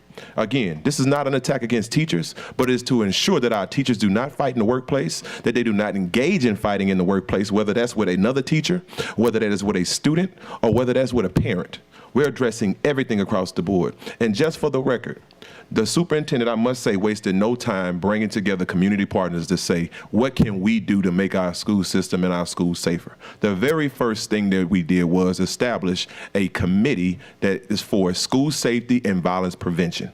And we're working with external partners because we have realized we cannot do this work alone, and we have to bring in external sources that have the propensity and the capacity to step into our hallways inside of our schools and work to help make our schools safe. They're already doing the work, and a lot of them are nationally certified from the DOJ and the White House to come in and do community violence intervention as well as group violence intervention, because that's something that we have not done before. We've even talked with Attorney Shamlin about bringing back some of the trainings that we did before to help make sure that our teachers are engaged and ready and prepared on day one when these instances take place. I will end here. Last week, there was an occurrence of something of a sort that I've never seen before. Over 200 kids fighting amongst each other, officers caught up in the melee, parents fighting each other, over 60 units, because I was there, 60 units called on one campus. On a campus of 200 kids. You would have thought we had an active shooter on campus. What it showed us is we have to make significant changes. And as this elected body, we cannot wait to make those changes, because guess what? Fights are still happening today, they happened yesterday, and they're going to continue to happen until we make the standard and the expectation across our district. And I think that's what these policies start at. And we're going to continue to move forward as it pertains to keeping our schools safe. I'll stop there. Next in the queue, we have Vice President, Ms. Carla Powell. Officer Walker, if you can come forward, please.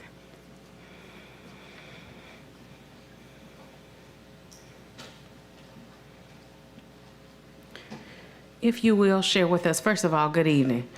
If you will share with us, how many SROs do we have that operate within EBR right now? Right now, we have 2 shifts of about 15 each. Okay. Versus you all, how many schools do we have? 80? 84. Yes. Okay, that was my only question. Thank you. Okay. So I asked that question because, you know, as we visit this violence-free workplace policy, it allows us to have clear conversations about increasing our SROs. It allows us to have clear conversations about what is within the safety protocol of teachers. You know, as I thought about this and I read the backstory of it, I thought about the fact I remember when I stopped breaking up fights as a teacher. And I was expecting my son at that time. And I said, I'm not going to, put my life in jeopardy and not be able to take care of my son because of what somebody else is doing on campus. But after he was born, I went back to the process and said, he's a little bit older now. So I would prefer for people to be safe on my campus. In that process, I went to one school where a special ed teacher was punched in her chest area and had to go through extensive surgeries and things like that. And I said, okay. Then I worked at another school where there was a massive situation, and then I got tear gassed. Yeah. Other teachers stepped away. And I was wondering, why were they not participating in breaking up the fight? And so with that in mind, we have to have intentional conversations. What happens if we have another situation like we did last week? What if we have that tomorrow? We can't say, if we had a safety issue at our house, we're going to wait until we have all the measures in place. No, we're going to start the conversation immediately to keep our family safe. And it's the same thing in this case. We have to start somewhere. We cannot afford to wait to have the conversation. Thank you. Thank you, Madam Vice President. Next in the queue, we have School Board Member Ballou. He waves. Next in the queue, we have School Board Member Lewis. I want to be extremely brief. Besides Ms. Powell, I've probably got more, time in schools than anybody sitting up here. And over the course of that time, I've broken up fights. Couple, 2 or 3 fights a year. But every meeting we've talked about the results of the pandemic. We've talked about learning loss. We've talked about teacher shortages. We've talked about kids not, coming to school, not being well fed, and I've said before, nothing about education is ever going to be the same. The brother here in the blue hat talked about how it's going on nationwide. This is just not a problem that's germane to East Baton Rouge Parish. 2 years ago, I was having to break up 5 fights a day, where I may not have to break up 5 in a year. What we're seeing still is the trickle-down effect of everything that our kids went through, in my opinion. Everything our kids went through a pandemic. And I'm just not talking about the COVID shot. I'm talking about everything that impacted those kids' lives, basically taking them out of a learning environment for almost 18 months, a social environment. I believe that this fighting and all the violence that's taking place in our schools is still a direct result of what our kids experienced over the last couple of years as far as being in school. The fighting and all that goes hand in hand with everything else that's impacted these children's lives over the last couple of years. Sorry, and just Coach. like we have to get our hands wrapped around. My apologies, but I know, brother. board policy is that dictates 2 minutes. Now, when have I ever? I know, but since man, I've been up here. You were going, Coach. It kills me. I got to stop you. When have I ever gone along with the board It hurts timing? my heart that I got to stop you right now, my man. Hey, but I love you, brother. Go ahead. Thank you. Okay, next inside of the queue, we have School Board Member Katie Kennison. This is a giant problem, and Ms. Powell is correct. We do need to start talking about it now, but it needs to be done correctly. Pasting a few policies that don't really do much. I believe the day before the meeting. I'm glad we have an opportunity to start talking about it, but 20 minutes at 9:30 at night isn't going to do it any sort of justice. We're all obviously very tired. We could have an entire meeting just on this subject. And also it didn't go through the committee of the whole, and I was promised in absolutely no uncertain terms that this would not continue to occur, and it continues to occur, and it is a problem. We need to be able to speak about these items and have time to ask questions, to research, to get input from the public, to find out more information. I am glad that we're speaking of it, but this, whatever happens in the next 20 minutes does nothing. So I would like to request that this issue, in whatever form, is on next month's agenda, and with plenty of time to discuss. And we need to be meeting and talking about real solutions. Like this is a Band-Aid. This is not a solution. With the problems are much deeper. They're in our community. We need to address the community. We need to address families. We need to address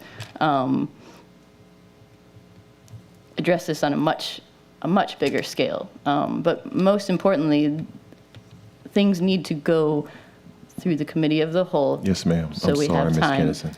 That's time, unfortunately. That's 2 minutes. to discuss. Thank Yes, ma'am. I apologize. But I'm going to quickly enter the queue just to address some of what you said before. It is not the approach of leadership to move items without being vetted through committee of the whole. But make no mistake about it. When it incurs and it involves school safety for kids and our employees, we will move swiftly, because that is our job and our duty at the end of the day.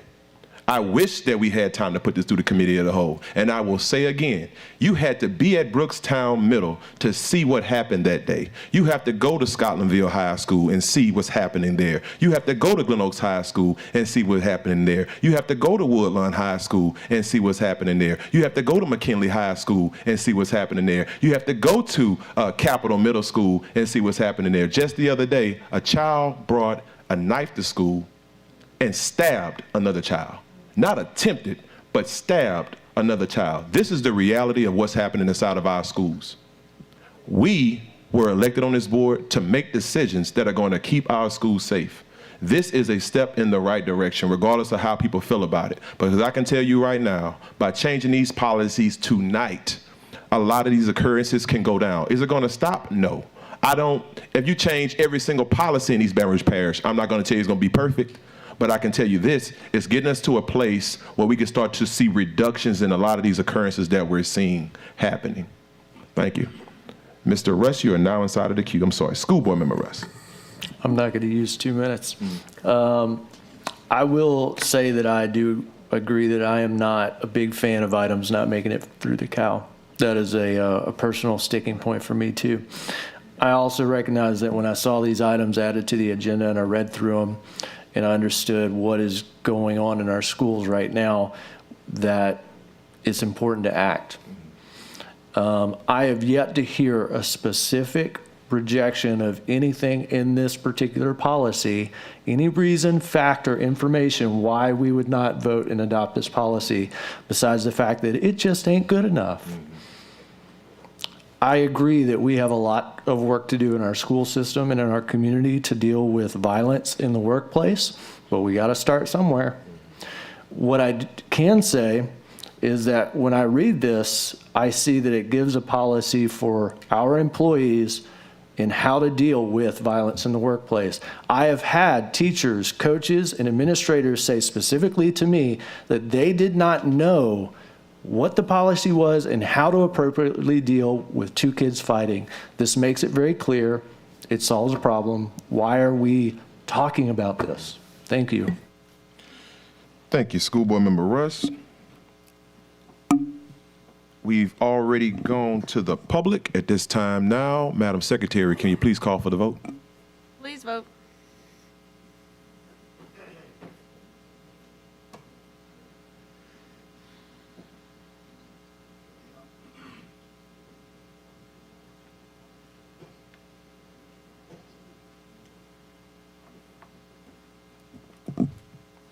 Motion carries.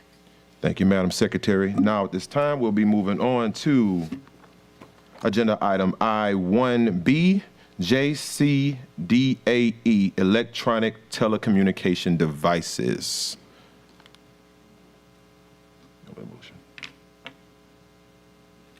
We have a motion by, I'm sorry, Ms. Powell is in the queue. Vice President Powell. I guess point of information or possibly I would like to request if we could maybe move this, or I want to recommend that we move this item to a further agenda so that way we would have time to discuss it further. Please, Mr. Shamlin, tell me if I used the right wording.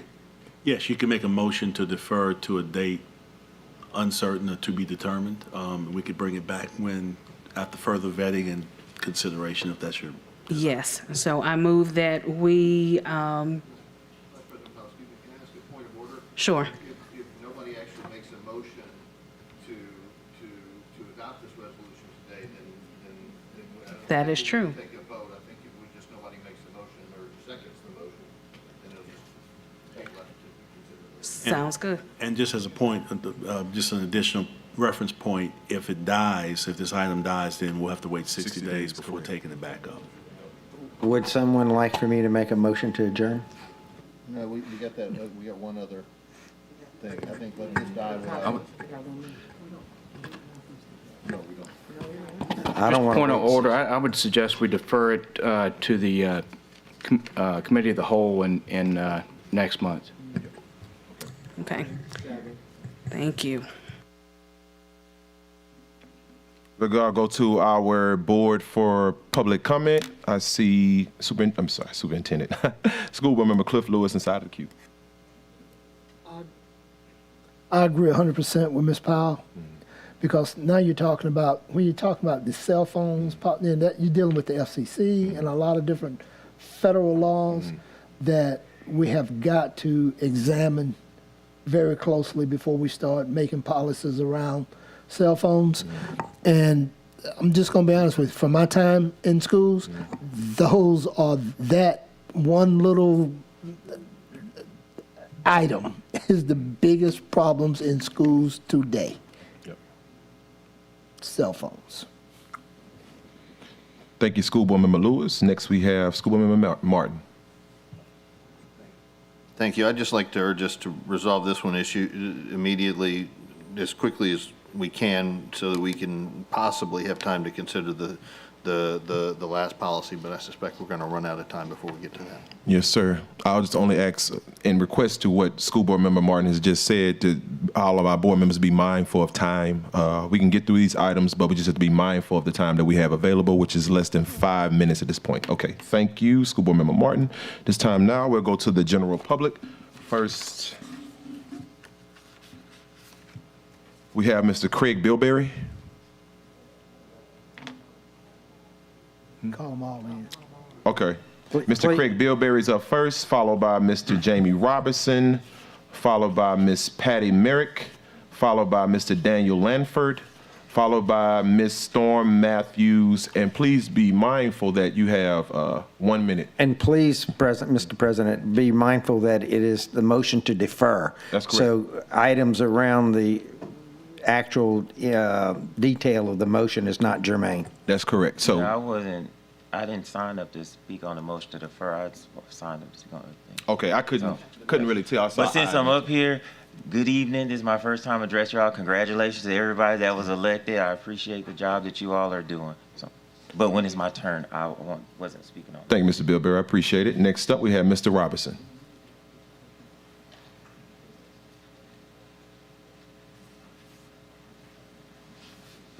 When I got up here at 9 o'clock, I looked at y'all and I thought y'all were up here when we all realized outside we didn't have enough time to talk about this stuff.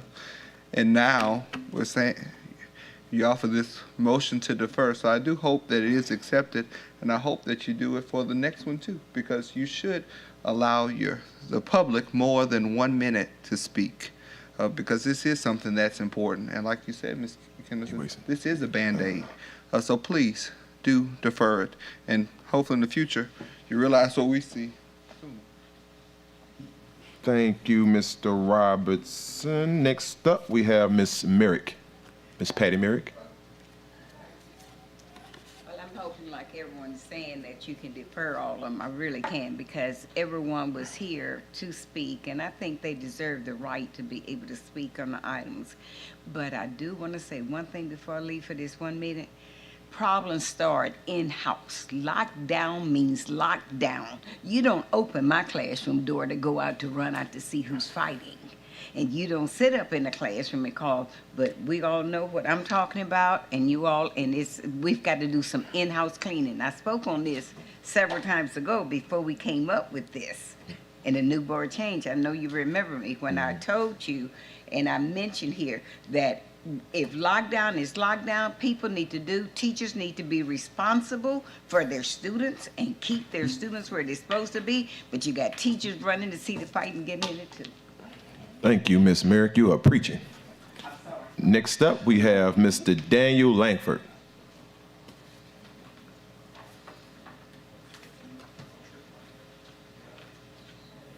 All right, Ms. Matthews, you're up next. I hope that you do defer it, because the language in here is apparently students aren't people. Also, this would ban teachers from having their cell phones on campus, as well from using facsimiles, videotape recorders, cameras, which we use to actually teach, and we have to film all of our meetings to send to central office that we're actually having them. So that will be illegal according to this. Also, record and report. Yes, having kids record the fights and post them to social media, we've got to have stop that. But kids recording the fights and giving it over to the police officers is one of the biggest ways that we're actually catching who's doing it. So we need to think about it in both areas. It's a curse and a blessing at the same time. But the language in here is all kinds of messed up. So we need to work on that. So definitely defer it. Thank you, Ms. Matthews. Seeing 46 seconds left, unfortunately, at this time, we're going to have to get ready to adjourn this meeting and roll item I-1AB and item I-1C over into Committee of the Whole, as well as our presentation from CSRS. For policy, those items will move without board action to the next regular meeting of the board. We will discuss placement on the cow. Yes, sir. At a later point, but right now they will move to the regular meeting. Thank you. Thank you, Attorney Shamlin. At this time, can I call for an adjournment? Oh, yeah, sorry. Announcement of meetings by Mr. Lewis, and then we'll call for the adjournment.